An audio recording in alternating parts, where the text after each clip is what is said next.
ಎಲ್ಲ ಆತ್ಮ ಬಂಧುಗಳಿಗೆ ಆತ್ಮಪೂರ್ವಕ ಪ್ರಣಾಮಗಳು. ಮೊದಲಿಗೆ ನಮ್ಮ ನಿಮ್ಮೆಲ್ಲರ ಪ್ರೀತಿಯ ಗುರುಗಳಾದಂತ ಬ್ರಹ್ಮರ್ಷಿ ಪಿತಾಮಹ ಶ್ರೀ ಸುಭಾಷ್ ಪತ್ರಿಜಿಯವರಿಗೆ ಮತ್ತು ಗುರುಮಾತೆ ಸ್ವರ್ಣಮಾಲ ಪತ್ರಿಯಮ್ಮನವರಿಗೆ ಅನಂತ ಆತ್ಮಪೂರ್ವಕ ಪ್ರಣಾಮಗಳನ್ನ ಅರ್ಪಿಸುತ್ತಾ ಈ ದಿನದ ಈ ಕಾರ್ಯಕ್ರಮವನ್ನ ಮುಂದುವರಿಸೋಣ ಮಾಸ್ಟರ್ಸ್. ಮಹಾವತಾರ್ ಫೌಂಡೇಶನ್ ಇದರ ಝೂಮ್ ವೇದಿಕೆಯಲ್ಲಿ ನಿರಂತರವಾಗಿ ಧ್ಯಾನ, ಸ್ವಾಧ್ಯಾಯ, ಸಜ್ಜನ ಸಾಂಗತ್ಯ ಅನ್ನುವಂಥದ್ದು ನಡೀತಾ ಬರ್ತಾ ಇದೆ ಮಾಸ್ಟರ್ಸ್. ಪ್ರಸ್ತುತ ಈ ಒಂದು ವೇದಿಕೆಯಲ್ಲಿ ಈಗ ಈ ದಿನ ಮಿಲಾರೇಪ ಅನ್ನುವಂಥ ಟಿಬೆಟ್ ಮಹಾಯೋಗಿಯ ಜೀವನ ಚರಿತ್ರೆಯನ್ನ ಹೊಂದಿರತಕ್ಕಂಥ ಪುಸ್ತಕದ ಸ್ವಾಧ್ಯಾಯವನ್ನ ಮಾಡೋಣ ಮಾಸ್ಟರ್ಸ್. ಮೂಲತಃ ಈ ಪುಸ್ತಕವನ್ನ ತೆಲುಗು ಭಾಷೆಯಲ್ಲಿ ಶ್ರೀ ಪಿ ಮಣಿಕುಮಾರ್ ಅವರು ಬರೆದಿರ್ತಕ್ಕಂಥದ್ದು. ಇದನ್ನ ಕನ್ನಡ ಭಾಷೆಗೆ ಭಾವಾನುವಾದ ಮಾಡುವಂತ ಅವಕಾಶ ನನಗೆ ಸಿಕ್ಕಿರ್ತಕ್ಕಂಥದ್ದು. ಮಾಸ್ಟರ್ಸ್, ಒಂದೇ ಜನ್ಮದಲ್ಲಿ ಬುದ್ಧತ್ವವನ್ನು ಕೂಡ ನಾವು ಹೊಂದಬಹುದಾಗಿದೆ, ಎಷ್ಟೆಷ್ಟೋ ಜನ್ಮಗಳನ್ನ ತೆಗೆದುಕೊಳ್ಳುವಂತ ಅವಶ್ಯಕತೆ ಇಲ್ಲ ಅನ್ನುವಂತ ಒಂದು ಅದ್ಭುತವಾದ ಸಂದೇಶವನ್ನ, ಕರ್ಮ ಸಿದ್ಧಾಂತದ ಬಗ್ಗೆ ಇರ್ತಕ್ಕಂಥ ಹಲವಾರು ಆಯಾಮಗಳನ್ನ ಅರ್ಥ ಮಾಡಿಸಿರ್ತಕ್ಕಂಥ ಮಹಾಯೋಗಿ ಮಿಲಾರೇಪ ಅವರ ಈ ಒಂದು ಧ್ಯಾನ ಸಾಧನೆ ಏನು, ಆ ಒಂದು ಧ್ಯಾನ ಸಾಧನೆಯಿಂದ ಅವರು ಕಂಡ್ಕೊಂಡಂತ ಆ ಒಂದು ಸತ್ಯ ಏನು, ಆ ಒಂದು ಸತ್ಯವನ್ನ ಯಾವ ರೀತಿಯಾಗಿ ಬೋಧನೆ ಮಾಡಿದ್ರು, ಏನು ಆ ವಿಚಾರಗಳು ಅನ್ನುವಂಥದ್ದನ್ನ ಈ ಪುಸ್ತಕ ಅದ್ಭುತವಾಗಿ ನಮ್ಗೆ ತಿಳಿಸ್ತಾ ಬರುತ್ತೆ. ನಿನ್ನೆ ದಿನ ನಾವು ಮಿಲಾರೇಪ ರವರ ಜೀವನ ಚರಿತ್ರೆಯನ್ನ ಕೇಳಿ ತಿಳ್ಕೋಬೇಕು, ಇನ್ನಷ್ಟು ಹೆಚ್ಚು ವಿಚಾರಗಳನ್ನ ಅವರ ಮುಖತಃ ತಿಳ್ಕೋಬೇಕು ಅನ್ನೋಂಥ ರೀತಿಯಲ್ಲಿ ಅನೇಕ ದೇವತೆಗಳು, ಅನೇಕ ಬುದ್ಧರು, ಗುರುಗಳು ಎಲ್ಲರೂ ಕೂಡ ಮಿಲಾರೇಪಾರವರ ಶಿಷ್ಯ ಶ್ರೇಷ್ಠರಾದ ರೇಚುಂಗ್ಪಾರ್ ಅವರಿಗೆ ಸೂಚನೆಯನ್ನ ಕೊಡುವಂಥದ್ದು. ಅದನ್ನ ಅವರು ಗ್ರಹಿಸಿ, ಆಯ್ತು ನಾನು ನಮ್ಮ ಗುರುಗಳನ್ನ ನಿಮ್ಮ ಜೀವನ ಚರಿತ್ರೆಯನ್ನ ತಿಳಿಸಿ ಅಂತ ನಾನು ಕೇಳಬೇಕು ಅನ್ನುವಂಥದ್ದು ಅವರಿಗೆ ಅರ್ಥ ಆಗುವಂಥದ್ದು. ಇಲ್ಲಿವರೆಗೂ ಕೂಡ ನಾವು ವಿಚಾರಗಳನ್ನ ತಿಳ್ಕೊಂಡಿದ್ವಿ. ಇವತ್ತು ಅಲ್ಲಿಂದ ಮುಂದಕ್ಕೆ ಮುಂದಿನ ವಿಚಾರಗಳನ್ನ ತಿಳ್ಕೊಳ್ತಾ ಬರೋಣ ಮಾಸ್ಟರ್ಸ್. ಆ ರೀತಿಯಾಗಿ ರೇಚುಂಗ್ಪಾರ್ ಅವರಿಗೆ ಅರ್ಥ ಆಗತ್ತೆ. ಅರ್ಥ ಆದ್ಮೇಲೆ ಇವತ್ತು ನಾನು ನಮ್ಮ ಗುರುಗಳನ್ನ ಮತ್ತೊಂದಷ್ಟು ವಿಚಾರಗಳನ್ನ ನಮಗೆ ತಿಳಿಸಿ, ನಿಮ್ಮ ಜೀವನದ ವಿಚಾರಗಳನ್ನ ಅಂತ ನಾನು ಗಟ್ಟಿಯಾಗಿ ಕೇಳ್ಬೇಕು ಅಂತ ದೃಢವಾಗಿ ನಿಶ್ಚಯ ಮಾಡ್ಕೊಂಡು ಅವರು ಬರ್ತಾರೆ ಮಾಸ್ಟರ್ಸ್. ಬಂದ್ಮೇಲೆ ಅಲ್ಲಿ ಅವರು ಬರುವಷ್ಟೊತ್ತಿಗೆ ಅಲ್ಲಿ ಅನೇಕ ಜನ ಶಿಷ್ಯರು, ಭಕ್ತರು, ಅನುಚರರು ಎಲ್ಲರೂ ಕೂಡ ಮಿಲಾರೇಪಾರ್ ಅವರ ಮುಂದೆ ಕೂತಿರ್ತಾರೆ ಮಾಸ್ಟರ್ಸ್. ಆವಾಗ ಮತ್ತೆ ರೇಚುಂಗ್ಪಾರ್ ಅವರು ಅವರ ಪಾದಗಳಿಗೆ ಸಾಷ್ಟಾಂಗ ನಮಸ್ಕಾರವನ್ನ ಮಾಡಿ ಕೇಳ್ತಾರೆ ಮಾಸ್ಟರ್ಸ್, ಗುರುದೇವ, ನಿಮ್ಮ ಈ ಒಂದು ಜೀವನ ಅನ್ನುವಂಥದ್ದು ಅನೇಕ ರೀತಿಯಲ್ಲಿ ಎಲ್ಲರಿಗೂ ಪ್ರೇರಣಾ ಶಕ್ತಿಯಾಗಿದೆ. ನೀವು ನಿಮ್ಮ ಈ ಒಂದು ಜೀವನ ಚರಿತ್ರೆ ನಮಗೆ ಪ್ರೇರಣಾ ಶಕ್ತಿಯಾಗಿದೆ, ಬೆಳಕಾಗಿದೆ. ನೀವು ನಮಗೆ ದೈವ ಮತ್ತು ದಾರಿದೀಪ ಆಗಿದ್ದೀರಿ, ಉತ್ಸಾಹ ಮತ್ತು ಪ್ರೋತ್ಸಾಹ ಕೂಡ ಆಗಿದ್ದೀರಿ, ನಮ್ಗೆ ಎಲ್ಲಾ ರೀತಿಯಲ್ಲೂ ಕೂಡ ಶಕ್ತಿಯನ್ನ ತುಂಬುವಂತವ್ರು ನೀವು ಆಗಿದ್ದೀರಿ. ನಿಮ್ಮ ಈ ಚೈತನ್ಯದ ವಿಚಾರಗಳು ನಮಗಷ್ಟೇ ಅಲ್ಲದೆ ಮುಂದಿನ ಪೀಳಿಗೆಗೂ ಕೂಡ ತಿಳಿಬೇಕಾಗಿದೆ. ಆದ್ರಿಂದ ಕೃಪೆ ತೋರಿ ನಿಮ್ಮ ಜೀವನದ ಅನೇಕ ಘಟನೆಗಳು ಏನೆಲ್ಲ ಇದೆ ಅವುಗಳನ್ನ ಕರುಣೆಯಿಂದ ನಮ್ಗೆ ತಿಳಿಸಿ, ಇಂದಿನ ಪೀಳಿಗೆಗೆ ಮತ್ತು ಭವಿಷ್ಯದ ಪೀಳಿಗೆಗೆ ನಿಮ್ಮ ಜೀವನ ಮತ್ತು ನಿಮ್ಮ ಜ್ಞಾನದ ಕಾಂತಿ, ಸತ್ಯದ ಆಚರಣೆಯಲ್ಲಿ ಸ್ಫೂರ್ತಿಯಾಗಿ ಮುಕ್ತಿ ಮಾರ್ಗದಲ್ಲಿ ಮುನ್ನಡೆಯೋದಿಕ್ಕೆ ಅವಕಾಶ ಮಾಡ್ಕೊಡಬೇಕು ಅಂತ ಪ್ರಾರ್ಥನೆ ಮಾಡ್ತಾ ಇದ್ದೀನಿ ಅಂತಂದ್ಬಿಟ್ಟು ರೇಚುಂಗ್ಪಾ ಮಿಲಾರೇಪರ್ ಅವರನ್ನ ಕೇಳ್ಕೊಳ್ತಾರೆ ಮಾಸ್ಟರ್ಸ್. ಆ ರೀತಿಯಾಗಿ ಕೇಳ್ಕೊಂಡಾಗ ಅಲ್ಲಿ ಮಿಲಾರೇಪರ್ ಅವರು ಏನ್ ಹೇಳ್ತಾರೆ ಗೊತ್ತಾ, ಈಗಾಗ್ಲೇ ನನ್ನ ಜೀವನದ ಸಾಕಷ್ಟು ವಿಚಾರಗಳು ನಿನಗೆ ಗೊತ್ತಿದೆ ರೇಚುಂಪಾ, ಆದ್ರೆ ನೀನು ಬೇರೆಯವ್ರಿಗೋಸ್ಕರ ಪ್ರಾರ್ಥನೆ ಮಾಡ್ತಾ ಇರೋದ್ರಿಂದ ನಾನು ನಿನ್ನ ಪ್ರಾರ್ಥನೆಯನ್ನ ನೆರವೇರಿಸ್ಬೇಕಾಗಿದೆ ಅಂತ ಹೇಳ್ತಾರೆ. ಅಂದ್ರೆ ನೋಡಿ ಮಾಸ್ಟರ್ಸ್, ಇಲ್ಲಿ ಪ್ರಾರ್ಥನೆ ಅನ್ನುವಂತ ವಿಚಾರಕ್ಕೆ ಸಂಬಂಧಪಟ್ಟಂಗೆ ಎಷ್ಟು ಸೂಕ್ಷ್ಮವಾಗಿ ನಮ್ಗೆ ಇಲ್ಲಿ ತಿಳುವಳಿಕೆಯನ್ನ ಕೊಡ್ತಾ ಇದ್ದಾರೆ ಅಂತ. ಎಲ್ಲರಿಗಾಗಿ ಪ್ರಾರ್ಥಿಸಿರುವೆಯಾದ್ದರಿಂದ ನಿನ್ನ ಪ್ರಾರ್ಥನೆಯನ್ನು ನಾನು ನೆರವೇರಿಸಬೇಕಾಗಿದೆ ಅಂತ ಇಲ್ಲಿ ಮಿಲಾರೇಪರ್ ಅವರು ಹೇಳ್ತಾ ಇದ್ದಾರೆ. ಅಂದ್ರೆ ಪ್ರಾರ್ಥನೆ ಅನ್ನೋದು ನಮಗಿದು ಬೇಕು ಅದು ಬೇಕು ಅಂತ ನಾವು ಬೇಡ್ಕೊಳ್ತೀವಿ ಅಂತಂದಾಗ ಆ ಒಂದು ಪ್ರಾರ್ಥನೆ ನಮಗೋಸ್ಕರ ನಾವು ಮಾಡ್ಕೊಂಡಾಗ ಅದಕ್ಕೆ ಯಾವ ರೀತಿಯಾಗಿರ್ತಕ್ಕಂಥ ಒಂದು ಸ್ಥಿತಿ ಇರುತ್ತೆ, ಎಲ್ಲರಿಗೋಸ್ಕರ ನಾವು ಪ್ರಾರ್ಥನೆ ಮಾಡ್ಕೊಂಡಾಗ ಅದು ಯಾವ ರೀತಿಯಾಗಿರುತ್ತೆ ಅನ್ನುವಂತ ಒಂದು ಸೂಕ್ಷ್ಮತೆಯನ್ನ ನಾವಿಲ್ಲಿ ಗ್ರಹಿಸ್ಬೋದಾಗಿದೆ ಮಾಸ್ಟರ್ಸ್. ನೋಡ್ರಿ, ಅದನ್ನ ಇಲ್ಲಿ ನಮ್ಗೆ ಅರ್ಥ ಮಾಡಿಸಿದ್ದಾರೆ. ನೀನು ಎಲ್ಲರಿಗಾಗಿ ಪ್ರಾರ್ಥನೆ ಮಾಡಿರೋದ್ರಿಂದ ನಾನು ನಿನ್ನ ಪ್ರಾರ್ಥನೆಯನ್ನ ನೆರವೇರಿಸಬೇಕಾಗಿದೆ ಅಂತಂದ್ಬಿಟ್ಟು ಮಿಲಾರೇಪರ್ ಅವರು ತಮ್ಮ ಜೀವನದ ವಿಚಾರಗಳನ್ನ ಹೇಳ್ತಾರೆ. ಅದನ್ನ ನಾನು ಓದ್ತೀನಿ ಮಾಸ್ಟರ್ಸ್, ಗಮನಿಸಿ. ನಾನು ಕೈಂಪೋ ವಂಶದ ಜೋಸೇಲು ಎಂಬ ಉನ್ನತ ವರ್ಗಕ್ಕೆ ಸೇರಿದವನಾಗಿದ್ದೇನೆ. ನನ್ನ ಹೆಸರು ಮಿಲಾರೇಪ. ನಾನು ಹುಡುಗನಾಗಿದ್ದಾಗ ಕೆಲವು ಕ್ಷುದ್ರ ವಿದ್ಯೆಗಳನ್ನ ಕಲಿತು ಕ್ಷುದ್ರ ಕೆಲಸಗಳನ್ನ ಮಾಡಿದ್ದೇನೆ. ಬುದ್ಧಿ ಬಂದ ನಂತರ ಒಳ್ಳೆಯ ಕೆಲಸಗಳನ್ನು ಕೂಡ ಮಾಡಿದ್ದೇನೆ. ಆದ್ರೆ ಈಗ ಒಳ್ಳೆಯದು ಕೆಟ್ಟದ್ದು ಎಂಬ ಭಾವಕ್ಕೆ ಅತೀತನಾಗಿ ಇದ್ದೇನೆ. ನೋಡಿ ಮಾಸ್ಟರ್ಸ್, ಇಲ್ಲಿ ಈ ಪಾಯಿಂಟ್ ಅನ್ನ ನಾವು ನೋಟ್ ಮಾಡ್ಕೋಬೇಕು. ಒಳ್ಳೆಯದು ಕೆಟ್ಟದ್ದು ಅನ್ನುವಂತ ಒಂದು ಭಾವಕ್ಕೆ ಅತೀತನಾಗಿ ಇದ್ದೇನೆ ಅಂತಂದಾಗ ಒಂದು ಸ್ಟೇಜ್ ವರ್ಗೂ ಒಳ್ಳೆಯದು ಕೆಟ್ಟದ್ದು ಪಾಪ ಪುಣ್ಯ ಇದೆಲ್ಲ ಇರುತ್ತೆ.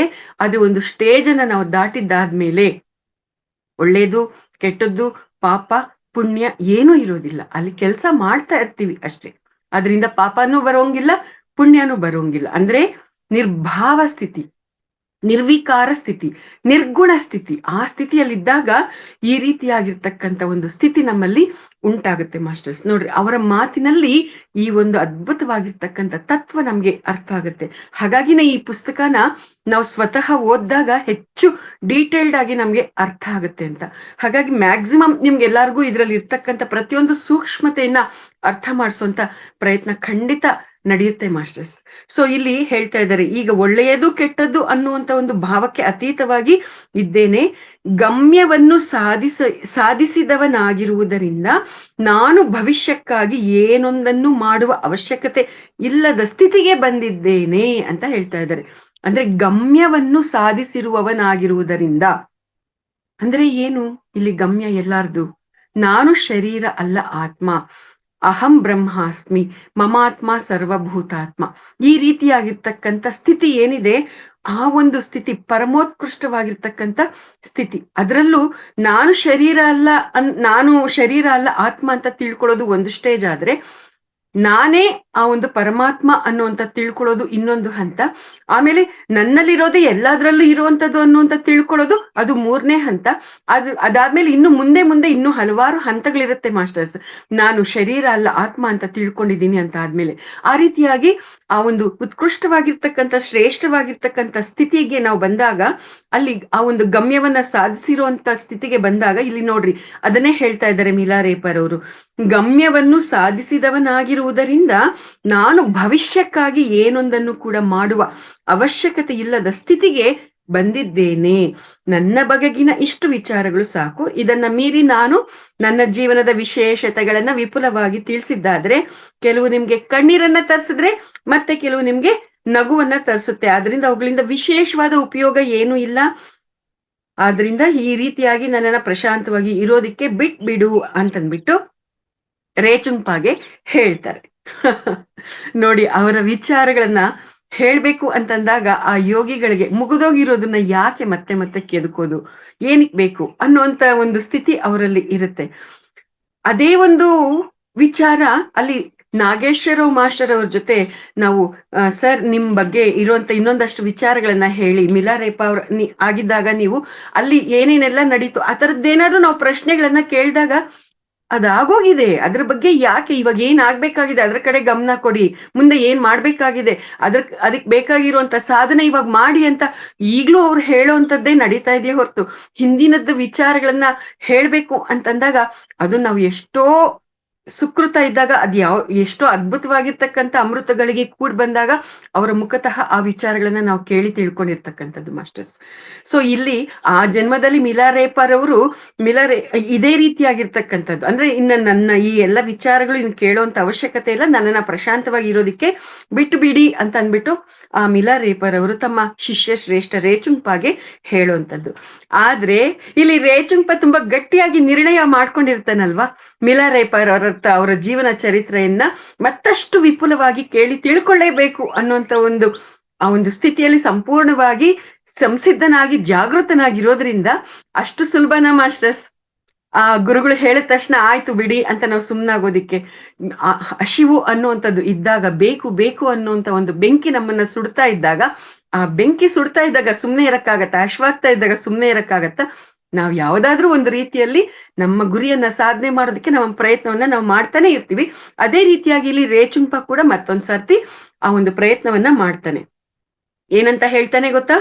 ಕರುಣಾಮಯ ದೇವ, ನೀವು ಆಧ್ಯಾತ್ಮಿಕ ಸಾಧನೆಯಲ್ಲಿ ಸತ್ಯಾನ್ವೇಷಣೆಯ ಮಾರ್ಗವನ್ನು ಯಾವ ರೀತಿಯಾಗಿ ತಿಳಿದುಕೊಂಡಿದ್ದೀರಿ ಅನ್ನುವಂಥ ವಿಚಾರಗಳನ್ನ, ಮತ್ತೆ ನೀವು ಪಟ್ಟಿರ್ತಕ್ಕಂಥ ಕಷ್ಟಗಳು, ನೀವು ಮಾಡಿರ್ತಕ್ಕಂಥ ತ್ಯಾಗಗಳು, ಸತ್ಯಕ್ಕಾಗಿ ನೀವು ನಿರಂತರವೂ ಮಾಡಿದಂಥ ಧ್ಯಾನ ಸಾಧನೆ, ಮತ್ತೆ ಆ ಒಂದು ಸತ್ಯವನ್ನ ದರ್ಶಿಸಿದ ವಿಧಾನ, ಮತ್ತೆ ಗಮ್ಯವನ್ನು ಸಾಧಿಸಿದ ವಿಚಾರ, ಪೂರ್ವ ಕರ್ಮ ಬಂಧನಗಳಿಂದ ಮುಕ್ತಿಯನ್ನು ಪಡೆದುಕೊಂಡಂತ ವಿಚಾರ, ಭವಿಷ್ಯತ್ ಕರ್ಮ ಫಲಗಳ ಒಂದು ನಿವಾರಣೆ. ನೋಡ್ರಿ, ಭವಿಷ್ಯತ್ ಕಾಲದಲ್ಲಿ ಕರ್ಮ ಫಲಗಳ ನಿವಾರಣೆ ಅನ್ನುವಂತ ಈ ಒಂದು ವಿಷಯ ಇದೆಯಲ್ಲ, ನೋಡ್ರಿ ಇಲ್ಲಿ ಕೂಡ ನಾವು ಎಷ್ಟು ಸೂಕ್ಷ್ಮತೆಯನ್ನ ಗಮನಿಸ್ಬೇಕಾಗಿದೆ. ಮುಂದೆ ನಾವು ಯಾವುದೇ ರೀತಿಯಾಗಿರ್ತಕ್ಕಂಥ ಕರ್ಮ ಫಲ, ಅದು ಪಾಪಕರ್ಮ ಆಗಿರ್ಲಿ ಪುಣ್ಯಕರ್ಮ ಆಗಿರ್ಲಿ, ಅದನ್ನ ನಾವು ನಮ್ಮ ಅಕೌಂಟ್ ಅಲ್ಲಿ ಇಲ್ದಂಗೆ ನಾವು ಮಾಡ್ಕೊಂಡಾಗ ಮಾತ್ರ ನಾವು ಜನ್ಮ ಪರಂಪರೆಯಿಂದ ಮುಕ್ತಿಯನ್ನ ಪಡೆಯೋದಿಕ್ಕೆ ಸಾಧ್ಯ.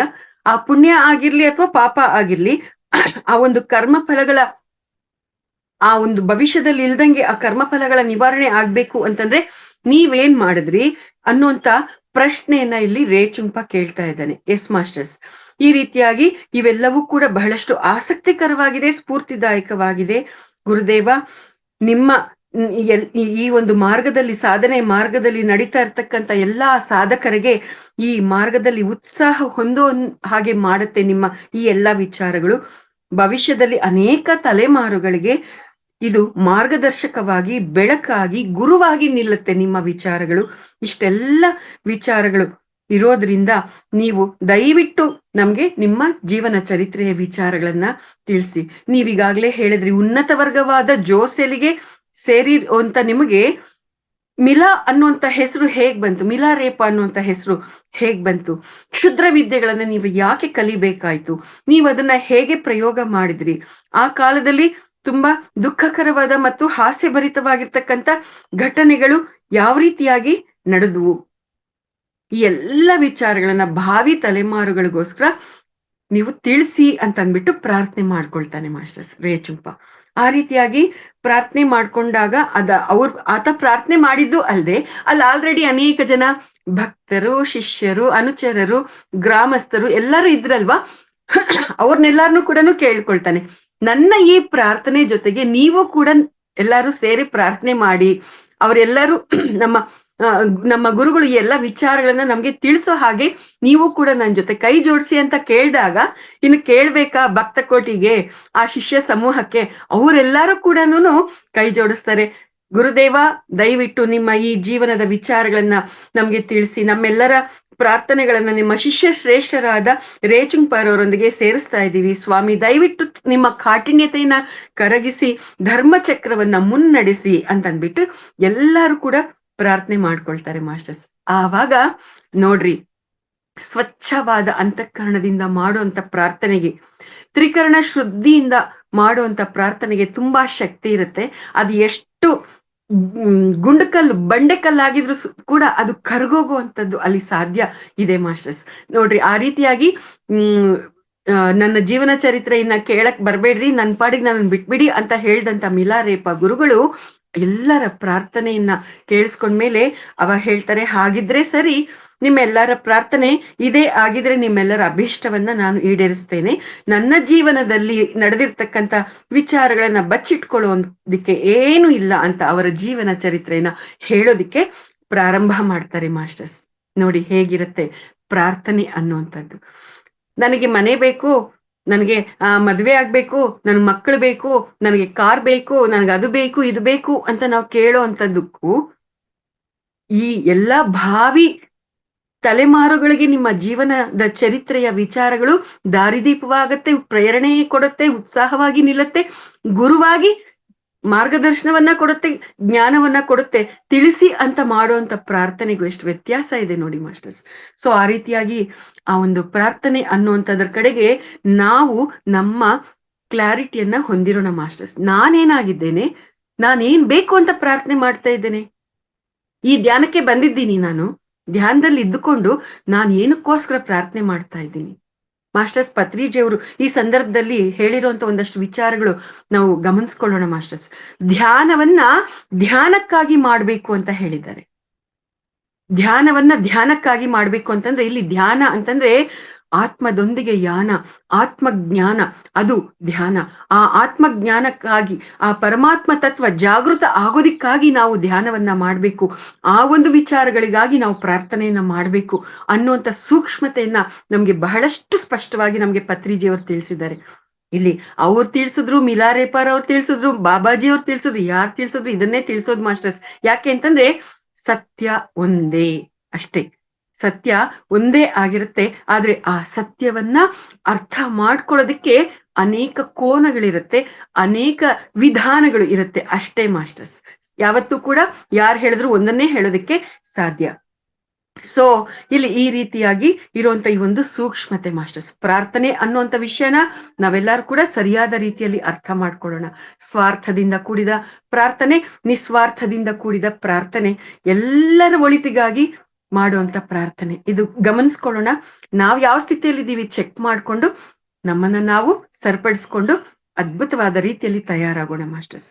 ಈಗ ಪೂರ್ವಜರು ಅನ್ನುವಂತ ಒಂದು ವಿಚಾರದ ಕಡೆಗೆ ನಾವು ಗಮನ ಕೊಡೋಣ. ಇಲ್ಲಿ ತುಂಬಾ ಅದ್ಭುತವಾಗಿ ಡೀಟೇಲ್ಡ್ ಆಗಿ ನಮ್ಗೆ ಮಿಲಾರೇಪರ್ ಅವರ ಅನೇಕ ವಿಚಾರಗಳು ಪೂರ್ವಿಕರಿಗೆ ಸಂಬಂಧಪಟ್ಟ ಹಾಗೆ ತಿಳಿತಾ ಬರುತ್ತೆ ಮಾಸ್ಟರ್ಸ್. ಇಲ್ಲಿ ಮಿಲಾರೇಪರ್ ಅವರು ಹೇಳ್ತಾ ಹೋಗ್ತಾರೆ, ನನ್ನ ವಂಶ ಮತ್ತೆ ವರ್ಗಕ್ಕೆ ಸಂಬಂಧಪಟ್ಟ ಹಾಗೆ ಈ ಒಂದು ಟಿಬೇಟ್ ದೇಶದ ಉತ್ತರ ಭಾಗದಲ್ಲಿ ಒಂದು ಊರ್ನಲ್ಲಿ ಪಶುಗಳನ್ನ ಮತ್ತೆ ಕುರಿಗಳನ್ನ ಕಾಯುವಂತ ಒಂದು ದೊಡ್ಡ ವಲಸೆ ಹೋಗುವ ಗುಂಪಿದೆ. ಅವರಲ್ಲಿ ಒಬ್ರು ಬೌದ್ಧ ಧರ್ಮಕ್ಕೆ ಆಕರ್ಷಿಸಲ್ಪಟ್ಟು ಅವರು ಒಳ್ಳೆ ಸಾಧನೆಯನ್ನ ಮಾಡಿ ನಿಂಗಮಾಪ ಶಾಖೆ ಅಂತ ಇದೆ, ಆ ಒಂದು ಶಾಖೆಗೆ ಸೇರಿರ್ತಕ್ಕಂಥ ಲಾಮ ಆಗಿ ಅವರು ತಯಾರಾಗ್ತಾರೆ. ಅವರಷ್ಟೇ ಅಲ್ಲ, ಅವ್ರ ತಂದೆಯವರು ಕೂಡ ಅದೇ ಶಾಖೆಗೆ ಸೇರಿ ಅದರಲ್ಲಿ ಅವರು ಮುನ್ನಡೆದಿರ್ತಕ್ಕಂಥದ್ದು. ಅವರ ತಂದೆಯವರು ಅಂದ್ರೆ ಆಗಿನಿಂದಾನು ಕೂಡ ಮಾಸ್ಟರ್ಸ್ ಅವರು ಜೋಸೇಲ ಅನ್ನುವಂತ ಒಂದು ವರ್ಗಕ್ಕೆ ಸೇರಿದವರಾಗಿರ್ತಾರೆ. ಆ ಒಂದು ಜೋಸೇಲ ವರ್ಗದಲ್ಲಿ ಅವರು ಯೌವನದ ಆ ಒಂದು ವರ್ಗಕ್ಕೆ ಸೇರಿರ್ತಕ್ಕಂಥ ಅವರ ತಂದೆಯವರು ಅವರು ಒಳ್ಳೆ ಯೌವನದಲ್ಲಿ ಇದ್ದಾಗ ಕೆಲವರು ಯಾತ್ರಿಕರ ಜೊತೆ ಕೂಡಿ ಊರ್ದು ಅನ್ನುವಂತ ಪ್ರಾಂತ್ಯಕ್ಕೆ ಯಾತ್ರೆಗೋಸ್ಕರ ಹೋಗ್ತಾರೆ ಮಾಸ್ಟರ್ಸ್. ಅಲ್ಲಿ ಆ ಒಂದು ಪ್ರಾಂತ್ಯದಲ್ಲಿ ಕುಲದೇವತೆಗಳನ್ನ ಉಪಾಸನೆ ಮಾಡಿ ಅನೇಕ ಮಾನವಾತೀತ ಶಕ್ತಿಗಳನ್ನ, ಮಾಯಾವಿದ್ಯೆಗಳನ್ನ ಅವರು ಸಾಧನೆ ಮಾಡ್ಕೊಳ್ತಾರೆ, ಸಾಧಿಸ್ಕೊಳ್ತಾರೆ. ಮತ್ತೆ ಅವರು ಸಾಂಗ್ ಪ್ರಾಂತ್ಯದಲ್ಲಿ ಚುಂಗ್ವಾಚಿ ಪಟ್ಟಣಕ್ಕೆ ಬರೋ ಹೊತ್ತಿಗೆ ಕಾಯಿಲೆಗಳನ್ನ ನಿವಾರಿಸುವಂತ, ಭೂತ ಪ್ರೇತಗಳನ್ನ ಓಡಿಸುವಂತ ಅನೇಕ ಅತೀತ ಶಕ್ತಿಗಳ ವಿಚಾರಗಳನ್ನ, ಆ ಶಕ್ತಿಗಳನ್ನ ಅವ್ರು ಪಡ್ಕೊಂಡಿರ್ತಾರೆ. ಆ ಒಂದು ಪ್ರಾಂತ್ಯಕ್ಕೆ ಬರೋಷ್ಟೊತ್ತಿಗೆ ಆ ರೀತಿಯಾಗಿ ಅವರು ಆ ಶಕ್ತಿಗಳನ್ನ ಪಡ್ಕೊಂಡಿರ್ತಕ್ಕಂಥ ವಿಚಾರ ಎಲ್ಲ ಕಡೆನೂ ಕೂಡ ಪ್ರಚಾರ ಆಗೋಗಿರುತ್ತೆ. ಆತ ಎಲ್ಲರಿಗೂ ಎಷ್ಟೋ ಅವಶ್ಯಕವಾಗಿರ್ತಕ್ಕಂಥ ವ್ಯಕ್ತಿಯಾಗಿ ಅವರು ತಯಾರಾಗಿರ್ತಾರೆ. ಆ ರೀತಿಯಾಗಿ ತಯಾರಾಗಿದ್ದಾಗ ಒಂದ್ ಸತಿ ಅವರು ಆ ಒಂದು ಪಟ್ಟಣದಲ್ಲಿ ಅನೇಕ ವರ್ಷಗಳ ಕಾಲ ಅವರು ಅಲ್ಲೇ ನಿವಾಸ ಮಾಡ್ತಾ ಇದ್ದಾಗ ಅಲ್ಲಿ ಅವ್ರಿಗೆ ಒಂದು ಅದ್ಭುತವಾಗಿರ್ತಕ್ಕಂಥ ಒಂದು ಐಡೆಂಟಿಫಿಕೇಶನ್ ಸಿಗುತ್ತೆ ಮಾಸ್ಟರ್ಸ್. ಕೈಂಪೋ ಜೋಸೆ ಅನ್ನುವಂತ ಹೆಸರಿನಿಂದ ಎಲ್ಲರೂ ಕೂಡ ಅವರನ್ನ ಕರೀತಾ ಇರ್ತಾರೆ. ಅದೇ ರೀತಿಯಾಗಿ ಅವರು ಚಿರಪರಿಚಿತರಾಗಿರ್ತಾರೆ. ಯಾರಿಗಾದ್ರೂ ಏನಾದ್ರೂ ಕಾಯಿಲೆ ಬಂತು, ಎಲ್ಲಾದ್ರೂ ಏನಾದ್ರೂ ಭೂತ ಪ್ರೇತಗಳ ತೊಂದರೆ ಉಂಟಾಗಿದೆ ಅಂತಂದಾಗ ಅವರನ್ನ ಕರೆಸ್ಕೊಂಡು ಆ ಸಮಸ್ಯೆಗಳನ್ನ ನಿವಾರಣೆ ಮಾಡ್ಕೊಳ್ಳುವಂತ ಒಂದು ಕೆಲಸ ಅಲ್ಲಿ ನಡೀತಾ ಇರುತ್ತೆ ಮಾಸ್ಟರ್ಸ್. ಈ ರೀತಿಯಾಗಿ ಅವರು ಆ ಒಂದು ಪ್ರಾಂತ್ಯದಲ್ಲಿ ಇರ್ಬೇಕಾದ್ರೆ ಆ ಒಂದು ಪ್ರಾಂತ್ಯದಲ್ಲಿ ಒಂದು ಕುಟುಂಬ ಇರುತ್ತೆ. ಆ ಕುಟುಂಬಕ್ಕೆ ಈ ಕೈಂಪೋ ಜೋಸೆ ಬಗ್ಗೆ ಯಾವುದೇ ರೀತಿಯಾಗಿರ್ತಕ್ಕಂಥ ನಂಬಿಕೆ ಆಗ್ಲಿ ಗೌರವ ಆಗ್ಲಿ ಇರೋದಿಲ್ಲ.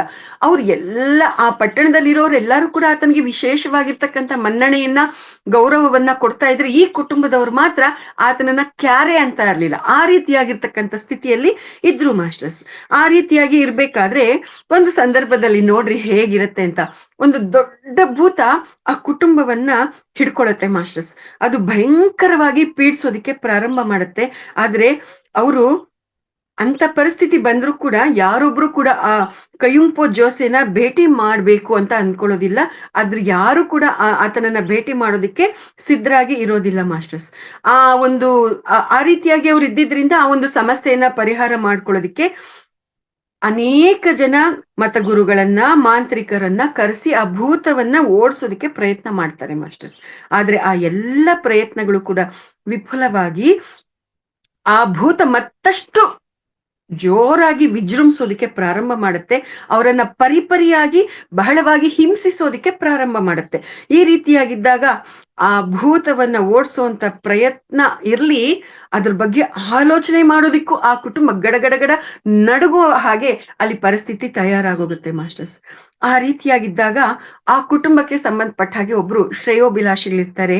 ಅವರು ಹೇಳ್ತಾರೆ, ಕಾರ್ಯವಾಸಿ ಕತ್ತೆ ಕಾಲು, ನಿಮ್ಗೆ ಇಷ್ಟ ಇದೆಯೋ ಇಲ್ವೋ, ನಿಮ್ಗೆ ಈಗ ಈ ಸಮಸ್ಯೆ ಇದೆ, ಈ ಸಮಸ್ಯೆಯನ್ನ ಪರಿಹಾರ ಮಾಡ್ಕೊಳ್ಳೋದಿಕ್ಕೋಸ್ಕರ ನೀವು ಆ ಕಯುಂಪೋ ಜೋಸೆನ ನೀವು ಆಹ್ವಾನ ಮಾಡ್ರಿ, ಆತನನ್ನ ಕರೆಸಿ ಈ ಒಂದು ಸಮಸ್ಯೆಗೆ ಪರಿಹಾರವನ್ನ ಕಂಡ್ಕೊಳ್ರಿ ಅಂತ ಅಂದ್ಬಿಟ್ಟು ಅವ್ರಿಗೆ ಹಿತನುಡಿಗಳನ್ನ ಹೇಳ್ತಾರೆ. ಆ ರೀತಿಯಾಗಿ ಹೇಳಿದಾಗ ಇನ್ನ ಬೇರೆ ದಾರಿ ಇಲ್ಲ ಅಂತಂದ್ಬಿಟ್ಟು ಆ ಕುಟುಂಬದವರು ಕಯುಂಪೋ ಜೋಸೆನ ಕರೆಸ್ಕೊಳ್ಳೋದಿಕ್ಕೆ ಸಿದ್ಧರಾಗ್ತಾರೆ ಮಾಸ್ಟರ್ಸ್. ಅದೇ ರೀತಿಯಾಗಿ ಆತನಿಗೆ ಬನ್ನಿ ಅಂತ ಹೇಳ್ತಾರೆ. ಅವರ ಆಹ್ವಾನವನ್ನ ಸ್ವೀಕರಿಸಿ ಆ ಕಯುಂಪೋ ಜೋಸೆ ಅಲ್ಲಿಗೆ ಹೋಗ್ತಾರೆ ಮಾಸ್ಟರ್ಸ್. ನೋಡಿ ಮಾಸ್ಟರ್ಸ್, ಇಲ್ಲಿ ಒಂದು ವಿಚಾರವನ್ನ ನಾವು ಗಮನಿಸ್ಕೋಬೇಕಾಗಿದೆ. ಭೂತ ಪ್ರೇತ ಅನ್ನುವಂಥದ್ದು. ಭೂತ ಅಂದ್ರೆ ಏನು, ಪ್ರೇತ ಅಂದ್ರೆ ಏನು, ಭೂತ ಪ್ರೇತದ ಪರಿಕಲ್ಪನೆ ಏನು? ದೆವ್ವ ಅಂತೀವಿ, ಭೂತ ಅಂತೀವಿ, ಪ್ರೇತ ಅಂತೀವಿ, ಹಾಗಂದ್ರೆ ಏನು? ಕೆಲವರೆಲ್ಲ ಕೂಡ ಅದೆಲ್ಲ ಏನು ಇಲ್ಲ ಅಂತ ಹೇಳ್ತಾರೆ. ಅದು ಹೇಗೆ ನೋಡ್ರಿ, ಸ್ವಾಧ್ಯಾಯ ಅನ್ನೋದು ನಾವು ಮಾಡ್ತೀವಲ್ವಾ, ಸ್ವಾಧ್ಯಾಯವನ್ನ ಮಾಡಿದಾಗ ಸುಮ್ನೆ ಇಲ್ಲಿ ಪುಸ್ತಕ ಇದೆ, ಇಲ್ಲಿ ವಿಷಯ ಇದೆ, ನಾನು ಓದ್ತಾ ಇರ್ತೀನಿ, ನೀವು ಕೇಳಿಸ್ಕೊಳ್ತಾ ಇರ್ತೀರಿ ಅಂದ್ರೆ ಏನ್ ಪ್ರಯೋಜನ ಇದೆ? ಒಂದು ಪುಸ್ತಕವನ್ನ ಅಧ್ಯಯನ ಮಾಡ್ಬೇಕು ಅಂತ ಹೇಳೋದ್ರ ಹಿಂದೆ ಇರುವಂತ ಉದ್ದೇಶ ಏನು? ಆ ಪುಸ್ತಕದಲ್ಲಿ ಇರ್ತಕ್ಕಂಥ ಅನೇಕ ಸೂಕ್ಷ್ಮತೆಗಳು, ನಮ್ಮ ಆತ್ಮೋನ್ನತಿಗೆ ಬೇಕಾಗಿರ್ತಕ್ಕಂಥ ಅನೇಕ ಸೂಕ್ಷ್ಮತೆಗಳಿರುತ್ತೆ. ಅದನ್ನ ಗ್ರಹಿಸ್ಬೇಕು. ಅದನ್ನ ಗ್ರಹಿಸಿ ಅದರ ಪ್ರಕಾರ ನಮ್ಮನ್ನ ನಾವು ಚೆಕ್ ಮಾಡ್ಕೊಂಡು ನಮ್ಮನ್ನ ಸರಿಪಡಿಸ್ಕೊಳ್ಳುವಂಥದ್ದು, ನಮ್ಮನ್ನ ಮತ್ತಷ್ಟು ಅಭಿವೃದ್ಧಿ ಪಡಿಸ್ಕೊಳ್ಳುವಂಥದ್ದು ನಡಿಬೇಕು ಅನ್ನುವಂಥ ಒಂದು ಪರಿಕಲ್ಪನೆಯಲ್ಲಿ ಸ್ವಾಧ್ಯಾಯ ಮಾಡ್ಬೇಕು ಅನ್ನುವಂಥದ್ದನ್ನ ಎಲ್ಲಾರು ಜ್ಞಾನಿಗಳು ನಮ್ಗೆ ಹೇಳ್ತಾ ಬಂದಿರ್ತಕ್ಕಂಥದ್ದು. ಅದನ್ನೇ ನಮ್ಗೆ ಒಂದು ಅದ್ಭುತವಾಗಿರ್ತಕ್ಕಂಥ ಅಂಶವಾಗಿ ಸ್ವಾಧ್ಯಾಯ, ಸಜ್ಜನ ಸಾಂಗತ್ಯ, ಧ್ಯಾನ ಅನ್ನುವಂಥ ಆ ತ್ರಿರತ್ನಗಳಲ್ಲಿ ಸ್ವಾಧ್ಯಾಯವನ್ನ ಪತ್ರಿಜಿಯವರು ಕೂಡ ಕೊಟ್ಟಿರ್ತಕ್ಕಂಥದ್ದು. ಸೊ ಇಲ್ಲಿ ಈ ವಿಚಾರಗಳನ್ನ ನಾವು ಗಮನಿಸ್ತಾ ಇದ್ದಾಗ ಎಷ್ಟೋ ಸಂದರ್ಭಗಳಲ್ಲಿ ನಾವ್ ಈಗಾಗ್ಲೇ ಅನೇಕ ವಿಚಾರಗಳನ್ನ ಕೇಳಿದೀವಿ. ಅದಕ್ಕೂ ಇಲ್ಲಿರ್ತಕ್ಕಂಥ ವಿಚಾರಗಳು ನಾವು ತಳುಕು ಹಾಕಿ ಅರ್ಥ ಮಾಡ್ಕೊಂಡಾಗ ಮಾತ್ರ ಈ ಸ್ವಾಧ್ಯಾಯ ಸಾರ್ಥಕ ಆಗುವಂಥದ್ದು ಮಾಸ್ಟರ್ಸ್. ಹಾಗಾಗಿನೇ ಅಲ್ಲಿರ್ತಕ್ಕಂಥ ಸೂಕ್ಷ್ಮತೆಗಳು ನನ್ನ ಗಮನಕ್ಕೆ ಏನೇನೆಲ್ಲ ಬರುತ್ತೆ ಅದನ್ನ ನಿಮ್ಮೆಲ್ಲರ ಜೊತೆ ಹಂಚ್ಕೊಳ್ಳುವಂತ ಒಂದು ಪ್ರಯತ್ನವನ್ನ ಮಾಡ್ತಾ ಇರ್ತಕ್ಕಂಥದ್ದು. ಈ ಪುಸ್ತಕದಲ್ಲಿ ಏನಿದೆ ವಿಚಾರ ಅದನ್ನ ತಿಳಿಸ್ಬೇಕು ಅಂತಂದ್ರೆ ಅಬ್ಬಬ್ಬ ಅಂದ್ರೆ ಒಂದು 10-15 ದಿನದಲ್ಲಿ ಮುಗ್ದೋಗ್ಬಿಡುತ್ತೆ. ಆದ್ರೆ ಆ ರೀತಿಯಾಗಿ ಮಾಡೋದ್ರಿಂದ ಜಸ್ಟ್ ಪುಸ್ತಕದಲ್ಲಿರೋ ವಿಚಾರ ಏನಿದೆ ಅದು ಮಾತ್ರ ತಿಳ್ಕೊಳ್ತೀವಿ, ಆ ಸೂಕ್ಷ್ಮತೆಗಳನ್ನ ಗ್ರಹಿಸೋದಿಕ್ಕೆ ಆಗೋದಿಲ್ಲ ಮಾಸ್ಟರ್ಸ್, ಪ್ರಯೋಜನ ಇರೋದಿಲ್ಲ. ಹಾಗಾಗಿ ನನಗೆ ಏನೆಲ್ಲ ಗಮನಕ್ಕೆ ಬರುತ್ತೆ, ಏನೆಲ್ಲ ಮುಖ್ಯವಾಗಿ ನಿಮ್ಗೆ ತಿಳಿಸ್ಬೇಕು ಅಂತ ನನಗನ್ಸುತ್ತೆ, ಅದನ್ನ ನಿಮ್ಮೆಲ್ಲರ ಜೊತೆ ಹಂಚ್ಕೊಳ್ಳೋದು. ಎಸ್, ಈಗ ಭೂತ, ಪ್ರೇತ, ದೆವ್ವ ಈ ತರದೆಲ್ಲ ಪದಗಳಿದೆ ಅಲ್ವಾ, ಇವುಗಳಿಗೆ ಸಂಬಂಧಪಟ್ಟ ಹಾಗೆ ಈಗ ನಾವಿಲ್ಲಿ ಒಂದು ಸೂಕ್ಷ್ಮವನ್ನ ಗಮನಿಸ್ಬೇಕಾಗತ್ತೆ ಮಾಸ್ಟರ್ಸ್. ಈ ಒಂದು ಆತ್ಮ ಶರೀರವನ್ನ ತೆಗೆದುಕೊಂಡ್ಮೇಲೆ ಆ ಒಂದು ಮಾಯೆ ಅನ್ನುವಂಥದ್ದು ಆವರಿಸಿದಾಗ ಕರ್ಮಗಳು ಅನ್ನುವಂಥದ್ದು ಅಲ್ಲಿ ಮಾಡೋದಿಕ್ಕೆ ಪ್ರಾರಂಭ ಆದಾಗ ಆ ಕರ್ಮ ಫಲಗಳಿಗೆ ಅನುಗುಣವಾಗಿ ಅನೇಕ ಜನ್ಮಗಳನ್ನ ತೆಗೆದುಕೊಳ್ತಾ ಇರುತ್ತೆ. ಒಂದೇ ಸರ್ತಿ ಹುಟ್ಟಿದವರೇನೆ ವಿವೇಕಾನಂದರ ಹಾಗೇನೋ ಅಥವಾ ಪತ್ರಿಜಿಯವರ ಹಾಗೇನೋ ಮಿಲಾರೇಪರ್ ಅವರ ಹಾಗೇನೋ ಅಥವಾ ಮಹಾವತಾರ್ ಬಾಬಾಜಿ ಹಾಗೇನೋ ಒಂದೇ ಸರ್ತಿ ಆ ರೇಂಜಲ್ಲಿ ಇರೋದಿಕ್ಕೆ ಆಗೋದಿಲ್ಲ. ಒಂದು ಆತ್ಮ, ಒಂದು ಅಂಶಾತ್ಮ ಒಂದು ಶರೀರವನ್ನ ತೆಗೆದುಕೊಂಡಿದೆ ಅಂತಂದಾಗ ಅದು ತನ್ನ ಎಲ್ಲ ನಿಜವಾದ ಸ್ಥಿತಿಯನ್ನ ಅದು ಮರ್ತಿರುತ್ತೆ. ಆ ಮರ್ತಿರ್ತಕ್ಕಂಥದನ್ನ ಹಂತ ಹಂತವಾಗಿ ನೆನಪು ಮಾಡ್ಕೊಳ್ತಾ ಇರುತ್ತೆ. ಆ ನೆನಪು ಮಾಡ್ಕೊಳ್ಳುವಂತ ಪ್ರೋಸೆಸ್ ಅಲ್ಲಿ ಆ ಒಂದು ಶರೀರವನ್ನ ಬಿಟ್ಟಾಗ ಅದು ಯಾವ ಒಂದು ಸ್ಥಿತಿಯಲ್ಲಿ ತನ್ನ ಒಂದು ಪರಿಪಕ್ವತೆ ಇರುತ್ತೆ ಆ ಸ್ಥಿತಿಗೆ ಅನುಗುಣವಾಗಿ ಆ ಆತ್ಮ ಅಲ್ಲಿ ಇರುತ್ತೆ ಮಾಸ್ಟರ್ಸ್. ಆ ಆತ್ಮದ ಆ ಸ್ಥಿತಿಗತಿಗಳಿಗೆ ಅನುಗುಣವಾಗಿ ದೆವ್ವ, ಭೂತ, ಪ್ರೇತ ಅನ್ನುವಂಥದ್ದು ಅಲ್ಲಿ ಇರುತ್ತೆ. ಈ ಎಲ್ಲಾ ಹಂತಗಳನ್ನ ದಾಟಿ ದಾಟಿ ದಾಟಿ ಅದೆಷ್ಟೋ ಸಾವಿರಾರು ಜನ್ಮಗಳನ್ನ ತೆಗೆದುಕೊಂಡು ಇವಾಗ ಈ ರೀತಿಯಾಗಿರ್ತಕ್ಕಂಥ ಸ್ಥಿತಿಯಲ್ಲಿ ಇರ್ತಕ್ಕಂಥ ಜನ್ಮವನ್ನ ನಾವೆಲ್ಲರೂ ಕೂಡ ತೆಗೆದುಕೊಂಡಿರೋದು ಮಾಸ್ಟರ್ಸ್. ಎಷ್ಟು ಅದ್ಭುತ ಅಲ್ವಾ? ಸೊ ಇಂತಹ ಸೂಕ್ಷ್ಮತೆಗಳನ್ನ ಗಮನಿಸ್ಬೇಕು ಮಾಸ್ಟರ್ಸ್. ಇಲ್ಲಿ ಆ ಒಂದು ಭೂತ ಪ್ರೇತವನ್ನ ಅದ್ರ ಬಗ್ಗೆ ವಿಚಾರ ಹೇಳಿದ್ದಾರೆ ಅಂತಂದ್ರೆ ಆ ಭೂತ ಪ್ರೇತ ಅನ್ನುವಂಥದ್ದು ಇಲ್ವೇ ಇಲ್ಲ, ಅದೆಲ್ಲ ನಮ್ಮ ಆಲೋಚನೆಗಳು, ನಮ್ಮ ಭಾವನೆಗಳು ಅಂತ ಕೆಲವರು ಹೇಳಿದ್ದಾರೆ ಅಂತ ಅನ್ನೋದಾದ್ರೆ ಇದು ಹೇಗೆ ಅನ್ನುವಂಥದ್ದನ್ನ ನಾವಿಲ್ಲಿ ವಿಚಾರವನ್ನ ಅರ್ಥ ಮಾಡ್ಕೊಂಡಾಗ ಈ ಕೋನದಲ್ಲೂ ಕೂಡ ಇದು ವಿಚಾರ ಇದೆ ಅನ್ನೋದು ನಮ್ಗೆ ಇಲ್ಲಿ ಸ್ಪಷ್ಟ ಆಗತ್ತೆ. ಸೊ ಈ ರೀತಿಯಾಗಿ ಆ ಭೂತವನ್ನ ಓಡಿಸೋದಿಕ್ಕೆ ಕೈಂಪೋ ಜೋಸೆ ಆ ಒಂದು ಕುಟುಂಬ ವಾಸ ಮಾಡ್ತಾ ಇದ್ದಂತ ಆ ಮನೆ ಹತ್ರಕ್ಕೆ ಬರ್ತಾರೆ ಮಾಸ್ಟರ್ಸ್. ಆತ ಆ ಭೂತದ ಬಳಿಗೆ ಹೋಗ್ತಾ ಇದ್ದಾಗ್ಲೇನೆ ಜೋರಾಗಿ ಕೂಗ್ತಾ ಈ ರೀತಿಯಾಗಿ ಹೇಳ್ತಾನೆ, ನಾನು ಕೈಂಪೋ ಜೋಸೆ ಭೂತಗಳ ಮಾಂಸ ರಕ್ತ ಭೂತಗಳ ಮಾಂಸ ತಿಂದು ರಕ್ತವನ್ನ ಕುಡಿಯೋದಿಕ್ಕೆ ಬರ್ತಾ ಇದ್ದೇನೆ. ನೋಡು, ನಿನ್ನ ರಕ್ತ ಮತ್ತೆ ಮಾಂಸವನ್ನ ಹೀರೋ ಸಲುವಾಗಿ ನಾನು ಬರ್ತಾ ಇದ್ದೇನೆ. ಅಲ್ಲೇ ಇರು, ಎಲ್ಲೂ ಓಡೋಗ್ಬೇಡ ಅಂತ ಜೋರಾಗಿ ಕೂಗ್ತಾ ಆತ ಬರ್ತಾ ಇದ್ದಾನೆ. ಇಲ್ಲಿ ಈ ಒಂದು ಅಂಶವನ್ನ ನಾನು ಟ್ರಾನ್ಸ್ಲೇಷನ್ ಮಾಡ್ಬೇಕಾದ್ರೆ ಮಾಸ್ಟರ್ಸ್ ನನ್ಗೊಂದು ಡೌಟ್ ಬಂತು ಮಾಸ್ಟರ್ಸ್. ನಾನು ಶರೀರ ಆಗಿದ್ದಾಗ ನನ್ನ ಈ ಶರೀರದಲ್ಲಿ ರಕ್ತ ಮಾಂಸ ಎಲ್ಲ ಇರುತ್ತೆ, ಆದ್ರೆ ಭೂತ ಪ್ರೇತ ಆದ್ಮೇಲೆ ಅದಕ್ಕೆ ರಕ್ತ ಮಾಂಸ ಎಲ್ಲಿಂದ ಬರ್ಬೇಕು? ಇದು ಹೆಂಗ್ ಹೇಳ್ತಾನೆ ಆತ ಅನ್ನೋಂತ ಒಂದು ಪ್ರಶ್ನೆ ನನ್ನಲ್ಲಿ ಬಂದಾಗ ನನಗೆ ಕ್ಲಾರಿಟಿ ಬೇಕು. ಇಲ್ಲಾಂದ್ರೆ ಮುಂದಕ್ಕೆ ನಾನು ಟ್ರಾನ್ಸ್ಲೇಷನ್ ವರ್ಕ್ ಮಾಡ್ಲಿ ಅನ್ನೋಂತ ಒಂದು ಪ್ರಶ್ನೆಯನ್ನ ನಾನಲ್ಲಿ ಹಾಕೊಂಡು ಕೂತ್ಕೊಂಡಾಗ ಬಹಳ ಅದ್ಭುತವಾಗಿ ನನಗೆ ಆ ಒಂದು ಸ್ಪಷ್ಟತೆಯನ್ನ ಕೊಟ್ರು ಮಾಸ್ಟರ್ಸ್. ಯಾವ ರೀತಿಯಾಗಿ ಆ ಒಂದು ಸ್ಪಷ್ಟತೆಯನ್ನ ಕೊಟ್ರು ಅಂತಂದ್ರೆ, ಆ ಒಂದು ಭೂತ ಪ್ರೇತ ದೆವ್ವ ಅಂತ ನಾವ್ ಏನೆಲ್ಲ ಪದಗಳನ್ನ ಬಳಸ್ತಾ ಇದ್ದೀವಿ, ಆ ಸ್ಥಿತಿಯಲ್ಲಿ ಇರ್ತಕ್ಕಂಥ ಆತ್ಮಗಳಿಗೆ ನಾನಿನ್ನು ಶರೀರದಲ್ಲಿ ಇದ್ದೀನಿ, ನಾನು ಈ ಸ್ಥಿತಿಯಲ್ಲಿ ಇದ್ದೀನಿ ಅನ್ನುವಂತ ಒಂದು ಪರಿಕಲ್ಪನೆಯಲ್ಲಿ ಇರುತ್ತೆ. ಆ ಪರಿಕಲ್ಪನೆಯಲ್ಲಿ ಅವು ಇದ್ದಾಗ ಅದಕ್ಕೆ ನನ್ನ ಶರೀರದಲ್ಲಿ ರಕ್ತ ಮಾಂಸ ಇದೆ ಅನ್ನುವಂತ ನಂಬಿಕೆ ಅದಕ್ಕೆ ಇದ್ದಾಗ ಅದರ ಒಂದು ಸ್ಥಿತಿಗತಿಗಳು, ಅದರ ಒಂದು ಭಾವನೆಗಳು, ಅದರ ಆಲೋಚನೆಗಳನ್ನ ಯಾರೆಲ್ಲ ಸಾಧಕರು ಇರ್ತಾರೆ ಅವ್ರಿಗೆಲ್ಲರಿಗೂ ಕೂಡ ಗೊತ್ತಿರುತ್ತೆ ಆ ಸ್ಥಿತಿಯಲ್ಲಿ ಇರ್ತಕ್ಕಂಥ ಆತ್ಮದ ಭಾವನೆಗಳು ಹೇಗಿರುತ್ತೆ ಅಂತ. ಅದನ್ನ ಕೈಂಪೋ ಜೋಸೆಯವರು ಕೂಡ ಅರ್ಥ ಮಾಡ್ಕೊಂಡಿದ್ರಿಂದ ನಿನ್ನ ರಕ್ತವನ್ನ ಹೀರೋದಿಕ್ಕೆ, ನಿನ್ನ ಮಾಂಸವನ್ನ ತಿನ್ನೋದಿಕ್ಕೆ ನಾನು ಬರ್ತಾ ಇದ್ದೀನಿ ಅಂತ ಹೇಳುವಂತ ಪದಗಳನ್ನ ಅಲ್ಲಿ ಅವರು ಬಳಸಿರೋದು ಅನ್ನೋ ಕ್ಲಾರಿಟಿ ನನಗೆ ಸಿಕ್ಕಿರುವಂತದ್ದು ಮಾಸ್ಟರ್ಸ್. ಹಾಗಾಗಿನೇ ಈ ಪುಸ್ತಕದ ಟ್ರಾನ್ಸ್ಲೇಷನ್ ಅನ್ನುವಂಥದ್ದು ಹಂತದಿಂದ ಹಂತಕ್ಕೆ ನನ್ನಲ್ಲಿ ಆ ಒಂದು ಅದ್ಭುತವಾಗಿರ್ತಕ್ಕಂಥ ಜ್ಞಾನವನ್ನ ನನಗೆ ಕೊಡ್ತಾ ಬಂದಿರ್ತಕ್ಕಂಥದ್ದು ಮಾಸ್ಟರ್ಸ್, ಕ್ಲಾರಿಟಿಯನ್ನ ಕೊಡ್ತಾ ಬಂದಿರ್ತಕ್ಕಂಥದ್ದು. ಸೊ ಆ ರೀತಿಯಾಗಿ ಆತ ಜೋರಾಗಿ ಕೂಗ್ತಾ ಅಲ್ಲಿಗೆ ಬರ್ತಾನೆ. ಅಲ್ಲಿ ಭೂತದ ಶಕ್ತಿಯು ರೇಚುಂಪ ಜೋಸೆ ಮುಂದೆ ನಿರ್ವೀರ್ಯವಾಗಿ ಹೋಗುತ್ತೆ ಮಾಸ್ಟರ್ಸ್. ಅಂದ್ರೆ ಆ ಭೂತಕ್ಕಿಂತಲೂ ಕೈಯುಂಪೋ ಜೋಸೆ ತುಂಬಾ ಶಕ್ತಿಶಾಲಿಗಳಾಗಿರ್ತಾರೆ. ಆತನ ಶಕ್ತಿ ಅಪಾರವಾಗಿರುತ್ತೆ. ಅವನ ಶಕ್ತಿಯ ದಾಳಿಗೆ ಹಣ್ಣುಗಾಯಿ ನೀರುಗಾಯಿ ಆಗಿ ಹೋಗುತ್ತೆ. ಭೂತ ಆ ಒಂದು ಹಿಂಸೆಯನ್ನ ತಾಳಕ್ಕಾಗದೆ ಅಬ್ಬಬ್ಬಾ ಅಮ್ಮಮ್ಮ ಮಿಲಾ ಮಿಲಾ ನನ್ನನ್ನ ಬಿಟ್ಬಿಡು, ನೀನ್ ಇದ್ದ ಕಡೆಗೆ ನಾನ್ ಬರ್ಬಾರ್ದಾಗಿತ್ತು, ನೀನ್ ಇರೋಂತ ಆ ಒಂದು ಪ್ರಾಂತ್ಯದ ಕಡೆಗೆ ನಾನ್ ಬರ್ಬಾರ್ದಾಗಿತ್ತು, ಆದ್ರೆ ನಾನ್ ಬಂದ್ಬಿಟ್ಟಿದ್ದೀನಿ, ನನ್ನ ಪ್ರಾಣವನ್ನ ಹಿಂಡ್ಬೇಡ, ನನ್ನನ್ನ ಕ್ಷಮಿಸು, ನನ್ನನ್ನ ಬಿಟ್ಬಿಡು ಮಹಾಪ್ರಭು, ನಾನು ಹೊರಟೋಗ್ತೇನೆ ಅಂತ ಅಂದ್ಬಿಟ್ಟು ಪ್ರಾರ್ಥನೆ ಮಾಡುತ್ತೆ ಮಾಸ್ಟರ್ಸ್. ಅಂದ್ರೆ ಈ ಎಲ್ಲಾ ಪದಗಳು ವಾಕ್ಯಗಳನ್ನ ನಾವು ಗಮನಿಸಿದಾಗ ಅಲ್ಲಿ ಆ ಒಂದು ಭೂತದ ಸ್ಥಿತಿ ಏನಾಗಿತ್ತು, ಆ ಸ್ಥಿತಿಯಲ್ಲಿ ಇರುವಂತ ಭೂತಕ್ಕಿನೆಂತ ಶಕ್ತಿ ಇತ್ತು, ಆ ಶಕ್ತಿಯಿಂದ ಅದು ಯಾವ ರೀತಿಯಾಗಿ ಅದು ತನ್ನ ಶಕ್ತಿಯನ್ನ ಪ್ರಯೋಗ ಮಾಡ್ತಾ ಇತ್ತು, ಆ ಶಕ್ತಿಯನ್ನ ಕೈಂಪೋ ಜೋಸೆ ಯಾವ ರೀತಿಯಾಗಿ ಫೇಸ್ ಮಾಡಿದ್ರು, ಅದನ್ನ ಹೆಂಗೆ ಅದರ ಶಕ್ತಿಯನ್ನ ನಿರ್ವೀರ್ಯವಾಗಿ ಮಾಡಿದ್ರು ಅನ್ನುವಂಥದ್ದು ನಮ್ಗೆ ಅರ್ಥ ಆಗುತ್ತೆ. ಅಂದ್ರೆ ಇಲ್ಲೆಲ್ಲ ಕೂಡ ನಮ್ಗೆ ಕಾಮನ್ ಆಗಿ ಅರ್ಥ ಆಗ್ಬೇಕಾಗಿರೋ ಪಾಯಿಂಟ್ ಏನು? ಆತ್ಮಶಕ್ತಿ. ಎಲ್ಲಾ ಸ್ಟೇಜಸ್ ಅಲ್ಲೂ ಕೂಡ ಆತ್ಮಶಕ್ತಿ ಅನ್ನುವಂಥದ್ದು ಕೆಲಸ ಮಾಡುತ್ತೆ. ಭೂತದ ಸ್ಥಿತಿಯಲ್ಲಿ ಇರ್ತಕ್ಕಂಥ ಆ ಒಂದು ಆತ್ಮ ಏನಿತ್ತು ಅದರ ಶಕ್ತಿ ಕೂಡ ಅಲ್ಲಿ ಕೆಲಸ ಮಾಡ್ತಾ ಇದೆ. ಕೈಂಪೋ ಜೇಸೆ ಏನಾಗಿದ್ದಾರೆ ಅವರ ಆ ಒಂದು ಸ್ಥಿತಿಯಲ್ಲಿ ಇರ್ತಕ್ಕಂಥ ಅವರ ಆತ್ಮದ ಶಕ್ತಿ ಕೂಡ ಅಲ್ಲಿ ಕೆಲಸ ಮಾಡ್ತಾ ಇದೆ. ಇದು ಮಾಸ್ಟರ್ಸ್, ಈ ಸೂಕ್ಷ್ಮತೆಗಳನ್ನ ನಾವು ಗಮನಿಸ್ಬೇಕು. ಇಲ್ಲಿ ಆ ಒಂದು ಭೂತ ಮಿಲಾ ಮಿಲಾ ಅಂತ ಕೂಗ್ತಲ್ವಾ, ಆ ಒಂದು ಸಂದರ್ಭದಲ್ಲಿ ಮಿಲಾ ಮಿಲಾ ಅಂತ ಕೂಗಿದಾಗ, ಮಿಲಾ ಅಂದ್ರೆ ಏನು? ಮಹಾಪುರುಷ ಅಂತ. ಮಹಾಪುರುಷ, ಓ ಮಹಾತ್ಮ ನನ್ನನ್ನು ಬಿಟ್ಬಿಡು ಅಂತ ಪ್ರಾರ್ಥನೆ ಮಾಡಿದಾಗ ಮಿಲಾ ಮಿಲಾ ಅನ್ನುವಂಥದ್ದು ಎಲ್ಲರ ಮನಸ್ಸಿನಲ್ಲೂ ಕೂಡ ಉಳ್ಕೊಂಡು ಅಲ್ಲಿಂದ ಮುಂದಕ್ಕೆ ಆ ಮಿಲಾ ಅನ್ನುವಂಥ ಹೆಸರು ಅವ್ರ ಜೊತೆ ತಳಕ್ ಹಾಕೊಳ್ಳುತ್ತೆ ಮಾಸ್ಟರ್ಸ್. ಆಗ ಆ ರೀತಿಯಾಗಿ ಆ ಒಂದು ಭೂತ ಪ್ರಾರ್ಥನೆ ಮಾಡಿದಾಗ ಆಗ ಆ ಜೋಸೆ ಆ ಭೂತದಿಂದ ಭವಿಷ್ಯದಲ್ಲಿ ಯಾರಿಗೂ ಕೂಡ ಹಿಡಿದು ಪೀಡಿಸೋದಿಲ್ಲ ಅನ್ನುವಂಥ ರೀತಿಯಲ್ಲಿ ಅದರಿಂದ ಪ್ರಮಾಣವನ್ನ ಮಾಡಿಸ್ಕೊಂಡು ಅದರಿಂದ ಭಾಷೆಯನ್ನ ತೆಗೆದುಕೊಂಡು ಅದನ್ನ ಹೋಗೋದಿಕ್ಕೆ ಬಿಡ್ತಾರೆ ಮಾಸ್ಟರ್ಸ್. ಆಮೇಲೆ ಏನಾಗುತ್ತೆ ಗೊತ್ತಾ, ಆ ಭೂತ ಆ ಕುಟುಂಬವನ್ನ ಬಿಟ್ಬಿಟ್ಟು ಹೊಟ್ಟೋಗುತ್ತೆ. ಆದ್ರೆ ಹೋಗ್ತಾ ಹೋಗ್ತಾ ಆ ಒಂದು ಭೂತವನ್ನ ಆರಾಧನೆ ಮಾಡುವಂತ ಒಂದು ಕುಟುಂಬ ಇತ್ತು. ನಮ್ಗೆಲ್ಲರಿಗೂ ಕೂಡ ಈ ವಿಷಯ ಇನ್ನು ಅರ್ಥ ಆಗತ್ತಲ್ವಾ? ಭೂತಗಳ ಆರಾಧನೆ ಮಾಡುವಂತವ್ರು, ದೆವ್ವಗಳು, ಕ್ಷುದ್ರ ಶಕ್ತಿಗಳು ಆ ಸ್ಥಿತಿಗಳಲ್ಲಿ ಇರ್ತಕ್ಕಂಥದ್ದನ್ನ ಆರಾಧನೆ ಮಾಡುವಂತವ್ರು ಇದ್ದಾರೆ ಅನ್ನೋದು ನಮ್ಗೆ ಇನ್ನು ಅರ್ಥ ಆಗತ್ತಲ್ವಾ? ಸೊ ಆ ಒಂದು ಭೂತವನ್ನ ಆರಾಧನೆ ಮಾಡುವಂತ ಒಂದು ಕುಟುಂಬ ಇತ್ತು. ಹೋಗ್ತಾ ಹೋಗ್ತಾ ಆ ಒಂದು ಭೂತವನ್ನ ಉಪಾಸನೆ ಮಾಡುವಂತ ಒಂದು ಕುಟುಂಬದ ಬಳಿಗೆ ಹೋಗ್ಬಿಟ್ಟು ಅವ್ರಿಗೆ ತನಗೆ ಉಂಟಾದ ಕಷ್ಟನೆಲ್ಲ ಕೂಡ ಆ ಭೂತ ಅವ್ರ ಜೊತೆ ಹೇಳ್ಕೊಳತ್ತಂತೆ ಮಾಸ್ಟರ್ಸ್. ನೋಡಿ, ಇಲ್ಲಿವರೆಗೆ ನಾನು ಯಾವತ್ತೂ ಕೂಡ ಇಂಥ ನೋವನ್ನ ಅನುಭವಿಸಿರ್ಲಿಲ್ಲ. ಈ ಕೈಂಪೋ ಜೋಸೆ ಬಂದು ನನ್ನನ್ನ ತುಂಬಾ ಹಿಂಸಿಸಿ ನೋವು ಕೊಟ್ಟಿದ್ದಾನೆ.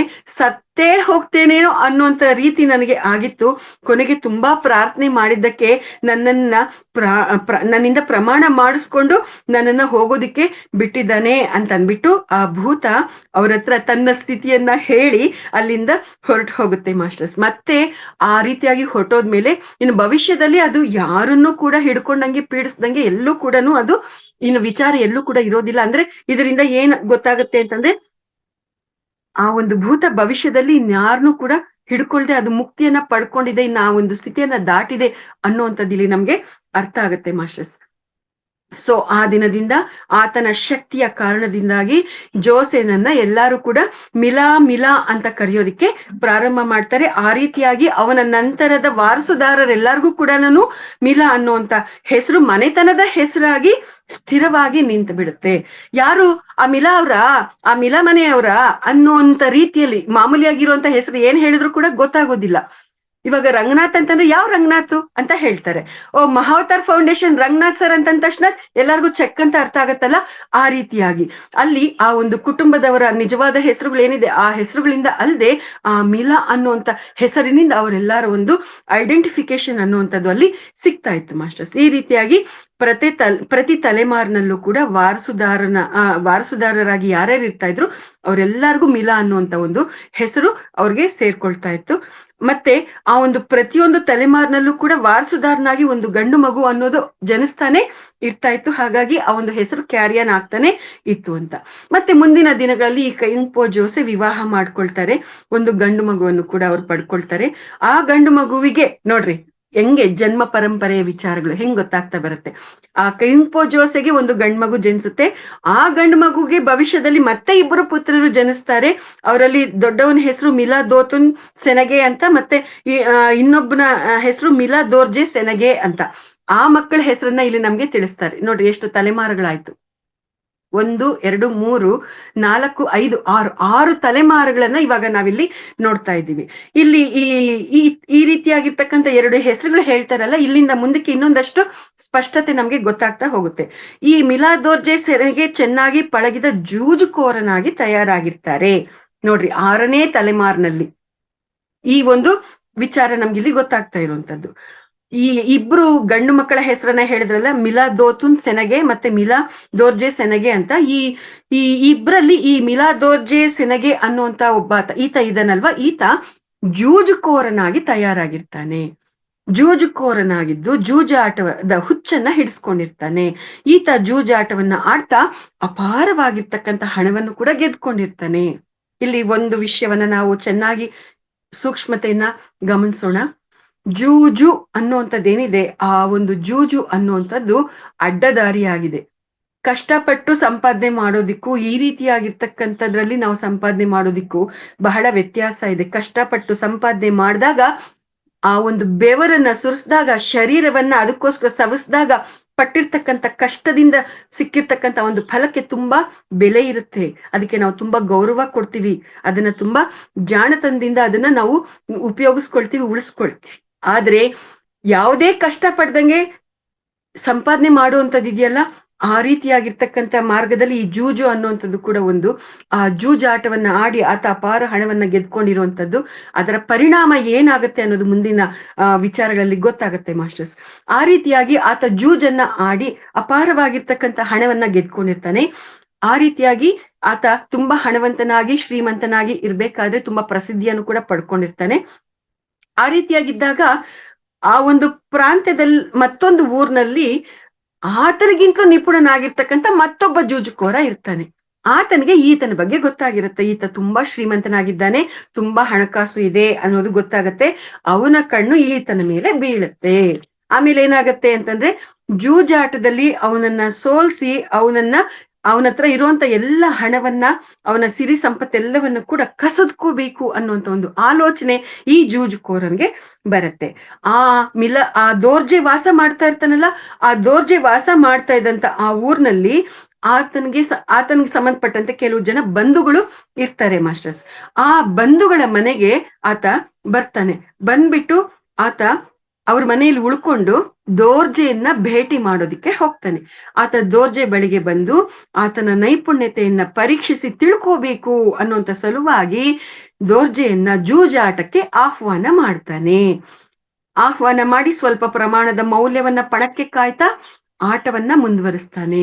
ಅವನ ಎಲ್ಲಾ ಮರ್ಮಗಳನ್ನ ಚೆನ್ನಾಗಿ ಅರ್ಥಕೊಳ್ತಾನೆ. ಒಂದು ದಿನ ಆಡಿದ ಆಟದಲ್ಲಿ ಅದೃಷ್ಟ ಈ ಜೂಜುಕೋರನ್ಗೆ ಒಲ್ದಿತ್ತು ಮಾಸ್ಟರ್ಸ್. ಅವರಿಬ್ರು ಇದೇ ರೀತಿಯಾಗಿ ಆಟ ಆಡ್ತಾ ಇರ್ಬೇಕಾದ್ರೆ ಅನೇಕ ಆಟಗಳಲ್ಲಿ ಈ ಮಿಲಾದೋರ್ಜೆ ಈತನನ್ನ ಸೋಲ್ಸಿತ್ತಾನೆ. ಆದ್ರೆ ಆ ದಿನದ ಆ ಆಟದಲ್ಲಿ ಆ ಜೂಜುಕೋರ ಗೆದ್ಬಿಡ್ತಾನೆ. ಅನೇಕ ಆಟಗಳಲ್ಲಿ ಅವನು ಆ ಒಂದು ಮಿಲಾದೋರ್ಜೆಯ ಒಂದು ನೈಪುಣ್ಯತೆ ಏನು ಜೂಜಾಟದಲ್ಲಿ ಅನ್ನೋದು ತಿಳ್ಕೊಂಡಿರೋದ್ರಿಂದ ಅವನು ಗೆಲ್ತಾನೆ. ಮತ್ತೆ ಅಲ್ಲಿಂದ ಮುಂದಕ್ಕೆ ದೋರ್ಜೆಯನ್ನ ಅನೇಕ ಆಟಗಳಲ್ಲಿ ಪಾಲ್ಗೊಳ್ಳೋ ಹಾಗೆ ಮಾಡ್ತಾ ಆತನನ್ನ ಪುನಃ ಪುನಃ ಸೋಲಿಸ್ತಾನೆ ಬರ್ತಾ ಇರ್ತಾನೆ. ಕಡೆಗೆ ಆತ ಯಾವ ರೀತಿಯಾಗಿ ತಯಾರಾಗ್ತಾನೆ ಅಂತಂದ್ರೆ, ಈ ಈ ಮಿಲಾದೋರ್ಜೆ ಅನೇಕ ಸರ್ತಿ ಸೋತು ಆತ ವಿಚಲಿತನಾಗೋ ಹಾಗೆ ಮಾಡಿ ಆತನನ್ನ ಆತನಲ್ಲಿರ್ತಕ್ಕಂಥ ಒಂದು ಅಹಂ ಅನ್ನುವಂಥದ್ದು ಎದ್ದು ಕೂತ್ಕೋಬೇಕು. ನಾನ ನೋಡೇ ಬಿಡೋಣ ಬಿಡು ಅನ್ನುವಂಥ ರೀತಿಯಲ್ಲಿ ಆತನನ್ನ ತಯಾರು ಮಾಡುವಂತ ರೀತಿಯಲ್ಲಿ ಆ ಜೂಜುಕೋರ ಅಲ್ಲಿ ಪ್ಲಾನ್ ಅನ್ನ ಮಾಡಿ ಆತನ ಮಿಲಾದೋರ್ಜೆನ ಅದೇ ರೀತಿಯಾಗೇನೆ ತಯಾರು ಮಾಡ್ತಾನೆ. ಮತ್ತೊಂದ್ಸರ್ತಿ ಜೂಜಾಟಕ್ಕೆ ಬರ್ಬೇಕು ಅಂತ ಆತನನ್ನ ಆಹ್ವಾನ ಮಾಡಿ ಒಪ್ಪಿಸ್ತಾನೆ. ಆ ರೀತಿಯಾಗಿ ಮರುದಿನ ಆ ಇಬ್ರು ಕೂಡ ಜೂಜಾಟಕ್ಕೆ ಸಿದ್ಧರಾಗ್ತಾರೆ. ಆ ಒಂದು ಜೂಜಾಟಕ್ಕೆ ಜಾಣನಾಗಿರ್ತಕ್ಕಂಥ ಆ ಜೂಜುಕೋರ ಏನ್ ಮಾಡ್ತಾನೆ ಗೊತ್ತಾ, ಪಣಕ್ಕೆ ಇಡುವಂತ ಒಂದು ಮೌಲ್ಯ ಏನಿರುತ್ತೆ ಅದನ್ನ ಬೆಳೆಸ್ತಾನೆ ಮಾಸ್ಟರ್ಸ್. ದೋರ್ಜೆಯನ್ನ ತಪ್ಪು ದಾರಿ ಹಿಡಿಸುವಂತ ಸಲುವಾಗಿ ಉದ್ದೇಶ ಪೂರ್ವಕವಾಗಿನೇ ಮತ್ತೆ 3 ಸರ್ತಿ ಸೋತೋಗ್ತಾನೆ. ಯಾಕೆ ಅಂತಂದ್ರೆ ಪುನಃ ಸೋತೋಗಿ ಆತ್ಮವಿಶ್ವಾಸ ಅನ್ನುವಂಥದ್ದು ಮಿಲಾದೋರ್ಜೆಗೆ ಇಲ್ದಾಗ ಹೋದ್ರೆ ಮತ್ತೆ ಅವನ ಆಟನೇ ಆಡೋದಿಲ್ಲ ಅನ್ನುವಂಥ ಉದ್ದೇಶದಿಂದ ಆ ಮೌಲ್ಯ ಏನಿರುತ್ತೆ ಪಣಕ್ಕೆ ಇಡುವಂತ ಮೌಲ್ಯ ಅದನ್ನ ಜಾಸ್ತಿ ಮಾಡಿ ಬೇಕು ಅಂತಾನೆ ಈ ಜೂಜುಕೋರ 3 ಸರ್ತಿ ಸೋತೋಗ್ತಾನೆ. ಆಗ ಮತ್ತೆ ಈ ದೋರ್ಜೆಗೆ ಆತ್ಮವಿಶ್ವಾಸ ಅನ್ನುವಂಥದ್ದು ಉತ್ಸಾಹ ಅನ್ನುವಂಥದ್ದು ಹೆಚ್ಚಾಗತ್ತೆ. ಆಗ ಆತ ಪುನಃ ತನ್ನ ತೃಪ್ತಿಗಾಗಿ ತನ್ನಲ್ಲಿರ್ತಕ್ಕಂಥ ಹಣನೆಲ್ಲ ಅಂದ್ರೆ ಏನು, ಈ ಜೂಜುಕೋರ 3 ಸರ್ತಿ ಸೋತೋದ್ಮೇಲೆ ಇಲ್ಲ ನಾನ್ ಸೋಲೋದಿಲ್ಲ, ನಾನ್ ಗೆದ್ದೇ ತೀರ್ತೀನಿ, ನಾನ ನೋಡಿ ಬಿಡೋಣ ಅಂತಂದ್ಬಿಟ್ಟು ನನ್ನ ಹತ್ರ ಇರೋ ಎಲ್ಲ ಸಂಪತ್ತನ್ನೆಲ್ಲ ಪಣಕ್ಕಿಟ್ಬಿಡ್ತಾ ಇದ್ದೀನಿ ಅಂತಂದ್ಬಿಟ್ಟು ಹೇಳ್ತಾನೆ. ಅದು ಅವನು ಪ್ಲಾನ್ ಆಗಿರುತ್ತೆ. ಅದೇ ರೀತಿಯಾಗಿ ನನ್ನಲ್ಲಿ ಇರ್ತಕ್ಕಂಥ ಸಿರಿ ಸಂಪತ್ತು, ಹಣ, ಬೆಳ್ಳಿ, ಬಂಗಾರ ಎಲ್ಲ ಕೂಡ ನಾನು ಇಡ್ತಾ ಇದ್ದೀನಿ ಅಂತ ಹೇಳ್ತಾನೆ. ಅದಕ್ಕೆ ಇನ್ನು ಸರಿಸಮಾನವಾಗಿ ಇನ್ನು ಈತನು ನಾನೇನ್ ಕಡಿಮೆ ಇಲ್ಲ ಅಲ್ವಾ ಅನ್ನುವಂತ ಸ್ಥಿತಿಯಲ್ಲಿ ಇದ್ದಾಗ ಇನ್ನು ಈತನು ಕೂಡ ಅದೇ ರೀತಿಯಾಗಿ ಇಡ್ತಾನಲ್ವಾ. ಸೊ ಆತನು ಕೂಡ ತನ್ನ ಹತ್ರ ಇರುವ ಈ ಸಂಪತ್ತು ಎಲ್ಲ ಯಾವದಾಸ್ತಿ ಏನೇನಿದೆ ಎಲ್ಲವನ್ನು ಕೂಡ ಆತನು ಕೂಡ ಪಣಕ್ಕೆ ಇಟ್ಬಿಡ್ತಾನೆ. ಬರೀ ಇಡೋದಲ್ಲ, ಒಂದು ಬಾಂಡ್ ಪೇಪರ್ ಮೇಲೆ ಬರೀತಾರೆ ನಂದಿಷ್ಟೆಲ್ಲಾನು ಇದೆ ಅಂತ. ಈತ ಬರೆದ್ರೆ ನಂದು ಇಷ್ಟೆಲ್ಲ ಇದೆ, ಯಾರು ಸೋತಿರ್ತಾರೋ ಅವ್ರಿಗೆ ಸಂಪೂರ್ಣವಾಗಿ ಅದು ಅವ್ರಿಗೆ ಸೇರ್ಕೊಳ್ಳುತ್ತೆ, ಮತ್ತೆ ಎಷ್ಟೇ ಬೇಡ್ಕೊಂಡ್ರು ಕೂಡ ಅದನ್ನ ವಾಪಸ್ ಕೊಡಬಾರ್ದು ಅನ್ನುವಂತ ರೀತಿಯಲ್ಲಿ ಅಗ್ರಿಮೆಂಟ್ ಅನ್ನ ಮಾಡಿ ಅಲ್ಲಿ ಅನೇಕ ಜನ ಗ್ರಾಮಸ್ಥರನ್ನ ಕರೆದು ಅವ್ರ ಮುಂದೆ ಒಂದು ಅಗ್ರಿಮೆಂಟ್ ಅನ್ನ ಅವರೆಲ್ಲರ ಮುಂದೆ ಇಟ್ಟು ಎಲ್ಲರಿಗೂ ತಿಳಿಸಿ ಜೂಜಾಟ ಆಡೋದಕ್ಕೆ ಪ್ರಾರಂಭ ಮಾಡ್ತಾರೆ. ಮೊದಲೇ ಪ್ಲಾನ್ ಮಾಡ್ಕೊಂಡಿದ್ದಂತೆ ಆ ಒಂದು ಆಟದಲ್ಲಿ ಜೂಜುಕೋರ ಈ ಮಿಲಾದೋರ್ಜೆಯನ್ನ ಸೋಲಿಸ್ಬಿಡ್ತಾನೆ. ಸಂಪೂರ್ಣವಾಗಿ ಜೂಜಾಟದಲ್ಲಿ ಈತ ಏನೆಲ್ಲ ಗೆದ್ದಿರ್ತಾನೆ ಅದೆಲ್ಲವನ್ನು ಕೂಡ ಒಂದೇ ಏಟಿಗೆ ಕಸದ್ಕೊಂಡ್ಬಿಡ್ತಾನೆ ಈ ಜೂಜುಕೋರ. ಆ ರೀತಿಯಾಗಿ ಒಂದೇ ಏಟಿಗೆ ಆತ ನಿರ್ಗತಿಕನಾಗಿ ತಯಾರಾಗ್ತಾನೆ ಈತ ದೋರ್ಜೆ. ಅನಂತರ ಆ ರೀತಿಯಾಗಿ ನಿರ್ಗತಿಕನಾಗಿ ಎಲ್ಲವನ್ನು ಕಳ್ಕೊಂಡು ಆ ದೋರ್ಜೆ ತಯಾರಾದ್ಮೇಲೆ ಆ ದೋರ್ಜೆ ತಾನು ಮತ್ತೆ ತನ್ನ ತಂದೆ ಮತ್ತೆ 2 ಮಕ್ಕಳ ಜೊತೆ ಅಲ್ಲಿಂದ ಆತ ಊರ್ ಬಿಟ್ಟೆ ಹೊಟ್ಟೋಗ್ತಾನೆ, ವಲಸೆ ಹೋಗ್ತಾನೆ. ಎಲ್ಲೂ ಸ್ಥಿರವಾಗಿ ಉಳಿಯೋದಕ್ಕೆ ಸಾಧ್ಯ ಆಗೋದಿಲ್ಲ. ಅಲ್ಲಿ ಇಲ್ಲಿ ತಿರುಗಿ ಕಡೆಗೆ ನೇಪಾಳ್ನ ಸರಹದ್ದುಗಳಲ್ಲಿ ಇರ್ತಕ್ಕಂಥ ಗಂಗ್ತಾಂಗ್ ಅನ್ನುವಂತ ಒಂದು ಪ್ರಾಂತ್ಯಕ್ಕೆ ಬರ್ತಾನೆ. ಅಲ್ಲಿ ಬಂದು ಕ್ಯಾಂಗ್ಸಾ ಅನ್ನುವಂತ ಊರಿನಲ್ಲಿ ಸ್ಥಿರವಾಗಿ ನೆಲೆಸ್ತಾರೆ. ಈ ರೀತಿಯಾಗಿ ಆ ಮಿಲಾದೋರ್ಜೆ ಕುಟುಂಬ ಇಷ್ಟೆಲ್ಲ ಜೂಜಾಟದಲ್ಲಿ ಗೆದ್ದಿರ್ತಕ್ಕಂಥ ಎಲ್ಲವನ್ನು ಕಳ್ಕೊಂಡು, ಅಂದ್ರೆ ತುಂಬಾ ಸ್ಥಿತಿವಂತರಾಗಿ ಇದ್ದಂಥವ್ರು ಎಲ್ಲವನ್ನೂ ಕಳ್ಕೊಂಡು ತಿರುಗಿ ಕಡೆಗೆ ಈ ಒಂದು ಪ್ರಾಂತ್ಯದಲ್ಲಿ ಬಂದು ನೆಲೆಸ್ತಾರೆ. ಅಲ್ಲಿಂದ ಮುಂದೆ ಏನಾಗತ್ತೆ ಅನ್ನುವಂಥದ್ದನ್ನ ನಾವು ಇಲ್ಲಿ ತಿಳ್ಕೊಳ್ತಾ ಹೋದಾಗ ಬಹಳ ಅದು ಅದ್ಭುತವಾಗಿರುತ್ತೆ ಮಾಸ್ಟರ್ಸ್. ಅಲ್ಲಿ ಅವ್ರು ಹೋಗ್ತಾರೆ, ಆ ಒಂದು ಪ್ರಾಂತ್ಯದಲ್ಲಿ ನೆಲೆ ನಿಂತಾಗ ಈತನ ತಂದೆ ಇರ್ತಾರಲ್ಲ, ದೋತುನ್ ಸೆನಗೆ, ಆತ ಅನೇಕ ಪವಿತ್ರ ಗ್ರಂಥಗಳನ್ನ ಓದ್ತಾ ಸಮಯವನ್ನ ಕಳೀತಾ ಇರ್ತಾರೆ. ಅಷ್ಟೇ ಅಲ್ಲದೆ ಆತ ಅಲ್ಲಿನ ಬಾರ್ಲಿ ಬೆಳೆ, ಯಾಕೆ ಅಂತಂದ್ರೆ ಅವ್ರ ವಂಶದಲ್ಲೇ ಬಂದಿರುತ್ತಲ್ವಾ ಆ ಒಂದು ಸಿದ್ಧಿಗಳನ್ನ ಸಂಪಾದನೆ ಮಾಡ್ಕೊಳ್ಳುವಂಥದ್ದು, ಆ ಒಂದು ವಿದ್ಯೆಗಳು, ಇದೆಲ್ಲ ಕೂಡ ನಮ್ಗೆ ಈಗಾಗ್ಲೇ ನಾವು ತಿಳ್ಕೊಂಡಿದೀವಲ್ಲ, ಅದು ಆತನಿಗೂ ಕೂಡ ಗೊತ್ತಿತ್ತು. ಅಲ್ಲಿ ಆತ ಆ ಪವಿತ್ರ ಗ್ರಂಥಗಳನ್ನ ಓದ್ತಾ ಸಮಯವನ್ನ ಕಳೆಯೋದಷ್ಟೇ ಅಲ್ಲದೆ ಅಲ್ಲಿನ ಬಾರ್ಲಿ ಬೆಳೆಗಳು ನಾಶ ಆಗದಂತೆ ನಾಶ ಮಾಡುವಂತ ಒಂದು ಆಲಿಕಲ್ಲು ಮಳೆ ಅಲ್ಲಿ ಬೀಳ್ತಾ ಇರುತ್ತೆ. ಆ ಆಲಿಕಲ್ಲು ಮಳೆ ಬಿದ್ದು ಆ ಬೆಳೆಗಳು ನಾಶ ಆಗದೆ ಇರುವಂತ ರೀತಿಯಲ್ಲಿ ಅವುಗಳನ್ನ ನಿವಾರಣೆ ಮಾಡುವಂತ ಹೋಮಗಳನ್ನ, ಪೂಜೆಗಳನ್ನ ನಿರ್ವಹಿಸುವಂತ ರೀತಿಯಲ್ಲಿ ಆತ ತಯಾರಾಗಿರ್ತಾನೆ. ಮತ್ತೆ ಚಿಕ್ಕ ಮಕ್ಕಳಿಗೆ ರಕ್ಷೆಯನ್ನ ತಯಾರಿಸಿ ಕಟ್ಟುವಂಥದ್ದು, ಒಂದ್ ಸ್ವಲ್ಪ ಏನಾದ್ರೂ ಭೂತದ ಸಮಸ್ಯೆಗಳಿದ್ರೆ ಅದರ ಸಮಸ್ಯೆಗಳನ್ನ ನಿವಾರಣೆ ಮಾಡುವಂಥದ್ದು, ಇದೆಲ್ಲ ಕೂಡ ಆತ ನೋಡ್ಕೊಳ್ತಾ ಇರ್ತಾನೆ. ಈ ರೀತಿಯಾಗಿ ಆತ ಪೂಜಾ ಕೈಂಕರ್ಯಗಳನ್ನ ನಿರ್ವಹಿಸ್ತಾ ಲಾಮ ಆಗಿ ತುಂಬಾ ಹೆಸರನ್ನ ಸಂಪಾದನೆ ಮಾಡ್ಕೊಳ್ತಾನೆ. ನೋಡ್ರಿ, ಮತ್ತೆ ಅಲ್ಲಿಗೆ ಬಂತು. ಅವರ ಪೂರ್ವಿಕರು ಏನಾಗಿದ್ರು, ಆ ಪೂರ್ವಿಕರ ಸ್ಥಿತಿಗತಿ ಏನಿತ್ತು ಅಲ್ಲಿಗೆ ಬಂದು ನಿಂತ್ಕೊಂತು ಈ ವಿಚಾರ. ಆ ರೀತಿಯಾಗಿ ಆತ ಆ ಕೆಲಸವನ್ನ ಮಾಡ್ತಾ ಇದ್ರೆ ಆತನ ಮಗ ದೋರ್ಜೆ ಉಣ್ಣೆ ವ್ಯಾಪಾರ ಮಾಡೋದಿಕ್ಕೆ ಆ ಕಡೆ ಗಮನ ಕೊಡ್ತಾನೆ. ಅಂದ್ರೆ ಈತ ವ್ಯಾಪಾರಸ್ಥನಾಗಿ ತಯಾರಾಗ್ತಾನೆ, ಉಣ್ಣೆ ವ್ಯಾಪಾರ ಮಾಡೋದಕ್ಕೆ ಪ್ರಾರಂಭ ಮಾಡ್ತಾನೆ. ಈ ಒಂದು ವ್ಯಾಪಾರವನ್ನ ಆತ ಚಳಿಗಾಲದಲ್ಲಿ ದಕ್ಷಿಣ ಪ್ರದೇಶಗಳ ಕಡೆ ಮತ್ತೆ ಬೇಸಿಗೆ ಕಾಲದಲ್ಲಿ ಉತ್ತರದ ಪ್ರದೇಶಗಳ ಕಡೆ ಮಾಡ್ತಾ ಇರ್ತಾನೆ.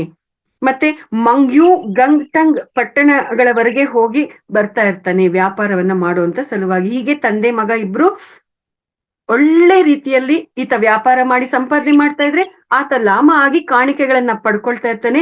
ಈ ರೀತಿಯಾಗಿ ಅವರು ಅನೇಕ ಆಸ್ತಿಗಳನ್ನ ಮತ್ತೆ ಅವರು ಸಂಪಾದನೆ ಮಾಡ್ಕೊಳ್ತಾರೆ. ಅಂದ್ರೆ ಇದರಿಂದ ನಮ್ಗೆ ಏನ್ ಅರ್ಥ ಆಗತ್ತೆ ಮಾಸ್ಟರ್ಸ್? ಕಷ್ಟಪಟ್ಟು ದುಡ್ದಿರೋದು ಮಾತ್ರ ನಮ್ಗಿರುತ್ತೆ. ಹಾಲಿನ ದುಡ್ಡು ಹಾಲಿಗೆ, ನೀರಿನ ದುಡ್ಡು ನೀರಿಗೆ. ಹಾಗಾಗಿ ಇದನ್ನ ನಾವು ಚೆನ್ನಾಗಿ ಅರ್ಥ ಮಾಡ್ಕೋಬೇಕು. ಕಷ್ಟಪಟ್ಟು ದುಡ್ದಿರೋ ದುಡ್ಡು ನಮ್ಮದು ಅನ್ನೋದು ಏನಿರುತ್ತೆ ಅದು ಖಂಡಿತ ನಮ್ಮ ಹತ್ರ ಉಳಿಯುತ್ತೆ ಮಾಸ್ಟರ್ಸ್. ಒಂದೊಂದ್ಸರ್ತಿ ನಾವು ಕಷ್ಟಪಟ್ಟು ದುಡ್ದಿರೋ ದುಡ್ಡು ಕೂಡ ಉಳಿಯೋದಿಲ್ಲ. ಇದನ್ನು ಅರ್ಥ ಮಾಡ್ಕೊಳ್ಳೋಣ. ಯಾಕೆ ಅಂತಂದ್ರೆ ಅದು ಹಿಂದಿನ ಜನ್ಮದ ಕರ್ಮಗಳ ಫಲ ಆಗಿರ್ಬೋದು, ಮತ್ತೊಂದು ಮಗದೊಂದು ಆಗಿರ್ಬೋದು. ನಾನು ಎಷ್ಟು ಕಷ್ಟಪಟ್ಟು ದುಡಿತೀನಿ, ಒಂದು ಪೈಸೆ ನೋಡೋದಿಕ್ ಸಿಗೋದಿಲ್ಲ ಒಂದ್ ಸ್ವಲ್ಪ ಹೊತ್ತಿಗೆನೆ ಅಂತ ನಾವು ಹೇಳ್ತಾ ಇರ್ತೀವಿ. ಯಾಕೆ ಅಂತಂದ್ರೆ ಆ ರೀತಿಯಾಗಿರ್ತಕ್ಕಂಥ ಕರ್ಮಗಳ ಪ್ರಭಾವ ಕೂಡ ನಮ್ಮ ಮೇಲೆ ಪ್ರಭಾವ ಬೀರ್ತಾ ಇರುತ್ತೆ ಅನ್ನೋದನ್ನ ನಾವಿಲ್ಲಿ, ಈ ಒಂದು ಕೋನ ಕೂಡ ಇದೆ ಅನ್ನೋದನ್ನ ನಾವು ಅರ್ಥ ಮಾಡ್ಕೊಳ್ಳೋಣ ಮಾಸ್ಟರ್ಸ್. ಸೊ ಈ ರೀತಿಯಾಗಿ ಮತ್ತೆ ಈ ತಂದೆ ಮಗ ಇಬ್ರು ಅನೇಕ ಆಸ್ತಿಗಳನ್ನ ಸಂಪಾದನೆ ಮಾಡ್ತಾರೆ. ಸ್ವಲ್ಪ ಸಮಯಕ್ಕೆ ದೋರ್ಜೆ ಅಲ್ಲಿದ್ದ ಒಂದು ಶ್ರೀಮಂತ ಕುಟುಂಬದಲ್ಲಿನ ಒಬ್ಬಾಕೆಯನ್ನ ಪ್ರೀತಿಸಿ ವಿವಾಹ ಮಾಡ್ಕೊಳ್ತಾನೆ. ಅವ್ರಿಗೆ ಒಂದು ಗಂಡು ಮಗುವಿನ ಜನನ ಆಗತ್ತೆ. ಆತನ ಹೆಸರು ಮಿಲಾಶೆರಾಬ್ ಗ್ಯಾಲ್ಟನ್ ಅಂತ. ಇಲ್ಲಿಂದ ಈ ಪಾತ್ರ ತುಂಬಾ ಇಂಪಾರ್ಟೆಂಟ್ ಆಗತ್ತೆ. ಇವರೇನೆ ಮಿಲಾರೇಪರ್ ಅವರ ತಂದೆ ಆಗುವಂಥದ್ದು. ಈ ಮಿಲಾಶೆರಾಬ್ ಗ್ಯಾಲ್ಟನ್ ಅನ್ನುವಂತ ಒಂದು ಆ ಗಂಡು ಮಗು ಅನ್ನುವಂಥದ್ದು ಅವರಿಗೆ ಜನಿಸಿದಾಗ ಆ ಮಗು ಮುಂದೆ ಬೆಳೀತಾ ಬೆಳೀತಾ ದೊಡ್ಡದಾಗತ್ತೆ. ಆ ಸಮಯದಲ್ಲಿ ಅವರ ತಾತನವರು ಮರಣಿಸ್ತಾರೆ. ಅವರ ತಾತನ ಮರಣದ ನಂತರ ಎಲ್ಲಾ ಪೂಜಾ ಕೈಂಕರ್ಯಗಳನ್ನ, ತಿಥಿ ಇತ್ಯಾದಿ ಎಲ್ಲವನ್ನು ಕೂಡ ತುಂಬಾ ವೈಭವದಿಂದ ನಡೆಸ್ತಾರೆ. ಆಮೇಲೆ ಆತ ದೋರ್ಜೆ ತನ್ನ ವ್ಯಾಪಾರವನ್ನ ಮುಂದುವರಿಸೋದಿಕ್ಕೆ ವ್ಯಾಪಾರವನ್ನ ಮುಂದುವರಿಸ್ತಾ ಮೊದಲಿಗಿಂತೂ ಅಪಾರವಾಗಿರ್ತಕ್ಕಂಥ ಆಸ್ತಿಗಳನ್ನ ಸಂಪಾದನೆ ಮಾಡ್ತಾರೆ. ಈ ರೀತಿಯಾಗಿ ಕ್ಯಾಂಗೇಟ್ಸಾ ಪಟ್ಟಣದ ಹತ್ತಿರದಲ್ಲೇ ಓರ್ಮೋ ಅನ್ನುವಂತ ಒಂದು ತ್ರಿಕೋಣಾಕಾರದ ಒಂದು ಹೊಲವನ್ನು ಕೂಡ ಕೊಂಡ್ಕೊಳ್ತಾರೆ ಮಾಸ್ಟರ್ಸ್. ನೋಡ್ರಿ, ಅವ್ರ ಹತ್ರ ಇದ್ದಂತ ವ್ಯಾಪಾರದಲ್ಲಿ ಸಂಪಾದನೆ ಮಾಡಿರ್ತಕ್ಕಂಥ ಎಲ್ಲ ವಸ್ತುಗಳನ್ನ ಕೊಟ್ಟು ಆ ಒಂದು ತ್ರಿಕೋಣಾಕಾರದಲ್ಲಿ ಇರ್ತಕ್ಕಂಥ ಆ ಒಂದು ಸಾರವಂತವಾಗಿರ್ತಕ್ಕಂಥ ಹೊಲವನ್ನ ಕೊಂಡ್ಕೊಳ್ತಾರೆ. ಇಲ್ಲಿ ಈ ಒಂದು ಹೊಲದ ಹೆಸರನ್ನು ಕೂಡ ನಮ್ಗೆ ತಿಳಿಸಿದ್ದಾರೆ. ಯಾವ ರೀತಿಯಾಗಿ ಅದನ್ನ ಖರೀದಿ ಮಾಡಿದ್ರು ಅನ್ನುವಂತ ವಿಚಾರವನ್ನ ನಮ್ಗೆ ಇಲ್ಲಿ ತಿಳಿಸ್ತಾ ಇದ್ದಾರೆ. ಈ ವಿಚಾರ ಮುಂದಿನ ವಿಚಾರಗಳ ಜೊತೆ ಲಿಂಕಪ್ ಆಗಿದೆ ಮಾಸ್ಟರ್ಸ್. ಹಾಗಾಗಿ ಇಷ್ಟು ಡೀಟೇಲ್ ಆಗಿ ಈ ಚಿಕ್ಕ ವಿಚಾರವನ್ನು ಕೂಡ ತಿಳಿಸ್ತಾ ಇರ್ತಕ್ಕಂಥದ್ದು, ಇದನ್ನ ನಾವು ಕೂಡ ಇವಾಗ ಗಮನಿಸ್ಕೊಳ್ಳೋಣ. ಮುಂದೆ ಹೇಗೆ ಅದು ಮುಂದಿನ ವಿಚಾರಗಳಿಗೆ ಕನೆಕ್ಟ್ ಆಗಿರುತ್ತೆ ಅನ್ನೋದು ಗೊತ್ತಾಗ್ತಾ ಬರುತ್ತೆ.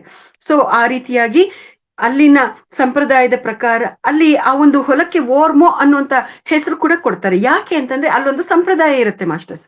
ಇವಾಗ ನನ್ನ ತವರು ಮನೆಯ ಒಂದು ಕುಟುಂಬದ ಹೆಸರು ಸೂರ ಅಂತ.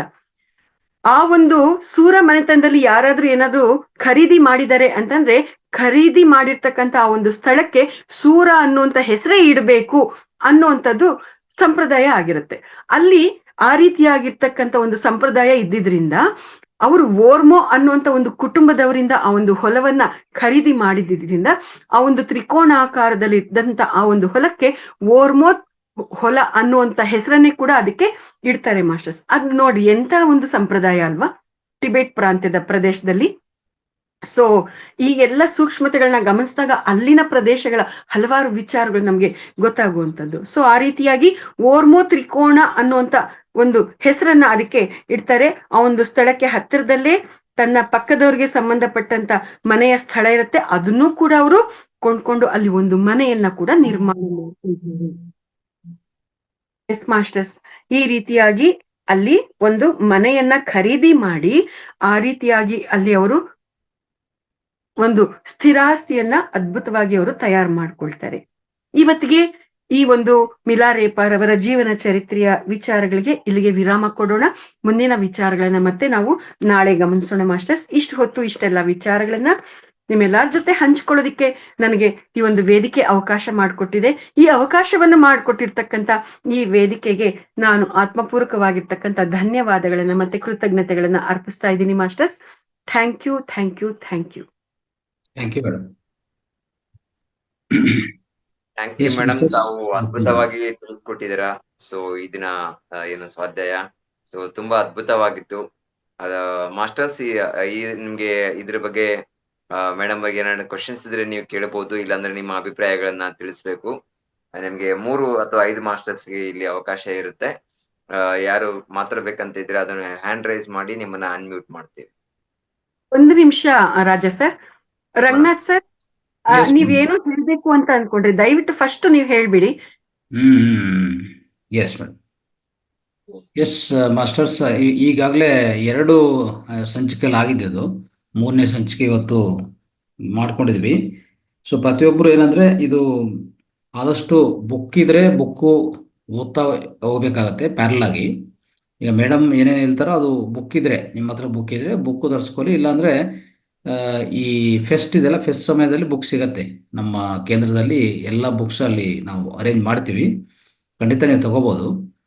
ಇಲ್ಲ ಅಂದ್ರೆ ಇದ್ರೆ ಖಂಡಿತ ಬುಕ್ ಜೊತೆಗೆ ಮೇಡಮ್ ಏನು ಹೇಳ್ತಾರೋ ಅದು ಅವತ್ತಿನ ಆ ಚಾಪ್ಟರ್ಸ್ ಎಲ್ಲ ನೀವು ಓದ್ತಾ ಇದ್ರೆ ಚೆನ್ನಾಗಿದೆ, ನೆನಪಿರತ್ತೆ. ಯಾಕಂದ್ರೆ ಒಬ್ಬ ಯೋಗಿಯ, ಅತೀಂದ್ರ ಯೋಗಿಯ ಜೀವನ ಪಯಣ ಅನ್ನೋದು ಸಾಮಾನ್ಯ ಅಲ್ಲ.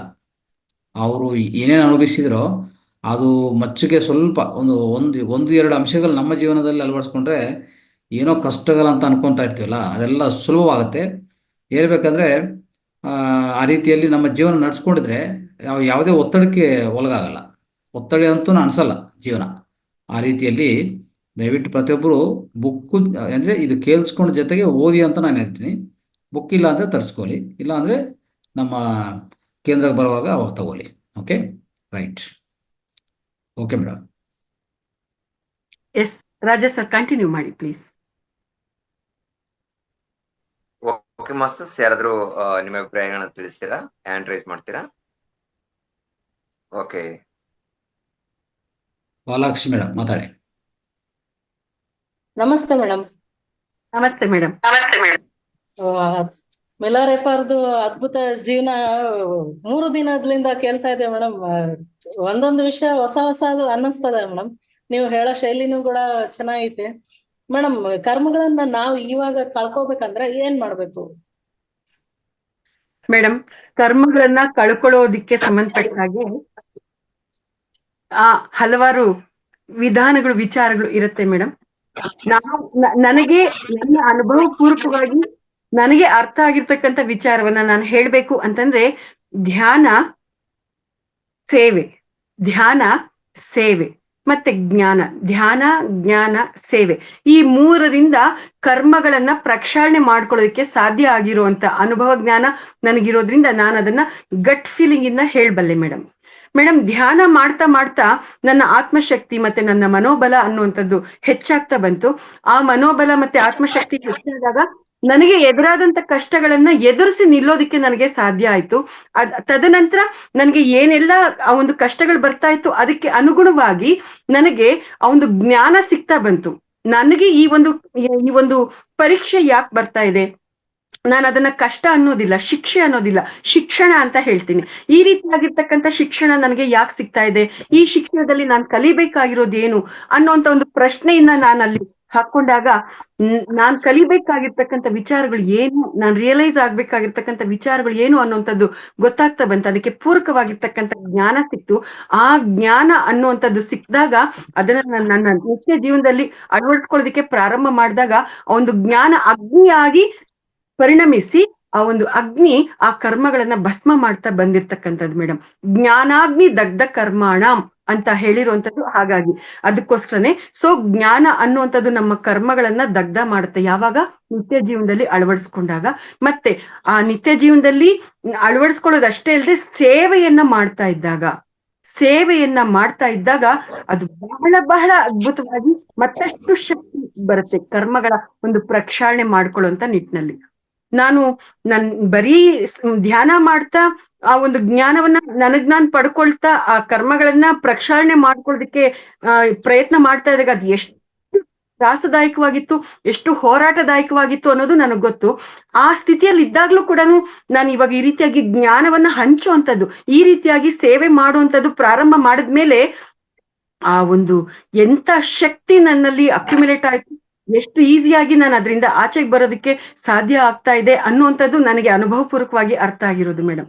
ಹೀಗೆ ಮಾಡುವಂತ ಕರ್ಮ, ಹಿಂದಿನ ಕರ್ಮ ಏನಾದ್ರೂ ಆಗಿರ್ಲಿ, ಧ್ಯಾನ, ಸ್ವಾಧ್ಯಾಯ, ಸಜ್ಜನ ಸಾಂಗತ್ಯ, ಸೇವೆ, ಇವುಗಳಿಂದ ನಮ್ಮ ಕರ್ಮಗಳನ್ನ ನಾವು ಪ್ರಕ್ಷಾಳನೆ ಮಾಡ್ಕೋಬಹುದು ಮೇಡಮ್. ಇದು ನನಗೆ ಅರ್ಥ ಆಗಿರ್ತಕ್ಕಂಥ ಅನುಭವಪೂರ್ವಕ ವಿಚಾರ. Thank you madam. Yes, Jagadish Bavikatti sir. ನಮಸ್ತೆ ಸರ್. ನಮಸ್ತೆ ಮೇಡಮ್. All masters. ಅವಕಾಶ ಆದ್ರೆ ವಿಡಿಯೋ ಆನ್ ಮಾಡ್ಕೊಳ್ಳಿ ಸರ್. ಪಾಲಾಕ್ಷಿ ಮೇಡಮ್, ನೀವು ಕೂಡ ವಿಡಿಯೋ ಆನ್ ಮಾಡ್ಕೊಳ್ಳಿ.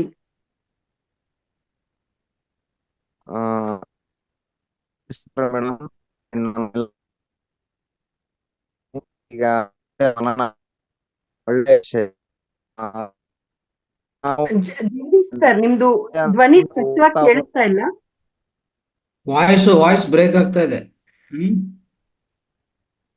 ರೈಟ್. ಓದ್ತಾ ಹೋಗಿದ್ದೆ, ತುಂಬಾ ವಿಷಯ ನಮಗೆ ಅರ್ಥ ಆಗಿತ್ತು. ಈಗ ನೀವು ಹೇಳ್ತಕ್ಕಂತ ವಿಷಯದ ಮುಖಾಂತರ ನಮಗೆ ಇನ್ನೂ ಚೆನ್ನಾಗಿ ಅರ್ಥ ಆಗ್ತಾ ಇದೆ, ಮನನ ಆಗ್ತಾ ಇದೆ. ಆಮೇಲೆ ಕೆಲವೊಂದು ಸೂಕ್ಷ್ಮಗಳನ್ನ ನೀವು ವಿವರವಾಗಿ ತಿಳಿಸ್ತಾ ಇದ್ದೀರಿ. ಹಾಗಾಗಿ ಮತ್ತೆ ಇನ್ನೊಂದ್ಸರಿ ಸ್ವಾಧ್ಯಾಯ ಮಾಡ್ಬೇಕು ಪುಸ್ತಕವನ್ನ. ಆಗ ಇನ್ನು ಮನದಲ್ಲಿ ಆಗುತ್ತೆ, ಮತ್ತೆ ಹೊಸ ವಿಷಯಗಳು ಗೊತ್ತಾಯ್ತು. ತುಂಬಾ ಚೆನ್ನಾಗಿ ತಿಳಿಸ್ಕೊಟ್ರು. ರೈಟ್. ಅಶ್ವಿನಿ ಮೇಡಮ್ ಮಾತಾಡಿ. ನಮಸ್ತೆ ಮೇಡಮ್. ನಮಸ್ತೆ ಅಭಿನಯ ಶಾರದೆ, ನಮಸ್ತೆ ಮಿನುಗುತ್ತಾರೆ, ನಮಸ್ತೆ. ಯಾಕೆ ಮೇಡಮ್ ಈ ತರ ಎಲ್ಲ ಹೇಳ್ತಾ ಇದ್ದೀರಾ? ನಿನ್ನಲ್ಲಿ ಅಂತ ಸಾಮರ್ಥ್ಯ ಇದೆ ತಾಯಿ, ಅದನ್ನ ಗಮನಿಸಿರೋದ್ರಿಂದ ಆ ಪದಗಳನ್ನ ಬಳಸಿ ನಿನ್ನ ಹತ್ರ ಮಾತಾಡಿದಾಗ ನನಗೆ ಆತ್ಮಾನಂದ ಸಿಗುತ್ತೆ. ಅದಕ್ಕೋಸ್ಕರ ಆ ಪದಗಳನ್ನ ಬಳಸ್ತಾ ಇದ್ದೀನವ. ತುಂಬಾ ದೊಡ್ಡ ಮಾತು ಮೇಡಮ್. ನನಗೆ ಈ ಮಾತು ಕೇಳಿ ಆಶ್ಚರ್ಯ ಆಗ್ತಾ ಇದೆ. ಮೇಡಮ್, ಈಗ ಮಿಲಾರೇಪ್ ಅವ್ರದ್ದು ಹೇಳ್ತಾ ಇದ್ದೀರಾ. ನಾನ್ ಮಿಲಾರೇಪ್ ಅವ್ರದ್ದು ನೆನ್ನೆ ಯಾಕೋ ಕೇಳಕ್ ಆಗ್ಲಿಲ್ಲ. ಹಂಗೆ ಕೂತ್ಕೊಂಡು ಯೋಚನೆ ಮಾಡಿದಾಗ ನನಗೆ ಆ ಯೋಗ್ಯತೆ ಬಂದಿಲ್ವೇನೋ. ನಿಮ್ಗೆ ಏನೋ ಆ ಅನುಭವ ಆಯ್ತು ನೀವು ಟ್ರಾನ್ಸ್ಲೇಷನ್ ಮಾಡುವಂತ ಸಂದರ್ಭದಲ್ಲಿ, ನನ್ಗೂನು ಕೂಡ ಕೇಳಕ್ ಆಗ್ತಾ ಇಲ್ವೇನೋ ಅವ್ರ ಬಗ್ಗೆ ಅನ್ನೋದೊಂದು ಫೀಲಿಂಗ್ ಆಗ್ತಾ ಇದೆ. ಅದು ಏನಕ್ಕಿರಬಹುದು ಅಂತ ಒಂದು ಪ್ರಶ್ನೆ ಮೇಡಮ್. ಈ ಒಂದು ವಿಷಯಕ್ಕೆ ಸಂಬಂಧಪಟ್ಟ ಹಾಗೆ ಯಾಕೆ ಆ ರೀತಿಯಾಗಿ ಆಗ್ತಾ ಇದೆ ಅನ್ನುವಂಥದ್ದು ನನಗೆ ನಿಮ್ಮ ಸ್ಥಿತಿ ಏನು ಅನ್ನೋದು ನನಗೆ ಅರ್ಥ ಆಗದೆ ಇದ್ರು ಕೂಡ ನನಗೆ ಏನ್ ಅನಿಸ್ತಾ ಇದೆಯೋ ಅದನ್ನ ನಾನು ಹೇಳೋದಕ್ಕೆ ಪ್ರಯತ್ನ ಮಾಡಿದ್ದಾದ್ರೆ, ಆ ಒಂದು ಜೀವನ ಚರಿತ್ರೆಯನ್ನ ಕೇಳಿಸ್ಕೊಳ್ಳೋದಿಕ್ಕೆ ಆಗ್ತಾ ಇಲ್ಲ ಅಂತಂದ್ರೆ ಸಮಯ ಸಿಗ್ತಾ ಇಲ್ವಾ, ಅಥವಾ ಕೂತ್ಕೊಂಡ್ರು ಕೂಡ ಒಳಕ್ ಹೋಗ್ತಾ ಇಲ್ವಾ? ಕೂತ್ಕೊಂಡ್ರು ಅದು ಹೋಗ್ತಾ ಇಲ್ಲ ಮೇಡಮ್. ಇಲ್ಲಿ ಆ ಒಂದು ಚೈತನ್ಯದ ಜೊತೆ ಕೂಡ ನಾವು ಅನುಸಂಧಾನ ಆಗ್ಬೇಕಾಗಿರುವಂತದ್ದು ಅವಶ್ಯಕತೆ ಇರುತ್ತೆ. ನೀವು ಕಣ್ಮುಚ್ಚಿ ಮಿಲಾರೀಪ ಚೈತನ್ಯಕ್ಕೆ ಶರಣಾಗಿ ಮೇಡಮ್, ಪತ್ರಿ ಸರ್ಗೆ ಶರಣಾಗಿ. ನನಗೆ ಅವರ ಜೀವನ ಚರಿತ್ರೆಯನ್ನ ನಾನು ನನ್ನ ನರನಾಡಿಗಳಲ್ಲಿ ನಾನು ಜೀರ್ಣ ಮಾಡ್ಕೋಬೇಕಾಗಿದೆ, ಅರ್ಥ ಮಾಡ್ಕೋಬೇಕಾಗಿದೆ. ಅದನ್ನ ನನಗೆ ಅರ್ಥ ಆಗೋ ಹಾಗೆ ಮಾಡಿ ಅಂತ ಶರಣಾಗೋದು, ಆ ರೀತಿಯಾಗಿ ಪ್ರಾರ್ಥನೆ ಮಾಡೋದು ಬೆಸ್ಟ್ ವೇ ಅನ್ನೋದು ನನಗೆ ಅರ್ಥ ಆಗಿರೋದು. ಯಾಕೆಂದ್ರೆ ಈ ತರ ಸ್ಥಿತಿಗಳನ್ನ ನಾನು ಕೂಡ ಫೇಸ್ ಮಾಡಿದ್ದೀನಿ. ಆ ಸಮಯದಲ್ಲಿ ನಾನು ಇದೇ ರೀತಿಯಾಗಿ ನಾನು ಅದಕ್ಕೆ ಟ್ಯೂನ್ ಆಗುವಂತ ಕೆಲಸ ಮಾಡಿರುವಂತದ್ದು. ಸೊ ನೀವು ಕೂಡ ನನ್ನ ಅನುಭವದ ಈ ವಿಚಾರ ನಿಮ್ಗೂ ಕೂಡ ಕೆಲ್ಸಕ್ಕೆ ಬರ್ಬೋದು ಅಂತ ನಾನು ಹೇಳ್ತಾ ಇರುವಂತದ್ದು.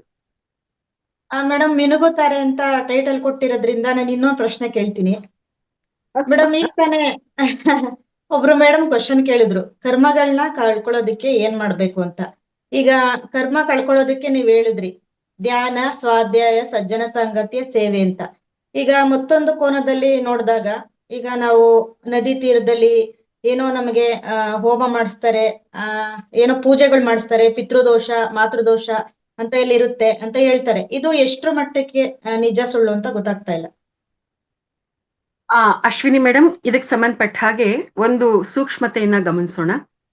ನಮ್ಮ ಪೂರ್ವಿಕರು ಏನೆಲ್ಲ ಸಂಪ್ರದಾಯಗಳನ್ನ, ರೂಢಿ, ರೀತಿ, ನೀತಿ, ಇವೆಲ್ಲ ವಿಧಿವಿಧಾನಗಳನ್ನ ಕೊಟ್ಟಿದ್ದಾರೆ, ಅವುಗಳ ಹಿಂದೆ ಒಂದು ಅದ್ಭುತವಾಗಿರ್ತಕ್ಕಂಥ ವಿಜ್ಞಾನ ಅನ್ನೋದು ಇದೆ. ಒಂದು ಶಬ್ದಕ್ಕೆ ಅದರದೇ ಆಗಿರ್ತಕ್ಕಂಥ ವೈಬ್ರೇಷನ್ಸ್ ಇದೆ ಅಲ್ವಾ ಮೇಡಮ್? ಆ ಒಂದು ವೈಬ್ರೇಷನ್ಸ್ ಇದೆ ಅನ್ನೋದು ನಮ್ಗೆ ಗೊತ್ತಿರೋದ್ರಿಂದ, ಓಂಕಾರಕ್ಕೆ ಅದರದೇ ಆಗಿರ್ತಕ್ಕಂಥ ವೈಬ್ರೇಷನ್ ಇದೆ, ಮಾಮೂಲಿ ಆಗಿರ್ತಕ್ಕಂಥ ಶಬ್ದಕ್ಕೂ ಅದರದೇ ಆಗಿರ್ತಕ್ಕಂಥ ಒಂದು ವೈಬ್ರೇಷನ್ ಇದೆ, ಅದರದೇ ಆಗಿರ್ತಕ್ಕಂಥ ಒಂದು ಶಕ್ತಿ ಸಾಮರ್ಥ್ಯ ಇದೆ. ಆ ಒಂದು ಅಗ್ನಿಹೋತ್ರ ಮಾಡುವಂಥದ್ದು, ತಿಥಿ ಮಾಡುವಂಥದ್ದು, ಇದೆಲ್ಲ ಏನೆಲ್ಲ ಇದೆ, ಅವುಗಳನ್ನ ಸುಮ್ಮನೆ ಸೈಲೆಂಟ್ ಆಗಿ ಅದೇನೋ ಮಾಡ್ಬೇಕು, ಹಿಂಗ್ ಹಾಕ್ಬೇಕು ಅಂತ ಹಾಕುವಂಥದ್ದಲ್ಲ. ಅಲ್ಲಿ ಎಲ್ಲ ಕೂಡ ಅದರ ಹಿಂದೆ ವೈಜ್ಞಾನಿಕವಾಗಿ ಅಥವಾ ತಾತ್ವಿಕವಾಗಿ ಏನು ವಿಚಾರ ಇದೆ ಅದ್ರ ಪ್ರಕಾರ ಅದನ್ನೆಲ್ಲ ಮಾಡುವಂಥದ್ದು. ಪ್ಯೂರ್ ಆಗಿ ಮೂಲದಲ್ಲಿ ಏನು ಆ ಒಂದು ವೈಬ್ರೇಷನ್ಸ್ ಅನ್ನ ಹೊಂದಿರ್ತಕ್ಕಂಥ ಒಂದು ವಿಚಾರಗಳನ್ನ ಫಾಲೋ ಅಪ್ ಮಾಡ್ತಾರೆ, ಅದ್ರ ಪ್ರಕಾರ ಮಾಡಿದಾಗ ಅಲ್ಲಿ ಒಂದು ಶಕ್ತಿ ಅನ್ನುವಂಥದ್ದು ಖಂಡಿತವಾಗಿಯೂ ಕೂಡ ಕ್ರಿಯೇಟ್ ಆಗುತ್ತೆ. ಆ ಒಂದು ಶಕ್ತಿ ಅಲ್ಲಿ ಕ್ರಿಯೇಟ್ ಆದಾಗ ಅಲ್ಲಿ ಏನ್ ಆಗ್ಬೇಕಾಗಿದೆಯೋ ಅದು ಆಗೋದಿಕ್ಕೆ ಅವಕಾಶ ಆಗಿರುತ್ತೆ. ಇದು ಇಲ್ಲಿರ್ತಕ್ಕಂಥ ಸೂಕ್ಷ್ಮತೆ. ಆದ್ರೆ ಆ ರೀತಿಯಾಗೂ ಕೂಡ ಮಾಡ್ಬೋದಾಗಿದೆ. ಅಟ್ ದ ಸೇಮ್ ಟೈಮ್ ಈ ಒಂದು ತಿಥಿ, ಈ ಒಂದು ಹೋಮ, ಇವೆಲ್ಲ ಏನಿದೆ, ಇವು ಆ ರೀತಿಯಾಗಿ ಮಾಡೋದ್ರಿಂದ ಕೂಡ ಪರೋಪಕಾರ ಅನ್ನುವಂಥದ್ದು ಆಗತ್ತೆ. ಮತ್ತೆ ಈ ಧ್ಯಾನ ಅನ್ನೋದನ್ನ ಮಾಡೋದ್ರಿಂದ ಕೂಡ ಅದೆಲ್ಲ ಕೂಡ ಎಲ್ಲರಿಗೂ ಬೇಕಾಗಿರೋದು ಸಿಗುತ್ತೆ. ಒಬ್ರು ತೀರ್ಕೊಂಡಿದ್ದಾರೆ, ಅವ್ರ ಆತ್ಮಕ್ಕೆ ಶಾಂತಿ ಸಿಗ್ಬೇಕು ಅಂತಂದಾಗ ತಿಥಿಯನ್ನ ಮಾಡುವಂಥದ್ದು ಒಂದು ಮಾರ್ಗ. ಆದ್ರೆ ಕೇವಲ ಧ್ಯಾನ ಮಾಡಿದ್ರೂ ಸಾಕು ಆ ಒಂದು ಆತ್ಮಕ್ಕೆ ಶಾಂತಿ ಸಿಗೋ ಹಾಗೆ ಮಾಡ್ಬೋದು ಅನ್ನುವಂಥದ್ದು ಮತ್ತೊಂದು ಮಾರ್ಗ, ಅದು ಪತ್ರಿಜಿ ಮಾರ್ಗ. ಅಲ್ಲಿ ಅದನ್ನು ನಾನು ಕಂಡೆಮ್ ಮಾಡೋದಿಲ್ಲ, ನಾನು ಇದನ್ನು ಕೂಡ ಕಂಡೆಮ್ ಎರಡೂ ಕೂಡ ಶ್ರೇಷ್ಠ ಅಂತಾನೆ ನಾನು ಹೇಳ್ತೀನಿ. ಆದ್ರೆ ಆ ಒಂದು ಮಾರ್ಗ ಇದೆಯಲ್ವಾ, ಹೋಮ ಮಾಡುವಂಥದ್ದು, ತಿಥಿ ಮಾಡುವಂಥದ್ದು, ತರ್ಪಣ ಬಿಡುವಂಥದ್ದು, ಇದೆಲ್ಲವೂ ಕೂಡ ಆ ಸರ್ವೋತ್ಕೃಷ್ಟವಾಗಿರ್ತಕ್ಕಂಥ ಸ್ಥಿತಿ ಇದೆಯಲ್ಲ, ಆ ಸ್ಥಿತಿಯಲ್ಲಿ ಮಾಡಿದಾಗ ಅದು ಅಲ್ಲಿ ಖಂಡಿತ ಕೆಲಸ ಮಾಡುತ್ತೆ. ಆ ಸ್ಥಿತಿ ಇಲ್ಲದೆ ಯಾಂತ್ರಿಕವಾಗಿ, ಇವಾಗ ಏನೋ ಅಕ್ಕಿ ಹಿಟ್ಟಲ್ಲಿ ಒಂದು ಪಿಂಡಗಳನ್ನ ತಯಾರು ಮಾಡ್ಬೇಕಂತೆ, ಅದನ್ನ ಹಿಂಗಿಡ್ಬೇಕಂತೆ, ಅದಕ್ಕೆ ಏನು ಎಳ್ಳು ಅದೆಲ್ಲ ಹಾಕ್ಬೇಕಂತೆ, ದರ್ಬೆಯಲ್ಲಿ ಉಂಗುರನ ಮಾಡ್ಕೊಂಡು ಅದನ್ನ ಹಿಂಗ್ ಮಾಡ್ಬೇಕಂತೆ, ಹಂಗ್ ಮಾಡ್ಬೇಕಂತೆ, ಹಂಗ್ ಮಾಡಿದ್ರೇನಂತೆ ಸರಿ ಹೋಗೋದಿಲ್ಲ ಅಂದ್ರೆ ತಪ್ಪಾಗತ್ತಂತೆ. ಈ ರೀತಿಯಾಗಿರ್ತಕ್ಕಂಥ ಸ್ಥಿತಿಯಲ್ಲಿ ಭೌತಿಕವಾಗಿ ಮಾಡುವಂತ ಚೇಷ್ಟೆಗಳೇನಿರುತ್ತೆ ಅದನ್ನ ಹಂಗ್ ಮಾಡಿದ್ರೇನೆ, ನೀನ್ ಹಿಂಗ್ ಕೂತ್ಕೊಳ್ಳಿಲ್ಲ, ನಿನ್ ಕಾಲ್ ಮೇಲೆ ಕಾಲ್ ಹಿಂಗ್ ಹಾಕೊಳ್ಳಿಲ್ಲ, ನೀನ್ ಹಂಗ್ ಮಾಡ್ಲಿಲ್ಲ ಹಿಂಗ್ ಮಾಡ್ಲಿಲ್ಲ ಅಂತ ಹೇಳಿದಾಗ ಅದು ಏನು ಅಲ್ಲಿ ನಿಜ ಹೇಳ್ಬೇಕಂದ್ರೆ ಅದು ಯಾವುದು ಕೂಡ ಅದು ಸರಿಯಾಗಿರುವಂಥದ್ದು ಅಲ್ಲ. ಅಲ್ಲಿ ಮಾಯೆ ಅನ್ನೋದು ನಮ್ಮನ್ನ ಆವರಿಸಿರುತ್ತೆ. ಅಲ್ಲಿ ನಿಜವಾಗ್ಲೂ ಆ ಒಂದು ಎಳ್ಳನ್ನ ಹಾಕುವಂಥದ್ರ ಹಿಂದೆ, ಆ ಒಂದು ಅಕ್ಕಿ ಹಿಟ್ಟಲ್ಲಿ ಪಿಂಡವನ್ನ ತಯಾರು ಮಾಡೋದ್ರ ಹಿಂದೆ, ದರ್ಬೆಯ ಉಂಗುರವನ್ನ ಧರಿಸೋದ್ರ ಹಿಂದೆ, ಅಲ್ಲಿ ಮಾಡುವಂತ ವಿಧಿ ವಿಧಾನಗಳ ಹಿಂದೆ ಅದ್ಭುತವಾಗಿರ್ತಕ್ಕಂಥ ವಿಜ್ಞಾನ ಇದೆ, ತತ್ವಜ್ಞಾನ ಇದೆ, ಅದ್ಭುತವಾಗಿರ್ತಕ್ಕಂಥ ಒಂದು ವೈಬ್ರೇಷನ್ಸ್ ಇದೆ. ಅದನ್ನ ಗ್ರಹಿಸಿ ಆ ಸ್ಥಿತಿಯಲ್ಲಿ ನಾವು ಅದನ್ನ ಮಾಡಿದಾಗ ಅದು ಫಲ ಕೊಡುತ್ತೆ. ಇಲ್ಲ ಅಂತಂದ್ರೆ ಹೋದ ಪುಟ್ಟ ಬಂದ ಪುಟ್ಟ ಪುಟ್ಟನ ಕಾಲಗ್ ಮೆಟ್ಟಿಲ್ಲ ಅನ್ನೋ ರೀತಿಯಲ್ಲಿ ಇರುತ್ತೆ. ಕೋಣನ ಮುಂದೆ ಕಿಂದ್ರಿ ಬಾರಿಸಿದ ಹಾಗೆ ಇರುತ್ತೆ ಅಷ್ಟೇ. ಸೊ ಹಾಗಂತ ಆ ರಿಚುವಲ್ಸ್ ನಾವು ಮಾಡಬಾರ್ದು ಅನ್ನುವಂಥದ್ದನ್ನ ನಾನು ಯಾವತ್ತೂ ಎಲ್ಲೂ ಕೂಡ ನಾನು ಹೇಳೋದಿಲ್ಲ. ಬೇರೆ ಯಾರಾದ್ರೂ ಹೇಳಿದ್ರೆ ಅದು ಅವರ ಅಭಿಪ್ರಾಯ. ಆದ್ರೆ ನಾನು ಈ ರೀತಿಯಾಗಿ ಹೇಳ್ತಾ ಇದ್ದೀನಿ ಅಂದ್ರೆ ಇದು ಖಂಡಿತ ಇದು ನನ್ನ ಅಭಿಪ್ರಾಯ. ನಾನು ಗೌರವ ಕೊಡ್ತೇನೆ ನಮ್ಮ ಸನಾತನ ಧರ್ಮ ಅನ್ನೋದೇನಿದೆ ಅದಕ್ಕೆ. ಸೊ ಅದು ಆ ಸ್ಥಿತಿಯಲ್ಲಿ ಮಾಡಿದಾಗ ಅದು ಉತ್ಕೃಷ್ಟವಾಗಿರುತ್ತೆ, ಸರ್ವಶ್ರೇಷ್ಠವಾಗಿರುತ್ತೆ. ಆ ರೀತಿಯಾಗೂ ಮಾಡ್ಬೋದು, ಈ ರೀತಿಯಾಗೂ ಕೂಡ ಮಾಡ್ಬೋದು. ಇದು ಮೇಡಮ್ ನನಗೆ ಗೊತ್ತಿರ್ತಕ್ಕಂಥ ವಿಚಾರ, ಇದು ನನಗಿರುವಂತ clarity. Okay madam, thank you so much madam, ಉತ್ತರ ಸಿಕ್ತು. Okay madam. S Ranganath sir, ಈ ವಿಷಯಕ್ಕೆ ಸಂಬಂಧಪಟ್ಟಂಗೆ ನೀವೇನ್ ಹೇಳ್ತಿರೋ ತಿಳ್ಕೊಬೇಕು ಅನ್ನಿಸ್ತಾ ಇದೆ. ನಾನು ಈಗಾಗಲೇ ಹೇಳಿದ್ದೀನಿ ಮೇಡಮ್, ಇದು ಅಂದ್ರೆ ಒಂದು ಇದ್ರ ಬಗ್ಗೆ ಏನಂದ್ರೆ ಕಬೀರ್ ಒಂದು ಹೇಳಿದ್ರು ಕರ್ಮಕಾಂಡಗಳ ಬಗ್ಗೆ. ಯಾಕಂದ್ರೆ ನಮ್ಮ ಗುರುಗಳು ಈ pyramid pyramid spiritual societies movement PSSM 18 ಮಾರ್ಗದರ್ಶಕ ಸೂತ್ರಗಳಿದೆಯಲ್ಲ, ಅದರಲ್ಲಿ ಒಂದು ಮಾತು ಹೇಳ್ತಾರೆ, ಯಾವುದು ಕರ್ಮಕಾಂಡಗಳು ಇಲ್ಲ, ಮತ್ತೆ ಕರ್ಮಕಾಂಡಗಳು ಮಾಡಬಾರ್ದು, ಅದೇನು ಅದು ಇಲ್ಲ, ಮತ್ತೆ ಯಾವ ವೇಷಧಾರಣೆ ಬೇಕಾಗಿಲ್ಲ. ಒಂದು ಪಿರಮಿಡ್ ಮಾಸ್ಟರ್ ಆಗಿ ವೇಷಧಾರಣೆ ಬೇಕಾಗಿಲ್ಲ, ಕರ್ಮಕಾಂಡಗಳು ಬೇಕಾಗಿಲ್ಲ, ಸಪರೇಟ್ ಭಾಷೆ ಬೇಕಾಗಿಲ್ಲ, ಒಂದು ಅಂದರೆ ಒಂಥರ ಸಪರೇಟ್ ಆಗಿ ನಾವು ಕಾಣಿಸ್ಕೊಂಡೋದು ಬೇಕಾಗಿಲ್ಲ. ಅವೆಲ್ಲ ತುಂಬ ಹೇಳಿದ್ರಲ್ಲ, ಅದರಲ್ಲಿ ಕರ್ಮಕಾಂಡಗಳ ಬಗ್ಗೆನೇ ಹೇಳ್ತಾರೆ. ಅದ್ರ ಏನು ಮಾಡೋದಂತ ಅವಶ್ಯಕತೆ ಇಲ್ಲ ಅಂತ. ಅವಾಗ ನಾನು ಅದು ಸ್ವಲ್ಪ ರಿಸರ್ಚ್ ಮಾಡುವಾಗ ಒಂದು ಕತೆ ಸಿಕ್ತು, ಕಬೀರ್ ಕತೆ. ಕಬೀರ್ ಅವರು ಬರೆದಿರುವಂಥ ಒಂದು ಕತೆ. ಅವರು ಅಂದರೆ ಅದು ನಿಜವಾದ ಆಗಿರೋದಂತ ಅವ್ರ ಜೀವನದಲ್ಲಿ. ಅವ್ರೇನು ಮಾಡ್ತಾ ಇದೆ ಅಂದರೆ, ಒಂದ್ಸರಿ ಹೀಗೆ ಬಾವಿ ಅಂದರೆ ಒಂದು ವೆಲ್ ಹತ್ರ ಹೋಗಿ ಆ ನೀರು ಆ ಬಾವಿಯಿಂದ ತೆಗೆದು ಆಚೆ ಕಡೆ ಹಾಕ್ತಾ ಇರ್ತಾನೆ. ಅದೊಂದು ಅಂದರೆ ಒಂದು ವ್ಯವಸಾಯ ಕ್ಷೇತ್ರ ಅಂತ ಆಗ್ಬೋದು. ಅಲ್ಲೇನು ಮಾಡ್ತಾನೆ, ನೀರೆಲ್ಲ ತೆಗೆದು ಬಕೆಟ್ಸು ಹಾಕ್ತಾ ಇರ್ತಾನೆ, ನೀರು ಚೆಲ್ತಾ ಇರ್ತಾನೆ ನೇಲ ಮೇಲೆ. ಚೆಲ್ತಾ ಇದ್ರೆ ಯಾರೊಬ್ರು ಆ ದಾರಿಯಲ್ಲಿ ಹೋಗ್ತಾ ಅಂತ ವ್ಯಕ್ತಿ ಕೇಳ್ತಾನೆ, ಏನಪ್ಪ ನೀವು ಇಷ್ಟು ನೀರು ವೇಸ್ಟ್ ಮಾಡ್ತಾ ಇದ್ರಲ್ಲ, ಇಲ್ಲೆಲ್ಲ ಆಗ್ತಾ ಇದೆಯೇ ಅಂತಂದ್ರೆ, ಹೌದಾ, ಇಲ್ಲ ನಾನು ಇಲ್ಲಿ ನೀರು ಹಾಕ್ತಾ ಇದ್ದೀನಿ, ಇದು ನನ್ನ ಮಾವದು ಒಂದು 200 ಕಿಲೋಮೀಟರ್ ಆದಮೇಲೆ ಒಂದು ವ್ಯವಸಾಯ ಕ್ಷೇತ್ರ ಇದೆ, ಅಲ್ಲಿಗೆ ಹೋಗುತ್ತೆ, ಇದು ಇಲ್ಲಿ ಹಾಕ್ತಾ ಇದ್ದೀನಿ ಅಂತ. ಹೌದಾ, ಇದೇನು ನಿಮ್ಗೇನು ಉತ್ಸಾಹ ಇದೆನಾ, ಉನ್ಮಾದ ಥರ ಇದೆ, ಹುಚ್ಚ ಥರ ಇದೆ ನೀವು, ನಿಮ್ಮ ಮೆಂಟಲ ಏನಾದರೂ, ಇಲ್ಲಿ ನೀರು ಹಾಕಿದೆ ಅಲ್ಲಿಗೆ ಹೆಂಗೆ ಹೋಗುತ್ತಪ್ಪ ನಿಮಗೆ ಅಂತ ಅವರು ಆ ಮಾತು ಹೇಳ್ತಾರೆ. ಇಲ್ಲ ಇಲ್ಲಿ ನೀರು ಹಾಕಿದ್ರೆ ಅಲ್ಲಿಗೆ ಹೋಗುತ್ತೆ ಅಂತ. ಆವಾಗ ಇಲ್ಲ ಇದು ನೀವು ಹುಚ್ಚು ಥರ ಮಾಡ್ತಾ ಇದ್ರಿ, ತಪ್ಪು ಅಂತ ಅವ್ರು ಹೇಳುವಾಗ ಅವಾಗ ಅವ್ರಿಗೆ ಹೇಳ್ತಾರೆ, ಇದೇ ಥರ ನೀವು ಈ ಭೂಮಿ ಮೇಲೆ ಏನು ಮಾಡ್ತೀನಿ ಅದು ಮಾಡ್ತೀನಿ ಅಂತ ಕರ್ಮಕಾಂಡ ಮಾಡಿ ನಾವು ಪಿಂಡ ತರ್ಪಣ ಎಲ್ಲ ನೀವು ಮಾಡ್ತೀರಿ, ಅಲ್ಲಿ ಮೇಲಕ್ಕೆ ಹೆಂಗೆ ಹೋಗುತ್ತಪ್ಪ, ಅವ್ರಿಗೂ ನಿಮ್ಗೆ ಏನು ಸಂಬಂಧ, ಏನಕ್ಕೆ ಹೋಗುತ್ತೆ, ಅದು ಹೋಗಲ್ಲ, ಅದು ಆ ಕರ್ಮಕಾಂಡಗಳಿಂದ ಇದೇ ಅರ್ಥ ಅಂತ ಹೇಳ್ಬಿಟ್ಟು ಅವಾಗ ಹೇಳ್ತಾರೆ. ಆ ರೀತಿಯಲ್ಲಿ ಒಂದು ಇದು ಹೇಳಿದರು. ಇದು ಇಂದಿನ ಕ್ಲಾಸಲ್ಲಿ ಒಂದ್ಸರಿ ಹೇಳ್ತಾ ಇದೆ ಇದು, ಅದಕ್ಕೋಸ್ಕರ ಸೊ ಈ ರೀತಿಯಲ್ಲಿ ಅರ್ಥ ಮಾಡ್ಕೋಬಹುದು ಮೇಡಮ್. ಸರ್ ನೋಡಿ ಸರ್, ಇಲ್ಲಿ ಎಷ್ಟು ರೀತಿಯಲ್ಲಿ ಇವಾಗ ನೀವೇನ್ ಹೇಳಿದ್ರಿ, ಸೇಮ್ ಟು ಸೇಮ್ ಇದೇ ಪರಿಕಲ್ಪನೆಯಲ್ಲೇ ನಾನು ಇದ್ದಿದ್ದು. ಬಟ್ ಒಂದು ಸಂದರ್ಭದಲ್ಲಿ ನನಗೆ ಇನ್ನೊಂದು ಕೋನದಲ್ಲಿ ಒಂದಷ್ಟು ಮಾಹಿತಿ ಸಿಕ್ತು ಸರ್. ಒಂದು ಸಂದರ್ಭದಲ್ಲಿ ಫಾರಿನ್ ಅಲ್ಲಿ ಒಂದು ಕುಟುಂಬ ಇದೆ. ಆ ಒಂದು ಕುಟುಂಬದಲ್ಲಿ ಅವರ ತಂದೆಯವರು ತೀರ್ಕೊಂಡಿದ್ದಾರೆ. ತಂದೆ ತೀರ್ಕೊಂಡ್ಮೇಲೆ ಅವರ ತಂದೆಯವರ ಆತ್ಮ ತನ್ನ ಮಗನಿಗೆ ರಿಪೀಟೆಡ್ ಆಗಿ ಕಾಣಿಸ್ತಾ ಇದೆ. ರಿಪೀಟೆಡ್ ಆಗಿ ಕಾಣಿಸೋದು ಅಷ್ಟೇ ಅಲ್ಲದೆ, ಅಲ್ಲಿ ಬೇರೆ ಬೇರೆ ರೀತಿಯಲ್ಲಿ ಅನ್ಕಂಫರ್ಟ್ ಆಗಿರ್ತಕ್ಕಂಥ ಎನ್ವಿರಾನ್ಮೆಂಟ್ ಅಲ್ಲಿ ಆ ಕುಟುಂಬದಲ್ಲಿ ತಯಾರಾಗ್ತಾ ಇದೆ. ನಮ್ ತಂದೆಯವರು ಬಾಡಿ ವೆಕೇಟ್ ಮಾಡಿದ್ದಾರೆ, ಆದ್ರೆ ಯಾಕೆ ನನ್ಗೆ ಹಿಂಗ್ ಕಾಣಿಸ್ತಾ ಇದ್ದಾರೆ, ನನ್ಗೆ ಯಾಕೆ ಈ ತರ ಪ್ರಾಬ್ಲಮ್ಸ್ ಬರ್ತಾ ಇದೆ ಅಂತ ಆ ವ್ಯಕ್ತಿ ರಿಸರ್ಚ್ ಮಾಡೋದಕ್ಕೆ, ಎನ್ಕ್ವೈರಿ ಮಾಡೋದಕ್ಕೆ ಪ್ರಾರಂಭ ಮಾಡಿದಾಗ, ನೀನು ಇಂಡಿಯಾಗೆ ಹೋಗು, ನಿನಗೆ ಪರಿಹಾರ ಸಿಗುತ್ತೆ ಅಂತ ಹೇಳಿರ್ತಕ್ಕಂಥದ್ದು. ಆತ ಹುಡುಕೊಂಡು ಬಂದಿರ್ತಕ್ಕಂಥದ್ದು ಕಾಶಿ ಕ್ಷೇತ್ರದಲ್ಲಿ. ಅಲ್ಲಿ ಬಂದಾಗ ಇದಕ್ಕೆ ಸಂಬಂಧಪಟ್ಟಂಗೆ ಅವ್ರು ಯಾರನ್ನ ಕೇಳ್ಬೇಕು ಅಂತಂದಾಗ, ಯಾರೊಬ್ರು ಸ್ವಾಮೀಜಿ, ತುಂಬಾ ಶ್ರೇಷ್ಠವಾದ ಸಾಧನೆಯನ್ನ ಮಾಡಿರ್ತಕ್ಕಂಥ ಸ್ವಾಮೀಜಿನ ನೀನ್ ಭೇಟಿ ಮಾಡು, ಅವ್ರು ನಿನ್ಗೆ ಪರಿಹಾರ ಹೇಳ್ತಾರೆ ಅಂತಂದಾಗ ಆ ವ್ಯಕ್ತಿ ಆ ಸ್ವಾಮೀಜಿಯನ್ನ ಹುಡ್ಕೊಂಡು ಹೋಗುವಂಥದ್ದು. ಹುಡ್ಕೊಂಡು ಹೋದಾಗ, ಯಾಕೆ ನಮ್ ತಂದೆಯವ್ರು ನನ್ಗೆ ಈ ರೀತಿಯಾಗಿ ಕಾಣಿಸ್ತಾ ಇದ್ದಾರೆ ಅಂತ ಕೇಳಿದಾಗ, ಆ ಆತ್ಮಕ್ಕೆ ಶಾಂತಿ ಸಿಕ್ಕಿಲ್ಲ, ಅದಕ್ಕೋಸ್ಕರ ಆ ರೀತಿಯಾಗಿ ಕಾಣಿಸ್ತಾ ಇದ್ದಾರೆ ಅಂತ ಸ್ವಾಮೀಜಿ ಹೇಳಿದ್ರಂತೆ. ಮತ್ತೆ ಏನ್ ಮಾಡ್ಬೇಕು ಅದಕ್ಕೆ, ಅವ್ರ ಶಾಂತಿ ಸಿಗ್ಬೇಕು ಅಂತ ಕೇಳಿದಾಗ, ತಿಥಿಯನ್ನ ಮಾಡ್ಬೇಕು, ತರ್ಪಣವನ್ನ ಬಿಡ್ಬೇಕು ಅಂತ ಹೇಳಿದ್ರಂತೆ. ಮತ್ತೆ ಆ ಒಂದು ವಿಧಿ ವಿಧಾನ ಏನಿದೆ ಅದನ್ನ ಅವ್ರು ಮಾಡ್ಸಿದ್ರಂತೆ. ಮಾಡ್ಸಿದ್ಮೇಲೆ ಅವ್ರ ತಂದೆಯವ್ರು ಕಾಣಿಸುವಂಥದ್ದು, ಅಲ್ಲಿ ಪ್ರಾಬ್ಲಮ್ಸ್ ಏನೆಲ್ಲ ರೈಸ್ ಆಗ್ತಾ ಇತ್ತು ಅದೆಲ್ಲ ಕ್ಲಿಯರ್ ಆಯ್ತಂತೆ. ಈ ಒಂದು ವಿಚಾರ ಆ ವ್ಯಕ್ತಿ ಒಂದು ಇದ್ರಲ್ಲಿ ಹೇಳಿದಾಗ ಕೇಳಿಸ್ಕೊಂಡಿರುವಂತದ್ದು. ಮತ್ತೆ ಇನ್ನು ನಾನು ಈ ಒಂದು ವಿಚಾರ ಕೇಳಿಸ್ಕೊಂಡ್ಮೇಲೆ ಇನ್ನೊಂದ್ ಸ್ವಲ್ಪ ನಾನು ಕೂಡ ಒಳ ಹೊಕ್ಕಿ ನೋಡೋ ಹಾಗೆ ಆಯ್ತು. ಇದು ಹೇಗೆ, ಪತ್ರಿಜಿಯವರು ಹೀಗೆ ಹೇಳಿದ್ದಾರೆ, ನಮ್ಮ ಸನಾತನ ಧರ್ಮದಲ್ಲಿ ಈ ರೀತಿಯಾಗಿ ಹೇಳಿದ್ದಾರೆ, ಹಿಂದಿನಿಂದನೂ ಬಂದಿರ್ತಕ್ಕಂಥ ಸನಾತನ ಧರ್ಮ ತಪ್ಪ, ಅವರೆಲ್ಲರೂ ಕೂಡ ಮೂರ್ಖರ, ಈ ರೀತಿಯಾಗಿರ್ತಕ್ಕಂಥ ಪ್ರಶ್ನೆ ನನ್ಗೆ ಯಾವಾಗ್ಲೂ ಇದೇ ತರಾನೇ ಇರುತ್ತೆ ನನ್ನ ಆಲೋಚನೆಗಳು. ಇದಕ್ಕೂ ಏನ್ ಸಂಬಂಧ, ಇದು ಹೇಗೆ, ಇದು ಅರ್ಥ ಆಗ್ಬೇಕು. ಈ ಕ್ಲಾರಿಟಿ ಇಲ್ಲ ಅಂತಂದ್ರೆ ಆ ವಿಚಾರಗಳನ್ನ ನಾನು ಹೇಳೋದಕ್ಕೇನೆ ನನ್ ಮುಂದಕ್ಕೆ ಬರೋದಿಲ್ಲ, ಧೈರ್ಯ ಮಾಡೋದಿಲ್ಲ, ಬಾಯೇ ಬಿಡೋದಿಲ್ಲ ಆ ವಿಚಾರಗಳಿಗೆ. ಇದಕ್ ಸಂಬಂಧಪಟ್ಟಂಗೆ ಈ ರೀತಿಯಾಗಿ ಈ ಒಂದು ಕೋನದಲ್ಲಿ ನನಗೆ ಸ್ಪಷ್ಟತೆ ಸಿಕ್ಕಿದ್ರಿಂದ ನಾನು ಇವತ್ತು ಅಶ್ವಿನಿ ಮೇಡಮ್ ಕೇಳೋದಕ್ಕೆ ಈ ರೀತಿ ಹೇಳಿದ್ದು. ಅಂದ್ರೆ ಈ ಒಂದು ವಿಷಯಕ್ಕೆ ನಾನು ಆಳವಾಗಿ ಹೋಗ್ತಾ ಇದ್ದಾಗ ನಮ್ಗೊಂದು ಎನರ್ಜಿ ಸಿಸ್ಟಮ್ ಗೊತ್ತಿದೆ ಅಲ್ವಾ ಸರ್. ಈಗ ನಾವೊಂದು ಈ ಪ್ರಾಕ್ಟಿಕಲ್ ಆಗಿರುವಂತದ್ದು ಒಂದು ರಾಜಕೀಯ ವ್ಯವಸ್ಥೆನ ನಾವು ತಿಳ್ಕೊಂಡಾಗ ಮೊದಲು ಗ್ರಾಮ ಪಂಚಾಯತಿ ಇರುತ್ತೆ, ಆಮೇಲೆ ತಾಲೂಕ್ ಪಂಚಾಯತಿ, ಆಮೇಲೆ ಜಿಲ್ಲಾ ಪಂಚಾಯತಿ, ಆಮೇಲೆ ರಾಜ್ಯದ ರಾಜಕಾರಣ, ದೇಶದ ಇದೆಲ್ಲ ಇರುತ್ತಲ್ವಾ, ಹಂತ ಹಂತವಾಗಿ ಇರುತ್ತಲ್ವಾ. ಅದೇ ರೀತಿಯಾಗಿ ಒಂದು ಆತ್ಮದ ಪ್ರಯಾಣ ಅನ್ನುವಂಥದ್ದು ನಡಿಬೇಕಾದ್ರೆ ಹಲವಾರು ಸರ್ವೋತ್ಕೃಷ್ಟವಾಗಿರ್ತಕ್ಕಂಥ ಆತ್ಮಗಳು ಹಲವಾರು ಹಂತಗಳಲ್ಲಿ ಇದ್ದು ತಮ್ಮ ಕರ್ತವ್ಯಗಳನ್ನ ನಿರ್ವಹಿಸ್ತಾ ಇರ್ತಾರೆ. ಆ ರೀತಿಯಾಗಿ ಕರ್ತವ್ಯವನ್ನ ನಿರ್ವಹಿಸುವಂಥದ್ದಲ್ಲಿ ಪಿತೃ ದೇವತೆಗಳು ಅನ್ನುವಂಥ ಒಂದು ಕೆಟಗರಿ ಇರುತ್ತೆ. ಆ ಪಿತೃ ದೇವತೆಗಳು ಈ ಒಂದು ತಿಥಿ ಅನ್ನುವಂಥದ್ದನ್ನ ಮಾಡುವಂತ ಒಂದು ಕೈಂಕರ್ಯ ಅಲ್ಲಿ ನಡೆದಾಗ ಅವರುಗಳನ್ನ ಆಹ್ವಾನ ಮಾಡ್ತಾರೆ.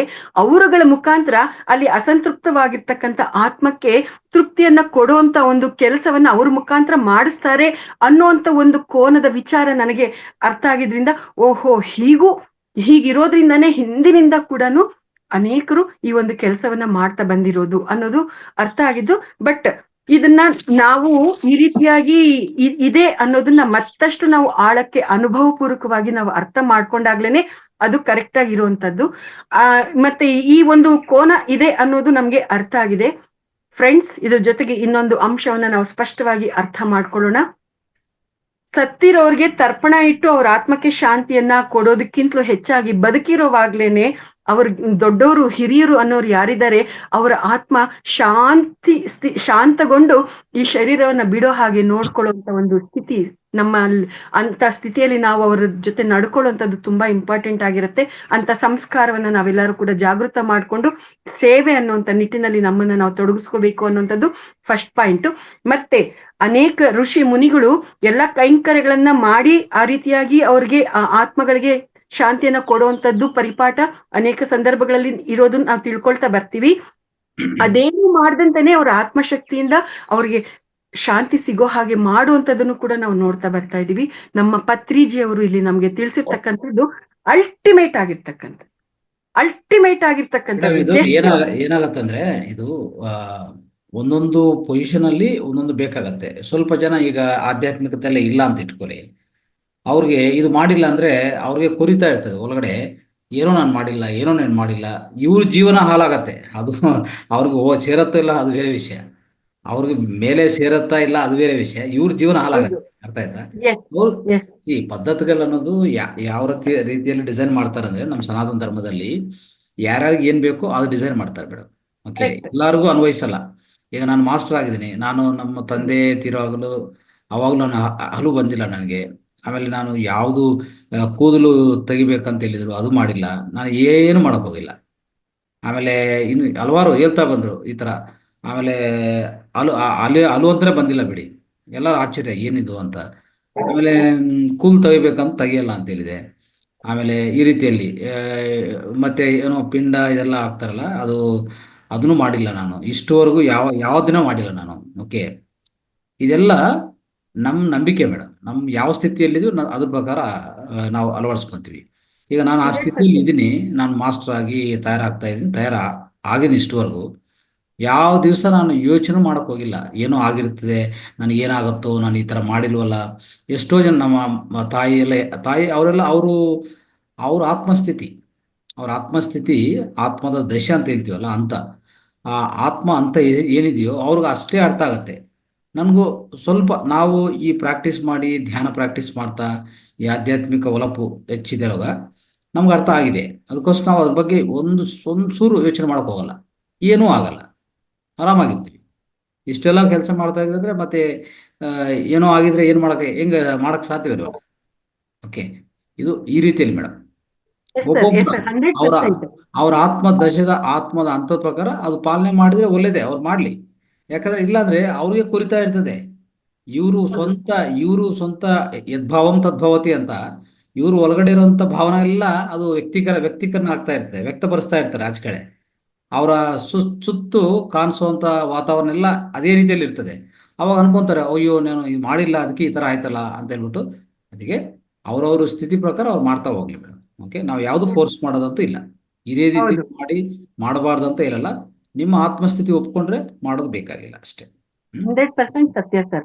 ಈಗ ಅದನ್ನೇ ಸರ್ ಪತ್ರಿಜಿ ಅವರು ಆ ಒಂದು ಕೋನದಲ್ಲಿ ಆ ಒಂದು ಆತ್ಮಗಳಿಗೆ ಶಾಂತಿಯನ್ನ ಕೊಡೋದಿಕ್ಕೆ ಆ ಒಂದು ರಿಚುವಲ್ಸ್ ಅನ್ನ ಅಲ್ಲಿ ಕ್ರಿಯೇಟ್ ಮಾಡಿದ್ದಾರೆ ನಮ್ ದೊಡ್ಡವರು. ಅಟ್ ದ ಸೇಮ್ ಟೈಮ್ ಇಲ್ಲಿ ನಮ್ಮ ಪತ್ರಿಜಿಯವರು ಆ ರಿಚುವಲ್ಸ್ ಅನ್ನ ಮಾಡ್ದ ಹಾಗೆ ಕೂಡ ಆತ್ಮಕ್ಕೆ ಶಾಂತಿಯನ್ನ ನಾವು ಕೊಡೋ ಹಾಗೆ ನಾವು ಮಾಡ್ಬೋದು ಅನ್ನುವಂಥದ್ದು ಕೂಡ ನಮ್ಗೆ ತಿಳಿಸ್ಕೊಟ್ಟಿರ್ತಕ್ಕಂಥದ್ದು. ಈಗ ರಂಗನಾಥ್ ಸರ್ ಹೇಳ್ದಂಗೆ ಅವರವರ ನಂಬಿಕೆಗೆ ಅನುಗುಣವಾಗಿ ಅದನ್ನ ಅವ್ರು ಮಾಡ್ಕೋಬಹುದು. ಅಂದ್ರೆ ಇಲ್ಲಿ ಇನ್ನೂ ಒಂದು ಇವಾಗ ಈ ಎಲ್ಲಾ ಹಂತಗಳನ್ನ ನಾವು ದಾಟಿ ಬರ್ತಾ ಬರ್ತಾ ಬರ್ತಾ ಒಂದೊಂದು ಹಂತದಲ್ಲಿ ಆ ನಂಬಿಕೆಗೆ ಅನುಗುಣವಾಗಿ ನಮ್ಮ ಸ್ಥಿತಿ ಇರುತ್ತೆ. ಆದ್ರೆ ಆ ಒಂದು ಆತ್ಮ ತತ್ವ ಅನ್ನುವಂಥದ್ದು, ಆ ಒಂದು ಆತ್ಮ ಪ್ರಯಾಣದ ವಿಚಾರ, ಅದರ ಸ್ಥಿತಿಗತಿ, ಅದರ ಒಳ ಹೊರಗು ಎಲ್ಲವೂ ಕೂಡ ನಮ್ಗೆ ಅರ್ಥ ಆಗ್ತಾ ಬಂದಾಗ ಈ ತಿಥಿ ಮಾಡೋ ಅವಶ್ಯಕತೆನೇ ಇಲ್ಲ. ಕಣ್ ಮುಚ್ಕೊಂಡು ಆ ಆತ್ಮಕ್ಕೆ ನಾನು ಶಾಂತಿಯನ್ನ ಈ ರೀತಿಯಾಗೂ ಕೂಡ ಸಿಗೋ ಹಾಗೆ ಮಾಡ್ಬೋದು ಅನ್ನುವಂತ ಒಂದು ಸ್ಥಿತಿ ನಮ್ಮಲ್ಲಿ ಆಕ್ಟಿವೇಟ್ ಆಗಿದ್ದಾಗ ನಾವು ಧ್ಯಾನದ ಮುಖಾಂತರನೇ ಆ ಒಂದು ಕೆಲಸವನ್ನ ಮಾಡ್ಬೋದು. ಇವೆಲ್ಲ ಕೂಡ ಮಾಡುವಂತ ಅವಶ್ಯಕತೆನು ಶಾಂತಿನೂ ಮೇಡಮ್. ಅಂದ್ರೆ ಇನ್ನೊಂದು, ನಾವು ಶಾಂತಿ ಮಾಡೋದಂತೂ ಯಾವ್ದು ಇರಲ್ಲ ಮೇಡಮ್. ಆತ್ಮದ ಪ್ರಯಾಣ ಒಂದ್ಸ ಆತ್ಮ ಬಿಟ್ಟಿದ್ರೆ, ದೇಹನ ಬಿಟ್ಟಿದ್ರೆ ಅದು ಪ್ರಯಾಣ ನೋಡ್ಕೊಂತದೆ. ಯಾಕಂದ್ರೆ ವಿಶ್ವದ ಸಂಬಂಧಿತ ವಿಷಯ ಅದು. ನಾವು ಭೂಮಿ ಮೇಲೆ ಕೂತ್ಕೊಂಡು ನಾವು ಏನೇ ಮಾಡಿದ್ರು ಅಷ್ಟು ನಾವು ಮಾಡೋಕೆ ಸಾಧ್ಯವಿಲ್ಲ. ಅದೇ ಅಂದ್ರೆ ಅವ್ರಿಗೆ ಹಾಸ್ಟೆಲ್ ಮಾಸ್ಟರ್ ಸಪೋರ್ಟ್ ಯಾವಾಗ ಸಿಗ್ತದೆ. ನಾವು ಏನಂದ್ರೆ ನಾವು ಅವ್ರ ಮೇಲೆ ಅನ್ನೆಸರಿ ಪ್ರೇರಣೆ ಮಾಡಬಾರ್ದು. ಅಂದ್ರೆ ಇಲ್ಲಿ ಕೂತ್ಕೊಂಡು ಅವ್ರ ಬಗ್ಗೆ ಥಿಂಕ್ ಮಾಡೋದು, ಅವ್ರ ಬಗ್ಗೆನೇ ಯೋಚನೆ ಮಾಡೋದು, ಈ ಪ್ರಕಂಪನಗಳು ನಾವು ಮಾಡಬಾರ್ದು. ಅಷ್ಟು ಮಾಡಿದ್ರೆ ಸಾಕು. ಅವ್ರಿಗೆ ಅವ್ರಿಗೆ ಶಾಂತಿ ಆಟೋಮೆಟಿಕ್ ಸಿಕ್ಬಿಡ್ತದೆ. ಓಕೆ, ನಾವಿಲ್ಲಿ ಕೂತ್ಕೊಂಡು ಅವ್ರ ಬಗ್ಗೆ ಯೋಚನೆ ಮಾಡೋದು, ಅಲಿಯೋದು, ಮತ್ತೆ ಇನ್ನೇನೇನೋ ನೆನಪಿಟ್ಕೊಳ್ಳೋದು. ಒಳ್ಳೆ ನೆನಪಿಗಲ್ಲಿ ಓಕೆ, ಬಟ್ ಅವ್ರಿಲ್ಲ ಅಂದ್ರೆ ನಾನು ಹೇಳಕ್ಕಾಗಲ್ಲ ಅಂತ ಹೇಳೋದು, ಅದೆಲ್ಲ ಕರೆಕ್ಟ್ ಅಲ್ಲ. ಅದು ಸ್ವಲ್ಪ ಆಚೆ ಕಡೆ ಬರ್ಬೇಕಂದ್ರೆ ಅವ್ರಿಗೆ ಜ್ಞಾನ ಬೇಕು. ಅದರ್ವೈಸ್ ಆತ್ಮ ಶಾಂತಿಗಿಂತೆಲ್ಲ ಅದು ನೋಡ್ಕೊತದೆ. ಯಾಕಂದ್ರೆ ಹಾಸ್ಟೆಲ್ ಮಾಸ್ಟರ್ಸ್ ಯಾವಾಗ ರೆಡಿ ಇರ್ತಾರಲ್ಲ, ಅದು ಬೇರೆ ಪ್ರಪಂಚ, ಇದು ಬೇರೆ ಪ್ರಪಂಚ. ಈ ಪ್ರಪಂಚದಿಂದ ಆ ಪ್ರಪಂಚಕ್ಕೆ ಹೋದ್ಮೇಲೆ ಅಲ್ಲಿರುವಂಥ ಸಪೋರ್ಟ್ ಸಿಸ್ಟಮ್ ಎಲ್ಲ ಇರುತ್ತೆ. ಅವ್ರು ಕರ್ಕೊಂಡು ಹೋಗ್ತಾರೆ, ಅವ್ರಿಗೆ ತಿಳಿಸ್ತಾರೆ, ಎಲ್ಲ ಅವ್ರವ್ರ ಕೆಲಸ ಮಾಡ್ಕೊಂಡು ಹೋಗ್ತಾರೆ. ನಾವು ಶಾಂತಿ ಶೇಖರಿಸುವಂಥ ಅವಶ್ಯಕತೆ ಮತ್ತೆ ಅಷ್ಟು ಕೆಲಸ ನಾವು ಮಾಡೋದು ಬೇಕಾಗಿಲ್ಲ. ನಮ್ಮ ಕೆಲಸ ಭೂಮಿ ಮೇಲೆ ಕರೆಕ್ಟಾಗಿ ಮಾಡ್ಕೊಂಡು ಹೋದ್ರೆ ಸಾಕಷ್ಟೇ. ನೋಡಿ ಸರ್, ನೀವು ಅದ್ಭುತವಾಗಿರ್ತಕ್ಕಂಥ ವಿಚಾರ ಹೇಳಿದ್ರಿ. ಇದಕ್ಕೆ ಸಂಬಂಧಪಟ್ಟಂಗೆ ನಂದು ಇನ್ನೊಂದು ಅನುಭವದ ವಿಚಾರ ಸರ್. ನಾನು ಅವಾಗಿನ್ನೂ PUC ಓದ್ತಾ ಇದ್ದೆ. ನಮ್ಮ ಮನೆಯ ಹಿಂಭಾಗದಲ್ಲಿ ಒಂದು ಕುಟುಂಬ ಇತ್ತು. ಆ ಹುಡುಗ ಇನ್ನೂ ತುಂಬಾ ಚಿಕ್ಕವನು ಸರ್. ತುಂಬಾ ಅಂದ್ರೆ ತುಂಬಾ ಯಂಗ್ ಏಜು. ಆಕ್ಸಿಡೆಂಟ್ ಆಗಿ ಆ ಹುಡುಗ ಶರೀರ ಬಿಟ್ಬಿಟ್ಟ. ಶರೀರ ಬಿಟ್ಮೇಲೆ ಅವರ ತಾಯಿ, ಅವರ ಅಕ್ಕ, ಅವ್ರ ಕುಟುಂಬದವರು ತೀರಾ ಅಂದ್ರೆ ತೀವ್ರವಾಗಿ ಆ ಹುಡುಗನ ಬಗ್ಗೆ ಎನಿ ಟೈಮ್ ಯೋಚನೆ ಮಾಡೋದು, ಅಳೋದು. ಎನಿ ಟೈಮ್ ಅವರು ಹೆಂಗೆ ಗೋಳಾಡ್ತಾ ಇದ್ರು ಅಂದ್ರೆ ನಾಣಿ ಅಂತ ಕೂಗಿ ಅಳ್ತಾ ಇದ್ರು. ಆ ರೀತಿಯಾಗಿ ಅವರು ಗೋಳಾಡುವಂತ ಒಂದು ಸ್ಥಿತಿ ಯಾವಾಗ್ಲೂ ಕೂಡ ನಾನು ನೋಡ್ತಾ ಇದ್ದಿದ್ದು. ಅವರ ಅಳಿಯ ಒಂದ್ ಸಂದರ್ಭದಲ್ಲಿ ಈ ಆಸ್ಟ್ರಲ್ ಮಾಸ್ಟರ್ಸ್ ಜೊತೆ ಆತ್ಮಗಳನ್ನ ಕರೆದು ಮಾತಾಡುವಂಥದ್ದು, ಇದೆಲ್ಲ ಕೆಲವರೆಲ್ಲ ಪ್ರಾಕ್ಟೀಸ್ ಮಾಡ್ತಾ ಇರ್ತಾರಲ್ಲ, ಅವ್ರ ಹತ್ರಕ್ಕೆ ಹೋಗ್ಬಿಟ್ಟು ಇಲ್ಲಿ ನಿಜ ಸ್ಥಿತಿ ಏನು ಅಂತ ತಿಳ್ಕೊಳ್ಳುವಂತ ಪ್ರಯತ್ನ ಮಾಡಿದ್ದಾರೆ. ನಿಜ ಸ್ಥಿತಿ ಪ್ರಯತ್ನ ಮಾಡಿದಾಗ ಆ ಹುಡುಗನ ಆತ್ಮವನ್ನ ಅಲ್ಲಿ ಆಹ್ವಾನ ಮಾಡಿದಾಗ ಆ ಹುಡುಗ ಹೇಳದ್ನಂತೆ, ನಾನು ಶರೀರ ಬಿಟ್ಟಿದ್ದೀನಿ, ನಾನು ಆರಾಮಾಗೇ ಇದ್ದೀನಿ, ಆದ್ರೆ ನಾನು ಮುಂದಕ್ಕೆ ಹೋಗಕ್ ಬಿಡ್ದಂಗೆ ಇವ್ರು ನನ್ನನ್ನ ನೆನ್ಸಿ ನನ್ನನ್ನು ಹಿಂದಕ್ಕೆ ಕರೀತಾ ಇದ್ದಾರೆ ಅಂತ ಅಂದ್ಬಿಟ್ಟು ಆ ಹುಡುಗನ ಆತ್ಮ ಹೇಳ್ತಂತೆ ಸರ್. ಅವರು ಆ ವಿಷಯನ ಬಂದು ಹೇಳಿದ್ಮೇಲೆ ಮತ್ತೆ ಅವ್ರನ್ನೂ ಕರ್ಕೊಂಡೋಗಿ ಅದೇ ರೀತಿಯಾಗಿ ಅವ್ರ ನಂಬಿಕೆ ತರಿಸಿದ್ಮೇಲೆ ಆವಾಗ ಅವರು ಗೋಳಾಡೋದನ್ನ ಬಿಟ್ರು ಸರ್. ಈ ರೀತಿಯಾಗಿರ್ತಕ್ಕಂಥ ಅನುಭವ ನಾನು PUC ಓದ್ತಾ ಇದ್ದಾಗ್ಲೇನೆ ನನಗೆ ಸಿಕ್ಕಿರುವಂತದ್ದು. ಎಲ್ಲಾ ವಿಚಾರಗಳು ಇರೋದ್ರಿಂದ ಅನೇಕ ಕೋನಗಳಲ್ಲಿ ಈ ವಿಚಾರಗಳನ್ನ ನಾವು ಅರ್ಥ ಮಾಡ್ಕೋಬೇಕಾಗಿರುವಂತದ್ದು ಸತ್ಯ. ಅರ್ಥ ಮಾಡ್ಕೋಬೇಕಾಗಿದೆ. ಯಾವುದೋ ಒಂದು ಕೋನದಲ್ಲಿ ನೋಡ್ತೀನಿ ಅಂತಂದ್ರೆ ಡೆಫಿನೆಟ್ಲಿ ಇಟ್ ಈಸ್ ಇನ್ಕಂಪ್ಲೀಟ್. ಅನೇಕ ಕೋನಗಳಲ್ಲಿ ನಾವು ನೋಡ್ಬೋದಾಗಿದೆ. ಬೆಂಗಳೂರಿಗೆ ನಾನು ಹೋಗ್ಬೇಕು ಅಂದ್ರೆ ನಾನು ಗೌರಿಬಿದನೂರು ದೊಡ್ಡಬಳ್ಳಾಪುರ ಮಾರ್ಗವಾಗಿನೂ ಹೋಗ್ಬೋದು, ಗೌರಿಬಿದನೂರಿಂದ ಚಿಕ್ಕಬಳ್ಳಾಪುರದ ಮಾರ್ಗವಾಗಿ ಹೋಗ್ಬೋದು, ಮತ್ತೆ ನಾನು ತುಮಕೂರಿನಿಂದ ಕೂಡ ನಾನು ಬೆಂಗಳೂರಿಗೆ ನಾನು ಹೋಗ್ಬೋದು. ಈ ರೀತಿಯಾಗಿ ಅನೇಕ ಮಾರ್ಗಗಳು ಇದೆ. ಇದು ಖಂಡಿತವಾಗಿಯೂ ಸತ್ಯ. ಹಾಗಾಗಿ ಹಿಂದಿನಿಂದ ಬಂದಿರ್ತಕ್ಕಂಥ ರಿಚುವಲ್ಸ್ ಅಲ್ಲಿ ಇರ್ತಕ್ಕಂಥದ್ದು ವಿಜ್ಞಾನ ಇದೆ, ಒಂದು ಪರಮ ತತ್ವ ಇದೆ. ಆ ಪರಮ ತತ್ವದ ವಿಚಾರಗಳು ಏನಿದೆ ಒಳಹೊಕ್ಕಿ ನೋಡಿ ಅರ್ಥ ಮಾಡ್ಕೊಂಡು ಅದ್ರ ಬಗ್ಗೆ ವಿಶ್ಲೇಷಣೆ ಮಾಡ್ಬೋದು.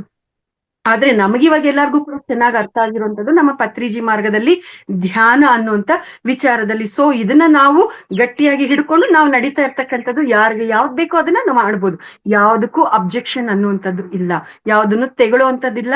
No comments, no complaints, no judgements. ಯಾರಿಗೆ ಏನ್ ಬೇಕೋ ಅದು ಮಾಡ್ರಿ, ಅದು ಅವರವರ ಸ್ಥಿತಿಗೆ ಅನುಗುಣವಾಗಿ ಅವರು ಮಾಡುವಂಥದ್ದು ಅಷ್ಟೇ. ನಮಗೆ ಇವಾಗ ಅದೆಲ್ಲ ಏನು ಮಾಡ್ಬೇಕು ಅಂತ ಅನ್ಸಲ್ಲ, ನಾವು ಮಾಡಲ್ಲ. ನಿಮಗ್ ಮಾಡ್ಬೇಕು ಅಂತ ಅನ್ಸತ್ತ ಮಾಡ್ರಿ. ನೀವು ಮಾಡೋರು LKG, ನಾವು ಮಾಡೋರು PhD ಮಾಡದೇ ಇರೋ ಈ ತರದ ಪರಿಕಲ್ಪನೆಗಳು, ಇದು ಅಜ್ಞಾನ, ಇದು ಅವಿವೇಕ, ಇದು ಮಾಯೆ. ನಾವ್ ಏನ್ ಕೊಡ್ತೀವೋ ನಮ್ಗೆ ಅದೇ ವಾಪಸ್ ಬರುತ್ತೆ. ಸತ್ಯ ಅಲ್ವಾ ರಂಗನಾಥ್ ಸರ್? ಸೊ ಈ ರೀತಿಯಲ್ಲಿ ಪೂಜೆ ಮಾಡೋದು ತಪ್ಪಿಲ್ಲ, ಮಂತ್ರ ಹೇಳೋದು ತಪ್ಪಿಲ್ಲ, ಜಪ ಮಾಡೋದು ತಪ್ಪಿಲ್ಲ, ತಿಥಿ ಅದು ಇದು ಮಾಡ್ತೀನಿ ಅಂದ್ರೆ ಅದು ಕೂಡ ತಪ್ಪಿಲ್ಲ, ಹೋಮ ಹವನ ಮಾಡ್ತೀನಿ ಅಂದ್ರೆ ತಪ್ಪಿಲ್ಲ. ನಿಮ್ಗೆ ಏನ್ ಬೇಕೋ ನೀವು ಮಾಡ್ರಿ. ಆದ್ರೆ ಅದೊಂದು ಹಂತ ಅನ್ನೋದನ್ನ ಮರಿಬೇಡ್ರಿ. ಅಲ್ಲಿಂದ ಮುಂದಕ್ಕೆ ಮಾಡ್ಬೇಕಾಗಿರೋ ಪ್ರಯಾಣ ಇದೆ ಅನ್ನೋದು ಮರಿಬೇಡ್ರಿ. ಅದಕ್ಕೆ ದಾರಿ ಧ್ಯಾನ ಅನ್ನೋದಾಗಿದೆ. ಧ್ಯಾನ ಮಾಡಿ, ಧ್ಯಾನ ಮಾಡಿ. ಪೂಜೆ ಮಾಡ್ತೀರಾ ಮಾಡ್ರಿ, ಅದೇ ಧ್ಯಾನ ಮಾಡ್ರಿ. ಮಂತ್ರ ಹೇಳ್ತೀರಾ ಹೇಳ್ಕೊಳ್ಳಿ, ಧ್ಯಾನ ಮಾಡ್ರಿ. ಜಪ ಮಾಡ್ತೀರಾ ಮಾಡ್ರಿ, ಧ್ಯಾನ ಮಾಡ್ರಿ. ಪ್ರತಿಯೊಂದಕ್ಕೂ ಕೂಡ ಧ್ಯಾನಕ್ಕೆ ಲಿಂಕ್ ಅಪ್ ಆಗಿ ಧ್ಯಾನವನ್ನ ಮಾಡುವಂತದನ್ನ ಅಭ್ಯಾಸ ಮಾಡ್ರಿ. ಧ್ಯಾನ ಮಾಡ್ತಾ ಮಾಡ್ತಾ ಮಾಡ್ತಾ ನಾವು ಮಾಡುವಂತ ಈ ಒಂದು ಕೈಂಕರ್ಯಗಳು ಏನಿದೆ, ಆ ಕೈಂಕರ್ಯಗಳಿಗೆ ಮತ್ತೆ ಧ್ಯಾನದ ಸ್ಥಿತಿಯಲ್ಲಿ ಇರುವಂತಹ ಒಂದು ವಿಚಾರಗಳಿಗೆ ಏನು ಸಂಬಂಧ, ಸಹ ಸಂಬಂಧ ಏನು, ಯಾಕೆ ಧ್ಯಾನ ಅನ್ನೋದನ್ನ ಇಷ್ಟು ಗಟ್ಟಿಯಾಗಿ ಕೊಟ್ಟಿದ್ದಾರೆ ಪತ್ರಿಜಿ ಅನ್ನುವಂಥದ್ದು ಅರ್ಥ ಆಗತ್ತೆ. ಅವಾಗ ಎಲ್ಲ ಆ ಹಂತಗಳನ್ನ ದಾಟಿ ಸಹಜವಾಗಿನೇ ಬಂದ್ಬಿಡ್ತೀವಿ. ಏನು ಅರ್ಥ ಆಗ್ದಂಗೆ ನೀವು ಪೂಜೆ ಮಾಡ್ಬೇಕಾಗಿಲ್ಲ, ನೀವು ಅದ್ ಮಾಡ್ಬೇಕಾಗಿಲ್ಲ ಅಂತಂದಾಗ ಆ ಪೊರೆಗಳು ನಮ್ಮಲ್ಲಿ ಹಾಗೆ ಇರುತ್ತೆ. ಬಲವಂತವಾಗಿ ನಾವು ಆಚೆ ಬಂದ್ರು ಕೂಡ ಅದು ನಮ್ಮನ್ನ ಬಿಟ್ಟು ಹೋಗೋದಿಲ್ಲ. ಪುನಃ ಪುನಃ ಬಂದು ಅವು ಮೆತ್ಕೊಳ್ತಾ ಇರ್ತಾರೆ. ಯಾಕೆಂದ್ರೆ ಇದು ನನ್ನ ಅನುಭವ ಜ್ಞಾನ. ಧ್ಯಾನ ಪರಿಚಯ ಆಯ್ತು, ಅವಾಗ ಇನ್ನು ಪೂಜೆ ಮಾಡೋ ಸ್ಥಿತಿಯಲ್ಲಿದ್ದೀನಿ. ಪೂಜೆ ಮಾಡ್ಬೇಕಾಗಿಲ್ಲ, ನೀವು ಜಪ ಮಾಡ್ಬೇಕಾಗಿಲ್ಲ ಅಂತಂದ್ರೆ ಸರಿ ಅಂತಂದ್ಬಿಟ್ಟು ಏನೋ ಅವ್ರ ಮಾತಿನ ಪ್ರಭಾವದಿಂದ ಸ್ವಲ್ಪ ದಿನ ಅದನ್ನ ಬಿಟ್ರೆ ಮತ್ತೆ ಮತ್ತೆ ಅದು ಎದ್ದೊಳ್ತಾ ಇತ್ತು. ಅಯ್ಯೋ ಈ ಪೂಜೆ ಮಾಡ್ಬೇಕು, ಆ ಒಂದು ಮಂತ್ರ ಹೇಳ್ಬೇಕು, ಈ ಜಪ ಮಾಡ್ಬೇಕು ಅನ್ನೋಂಥದ್ದು ಎದ್ದೊಳ್ತಾ ಇತ್ತು, ರಿಪೀಟ್ ಆಗ್ತಾ ಇತ್ತು. ಯಾಕೆ ಹಿಂಗಾಗತ್ತೆ, ಯಾಕೆ ನನ್ಗೆ ರಿಪೀಟೆಡ್ ಆಗಿದ್ ಬರ್ತಾ ಇದೆ ಅಂತಂದ್ರೆ, ಅನುಭವ ಪೂರ್ವಕವಾಗಿ ನನಗೆ ಅರ್ಥ ಆಗಿದ್ದು ಏನು ಅಂತಂದ್ರೆ, ನನ್ನಲ್ಲಿ ಆ ಒಂದು ಪರಿಪಕ್ವತೆ ಬಾರದ ಹೊರತು, ನನ್ನಲ್ಲಿ ಆ ಪರಿಪಕ್ವತೆ ಬಂದ್ರೆ ಮಾತ್ರನೇ ಪೂಜೆ ಅನ್ನುವಂಥದ್ದು, ಮಂತ್ರ ಅನ್ನುವಂಥದ್ದು, ಜಪ ಅನ್ನುವಂಥದ್ದು ಇವೆಲ್ಲ ಕೂಡ ನಮ್ಮಿಂದ ಅದು ಕಳ್ಚ್ಕೊಳ್ಳೋದು. ಇಲ್ಲ ಅಂತಂದ್ರೆ ಕಳ್ಚ್ಕೊಳ್ಳೋದಿಲ್ಲ ಅನ್ನುವಂಥದ್ದು ಅನುಭವ ಪೂರ್ವಕವಾಗಿ ನನಗೆ ಅರ್ಥ ಆಗಿರ್ತಕ್ಕಂಥದ್ದು. ಹಾಗಾಗಿ ನಾನು ಯಾರಾದ್ರೂ ಪೂಜೆ ಮಾಡ್ತಾರೆ, ಮಂತ್ರ ಹೇಳ್ತಾರೆ, ರಿಚುವಲ್ಸ್ ನ ಫಾಲೋ ಮಾಡ್ತಾರೆ ಅಂದ್ರೆ ತಪ್ಪು ಅಂತ ನಾನು ಹೇಳಲ್ಲ. ಅದ್ರ ಮೌಢ್ಯತೆ ಬೇಡ, ಅಜ್ಞಾನದಿಂದ ಮಾಡೋದ್ ಬೇಡ. ಅದ್ರಲ್ಲಿರ್ತಕ್ಕಂಥ ಅರ್ಥ ಪರಮಾರ್ಥವನ್ನ ಗ್ರಹಿಸಿ ಮಾಡಿ ಅಂತ ಹೇಳುವಂತ ಕೆಲಸ ಖಂಡಿತ ನಾನು ಮಾಡ್ತಾ ಇರ್ತೀನಿ. ಅದ್ರಲ್ಲಿರ್ತಕ್ಕಂಥ ಪರಮಾರ್ಥವನ್ನ ಗ್ರಹಿಸಿ ಆ ಒಂದು ಪರಮಾತ್ಮದ ಸ್ಥಿತಿಗೆ ಕನೆಕ್ಟ್ ಆಗಿ ನಾವು ಆ ಒಂದು ಶರಣಾಗತಿ ಭಾವದಲ್ಲಿ ನಾವು ಅದ್ ಮಾಡಿದಾಗ ಖಂಡಿತ ಯದ್ಭಾವಂ ತದ್ಭವತಿ, ಅದು ಅಲ್ಲಿ ವೈಬ್ರೇಷನ್ಸ್ ಕ್ರಿಯೇಟ್ ಆಗುತ್ತೆ. ಈ ರೀತಿಯಾಗಿ ಇರೋದ್ರಿಂದ ಇಷ್ಟೆಲ್ಲ ಕೋನಗಳಲ್ಲಿ ಆ ವಿಚಾರಗಳು ನನಗೆ ಅರ್ಥ ಆಗಿರೋದ್ರಿಂದ ನಾನು ಈ ರೀತಿಯಾಗಿ ನಾನು ಹೇಳುವಂತದ್ದು ಮಾಡ್ತಾ ಇದ್ದೀನಿ ಮಾಸ್ಟರ್ಸ್. ಇದು ನನ್ನ ಅಭಿಪ್ರಾಯ. ಸೊ ಇದ್ರಲ್ಲಿ ಮತ್ತೇನಾದ್ರೂ ನಾನು ತಿದ್ಕೊಳ್ಳುವಂತ ವಿಷಯ ನನ್ಗೆ ಸಿಕ್ಕಿದ್ರೆ ಖಂಡಿತ ನಾನು ರೆಡಿ ಇದ್ದೀನಿ. I want to correct myself and I want to uplift myself. ಎಲ್ಲೂ ಕೂಡ ಕಾಂಪ್ರಮೈಸ್ ಆಗೋದು ಅನ್ನೋದೇ ಇಲ್ಲ. ನಿರಂತರವಾಗಿ ಕಲಿಯುವಂತ ವಿದ್ಯಾರ್ಥಿಗಳು ನಾವು. ನಾನ್ ಕಲ್ತ್ಬಿಟ್ಟಿದ್ದೀನಿ, ನಂಗೆಲ್ಲ ಗೊತ್ತಿದೆ ಅಂತಂದ್ರೆ ನನ್ನಂತ ಮೂರ್ಖರು ಇನ್ಯಾರು ಇಲ್ಲ. ಹಾಗಾಗಿ ಇವಾಗ ರಂಗನಾಥ್ ಸರ್ ಹೇಳುವಂತ ಪಾಯಿಂಟ್ ಆಗಿರ್ಬೋದು, ಬೇರೆಯವರು ಪತ್ರಿಜಿ ಅವ್ರು ಹೇಳಿರುವಂತ ಪಾಯಿಂಟ್ ಆಗಿರ್ಬೋದು, ಪತ್ರಿಜಿನೇ, ನಾನೇ. ನನ್ನದೇ ಆದ ಇಂಡಿವಿಜುವಾಲಿಟಿ ಇದೆ. ಪತ್ರಿಜಿ ಅವ್ರಿಗೆ ಅವ್ರದೇ ಆದ ಇಂಡಿವಿಜುವಾಲಿಟಿ ಇದೆ. ರಂಗನಾಥ್ ಸರ್ಗೆ ಅವ್ರದೇ ಆದ ಇಂಡಿವಿಜುವಾಲಿಟಿ ಇದೆ. ನನ್ನ ಸ್ಥಿತಿ ಹೇಗಿರುತ್ತೆ ಅಂತಂದ್ರೆ, ನನಗೇನಾದ್ರೂ ಒಂದು ವಿಚಾರ ನನ್ವರೆಗೂ ಬಂದಿದೆ, ನನ್ನಲ್ಲಿ ಆ ಪ್ರಶ್ನೆ ಎದ್ದಿದೆ ಅಂದ್ರೆ ನನಗೆ ಕ್ಲಾರಿಟಿ ಬೇಕು. ಎಷ್ಟು ಆಂಗಲ್ಸ್ ಅಲ್ಲಿ ನನಗೆ ಡೌಟ್ಗಳು ಬರುತ್ತೋ ಅಷ್ಟು ಆಂಗಲ್ಸ್ ಅಲ್ಲೂ ನನಗೆ ರೆಫರೆನ್ಸ್ ಬೇಕು. ನಾನು ತಗೊಳ್ತೀನಿ. ನಾನು ತಗೊಳ್ದೇ ಇದ್ರೆ ನಂಗೆ ತಿಂದಿರೋ ಜೀರ್ಣ ಆಗೋದಿಲ್ಲ, ನಿದ್ದೆ ಬರೋದಿಲ್ಲ, ಮತ್ತೆ ಧ್ಯಾನನೂ ಕುದುರೋದಿಲ್ಲ. ಆ ರೀತಿಯಾಗಿ ಹೊಟ್ಟೋಗ್ತಾ ಇರುತ್ತೆ. ನನಗ್ ಬೇಕು. ಈಗ ಈ ಒಂದು ತಿಥಿ ಅಥವಾ ಈ ಒಂದು ಪೂರ್ವ ಸನಾತನ ಧರ್ಮದಿಂದ ಬಂದಿರ್ತಕ್ಕಂಥ ಅನೇಕ ಈ ಒಂದು ಕೈಂಕರ್ಯಗಳು, ವಿಧಿವಿಧಾನಗಳು ಏನಿದೆ, ಇವುಗಳಿಗೆ ಸಂಬಂಧಪಟ್ಟಂಗೆ ಸಾಕಷ್ಟು ನಾನು ಒಳಕ್ಕೆ ಇಳಿದು ಅರ್ಥ ಮಾಡ್ಕೊಳ್ಳೋ ಪ್ರಯತ್ನ ಮಾಡ್ತಾ ಇದ್ದೀನಿ. ಇನ್ನೂ ಒಳಗಡೆ ಇಳಿಯೋದಿದೆ, ಇನ್ನೂ ಅರ್ಥ ಮಾಡ್ಕೋಬೇಕಾಗಿರೋದು ಸಾಕಷ್ಟಿದೆ. ಇವತ್ತು ಅಶ್ವಿನಿ ಕೇಳಿ ಎಂತ ಪ್ರಶ್ನೆ ಕೇಳಿದ್ಲು ಅಂತಂದ್ರೆ, ಕಂಪ್ಲೀಟ್ ಆಗಿ ಎಲ್ಲ ಒಂದು ರೌಂಡ್ ಹೊಡ್ಕೊಂಡ್ ಬಂದ್ಬಿಡೋಂಗೆ ಪ್ರಶ್ನೆ ಕೇಳಿದ್ಲು. ಎಷ್ಟು ಅದ್ಭುತವಾಗಿದೆ Ashwini. Thank you very much. ಒಳ್ಳೆ ವಿಚಾರಗಳು ಮಾತಾಡೋದಿಕ್ಕೆ ಅವಕಾಶ ಆಯ್ತು. ನಾವು ಮಾತಾಡಿದ್ರೆ ಹೀಗ್ ಮಾತಾಡ್ಬೇಕು ಮಾಸ್ಟರ್ಸ್. ಎಷ್ಟು ಚೆನ್ನಾಗಿದೆ ನೋಡಿ, ಎಷ್ಟೆಲ್ಲ ಕೋನಗಳಲ್ಲಿ ಎಷ್ಟೆಲ್ಲ ವಿಚಾರಗಳು ಬರ್ತಾ ಇದೆ. S Ranganath sir. ಇದು ನನ್ನ ಒಂದು ವಿಚಾರ. ಮತ್ತೇನಾದ್ರೂ ನನಗೆ ಕರೆಕ್ಷನ್ಸ್ ಇದ್ರೆ ಹೇಳಿ, ಖಂಡಿತ ತಿದ್ಕೊಳ್ಳೋದಿಕ್ಕೆ ಸರ್ ಮಾಡ್ಕೊಳ್ಳಿ. ಇದರಲ್ಲಿ ಅದೇ ನಾನು ಹೇಳಿದೆಲ್ಲ, ಪ್ರತಿ ಒಂದು ವ್ಯಕ್ತಿಗೆ ಅವ್ರ ಆತ್ಮದ ದಶೆ ಅಷ್ಟೇ. ಆತ್ಮದ ಅಂತ್ಯದ ಪ್ರಕಾರ ನಾವು ಬೇಡ ಅಂದ್ರೂ ಅವ್ರು ಮಾಡ್ತಾ ಇರ್ತಾರೆ. ನಾವು ಯಾರ್ದು ಫೋರ್ಸ್ ಮಾಡೋದು ಬೇಕಾಗಿಲ್ಲ. ಇದೆಲ್ಲ ಪದ್ಧತಿಗಳು, ಸನಾತನ ಧರ್ಮಗಳೆಲ್ಲ ವಾಟ್ ಎವರ್ ಏನೇನು ಯಾರ್ಯಾರು ಫಾಲೋ ಮಾಡ್ತಾ ಇದ್ರು ಅವ್ರ ದಶೆ ಅಂದ್ರೆ ಅವ್ರ ಆತ್ಮದ ಹಂತದ ಪ್ರಕಾರ ಅವ್ರು ಫಾಲೋ ಮಾಡ್ತಾ ಇರ್ತಾರೆ. ನಾವು ಬಿಡ್ಬೇಕಷ್ಟೇ. ಅದೇ ಸಾರಿ ಹೇಳ್ತಾರಲ್ಲ, no comments, no judgements, no interference ಅಂತ. ಆ ರೀತಿಯಲ್ಲಿ ಹೋಗ್ತಾ ಇರ್ತದೆ. ಈಗ ಸಪೋಸ್ ಅವ್ರ ಮನೋಸ್ಥಿತಿ ಒಪ್ಕೊಂಡಿದ್ರೆ, ಇದು ಮಾಡಿಲ್ಲ ಏನಾಗಲ್ಲ ನನಗೆ, ನಾನು ಒಂದು ಮಾಸ್ಟರ್ ಆಗಿದ್ದೀನಿ, ನಾನು ಧ್ಯಾನ ಮಾಡ್ತಾ ಇದ್ದೀನಿ, ನನಗೆ ಏನಾಗಲ್ಲ ಅಂದರೆ ಏನಾಗಲ್ಲ. ಅದೆಲ್ಲ ಏನಂದ್ರೆ ಮಾಡಿದ ತಪ್ಪ ಅಂದ್ರೆ ತಪ್ಪು ಅಲ್ಲ. ನಿಮ್ಮ ಮೈಂಡ್ ಒಪ್ತಾ ಇಲ್ಲ ಅಂದ್ರೆ ನೀವು ಮಾಡಲೇಬೇಕು. ಇಲ್ಲಾಂದ್ರೆ ಅದು ಕೊರಿತಾ ಇರ್ತದೆ, ಮತ್ತೆ ನಿಮ್ಗೆ ತೊಂದರೆ ಮಾಡ್ತದೆ.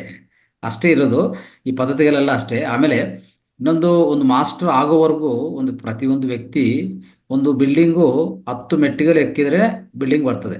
ಫಸ್ಟ್ ಫ್ಲೋರ್ ಅನ್ನೋದು ಆತ್ಮ ಸಾಕ್ಷಾತ್ಕಾರ ಅಂತ ಇಟ್ಕೊಂಡ್ರೆ, ಈ 10 ಮೆಟ್ಟಿಗೆಗಳು ಪ್ರತಿಯೊಂದು ಮೆಟ್ಟಿಗೆ ನೀವು ಹತ್ತಿದ್ರೇನಲ್ವ ಅಲ್ಲಿಗೆ ಹೋಗೋದು, ಡೈರೆಕ್ಟ್ ಜಂಪ್ ಮಾಡೋಕ್ಕಾಗಲ್ಲ. ಅವಾಗ ಏನಾಗುತ್ತೆ ಅಂದರೆ, ಈ 10 ಮೆಟ್ಟಿಗಳಲ್ಲಿ ಫಸ್ಟ್ದು ಇರೋ ಒಂದು ಮಂತ್ರ ಪಠನೆ, ಸ್ತೋತ್ರ, ಸೂತ್ರಗಳು, ಆಮೇಲೆ ಒಂಥರ ಯಾವುದು ಜಪ ಮಾಡೋದು, ತಪ ಮಾಡೋದು, ಈ ಥರ ಇಲ್ಲ ಒಂದೊಂದೊಂದೊಂದೊಂದು ಹತ್ತಾ ಇರ್ತಾರೆ. ಕೊನೆಯದಾಗಿ ಎಲ್ಲಿಗೆ ಬರ್ತಾರೆ ಅಂದರೆ ಧ್ಯಾನಕ್ಕೆ ಬರ್ತಾರೆ. ಧ್ಯಾನದಿಂದ ನೆಕ್ಸ್ಟ್ ಉನ್ನತ ಸ್ಥಿತಿಗೆ ಸೇರ್ಕೋತಾರೆ. ಈ ರೀತಿಯಲ್ಲಿ ಹೋಗುವಾಗ ಪ್ರತಿ ಮೆಟ್ಟಿಗೆ ಇಂಪಾರ್ಟೆಂಟೇ ಅಲ್ವಾ. ಡೈರೆಕ್ಟು ನಾವು ಇಲ್ಲಿಂದ 10 ಮೆಟ್ಟಿಗೆ ಜಂಪ್ ಮಾಡೋಕ್ಕಾಗಲ್ಲ. ಸೊ ಆ ರೀತಿಯಲ್ಲಿ ಪ್ರತಿಯೊಬ್ಬರ ಜೀವನ ಅದೇ ರೀತಿಯಲ್ಲಿ ಸಾಗ್ತಾ ಇರ್ತದೆ. ಅದರಲ್ಲಿ ಸರ್ವಸಾಮಾನ್ಯವಾಗಿ ಅದೇ ರೀತಿಯಲ್ಲಿ ಸಾಗ್ತಾ ಇರ್ತದೆ. ಸೊ ಅದಕ್ಕೋಸ್ಕರ ಇವೆಲ್ಲ ಈ ರೀತಿಯಲ್ಲಿ ಅರ್ಥ ಮಾಡ್ಕೊಂಡ್ರೆ ಯಾವ ಕನ್ಫ್ಯೂಷನ್ ಇಲ್ಲ. ಒಬ್ಬರು ಇನ್ನೊಬ್ಬರನ್ನು ವಿಮರ್ಶೆ ಮಾಡೋದು ಬೇಕಾಗಿಲ್ಲ. ಅರ್ಥ ಆಯ್ತಾ? ಇಲ್ಲಿ ಇನ್ನೊಂದು ಧ್ಯಾನ ಅನ್ನುವಂತ ಈ ಒಂದು ಪರಿಕಲ್ಪನೆಗೆ, ಈ ರಿಚುವಲ್ಸ್ ಅನ್ನುವಂತ ಒಂದು ಪರಿಕಲ್ಪನೆಗೆ ಇನ್ನೊಂದು ಅದ್ಭುತವಾಗಿರ್ತಕ್ಕಂಥ ಒಂದು ಅವಗಾಹನೆ ನಮ್ಗೆ ಇಲ್ಲಿ ಪತ್ರಿಜಿಯವರು ಕೊಟ್ಟಿದ್ದಾರೆ. ಪೂಜೆ ಮಾಡೋದು, ಮಂತ್ರ ಹೇಳೋದು, ಜಪ ಮಾಡೋದು, ಈ ಬೇರೆ ಬೇರೆ ರಿಚುವಲ್ಸ್ ನ ಫಾಲೋ ಮಾಡೋದು, ಇದೆಲ್ಲ ಏನಿದೆ ಅದು ಅದರದೇ ಆಗಿರ್ತಕ್ಕಂಥ ವೈಬ್ರೇಷನ್ಸ್ ಅನ್ನ ಹೊಂದಿದೆ. ಆದ್ರೆ ಧ್ಯಾನ ಅನ್ನುವಂತ ಅಲ್ಟಿಮೇಟ್ ಆಗಿರೋದನ್ನ ಯಾಕೆ ಕೊಟ್ಟಿದ್ದಾರೆ ಅಂತಂದ್ರೆ, ಧ್ಯಾನ ಅನ್ನೋದ್ರಲ್ಲೇ ಆತ್ಮಜ್ಞಾನ ಅನ್ನುವಂಥದ್ದು ಜಾಗೃತ ಆಗೋದು.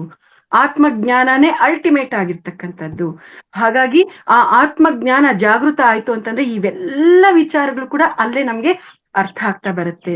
ಸೊ ನಾವು ಒಂದು ಮಂತ್ರವನ್ನ ಹೇಳ್ತೀವಿ ಅಂದ್ರೆ ಅಲ್ಲಿ ನಮ್ಗೆ ಶಕ್ತಿ ಬರುತ್ತೆ, ಡೌಟೇ ಇಲ್ಲ. ಅದೆಲ್ಲ ವೈಜ್ಞಾನಿಕವಾಗಿ ನಿರೂಪಿತವಾಗಿರೋದು. Okay madam. Yes madam, will ಈಗ ಎಸ್ ಸರ್, ಎಸ್ ಸರ್. ಮುಂದಿನ ಅಂಶಕ್ಕೆ ಹೋಗೋಣ. Thank you. ನನಗೂ ಕೂಡ ಸಮಯ ಆಗಿದೆ ಸರ್, ಅದಕ್ಕೆ ನಾನು ಕೂಡ ನನಗ್ ಬುಲಾವ್ ಬರ್ತಾ ಇದೆ, ಇನ್ನ ಕೆಳಗಡೆ ಇಳಿಬೇಕು. Thank you.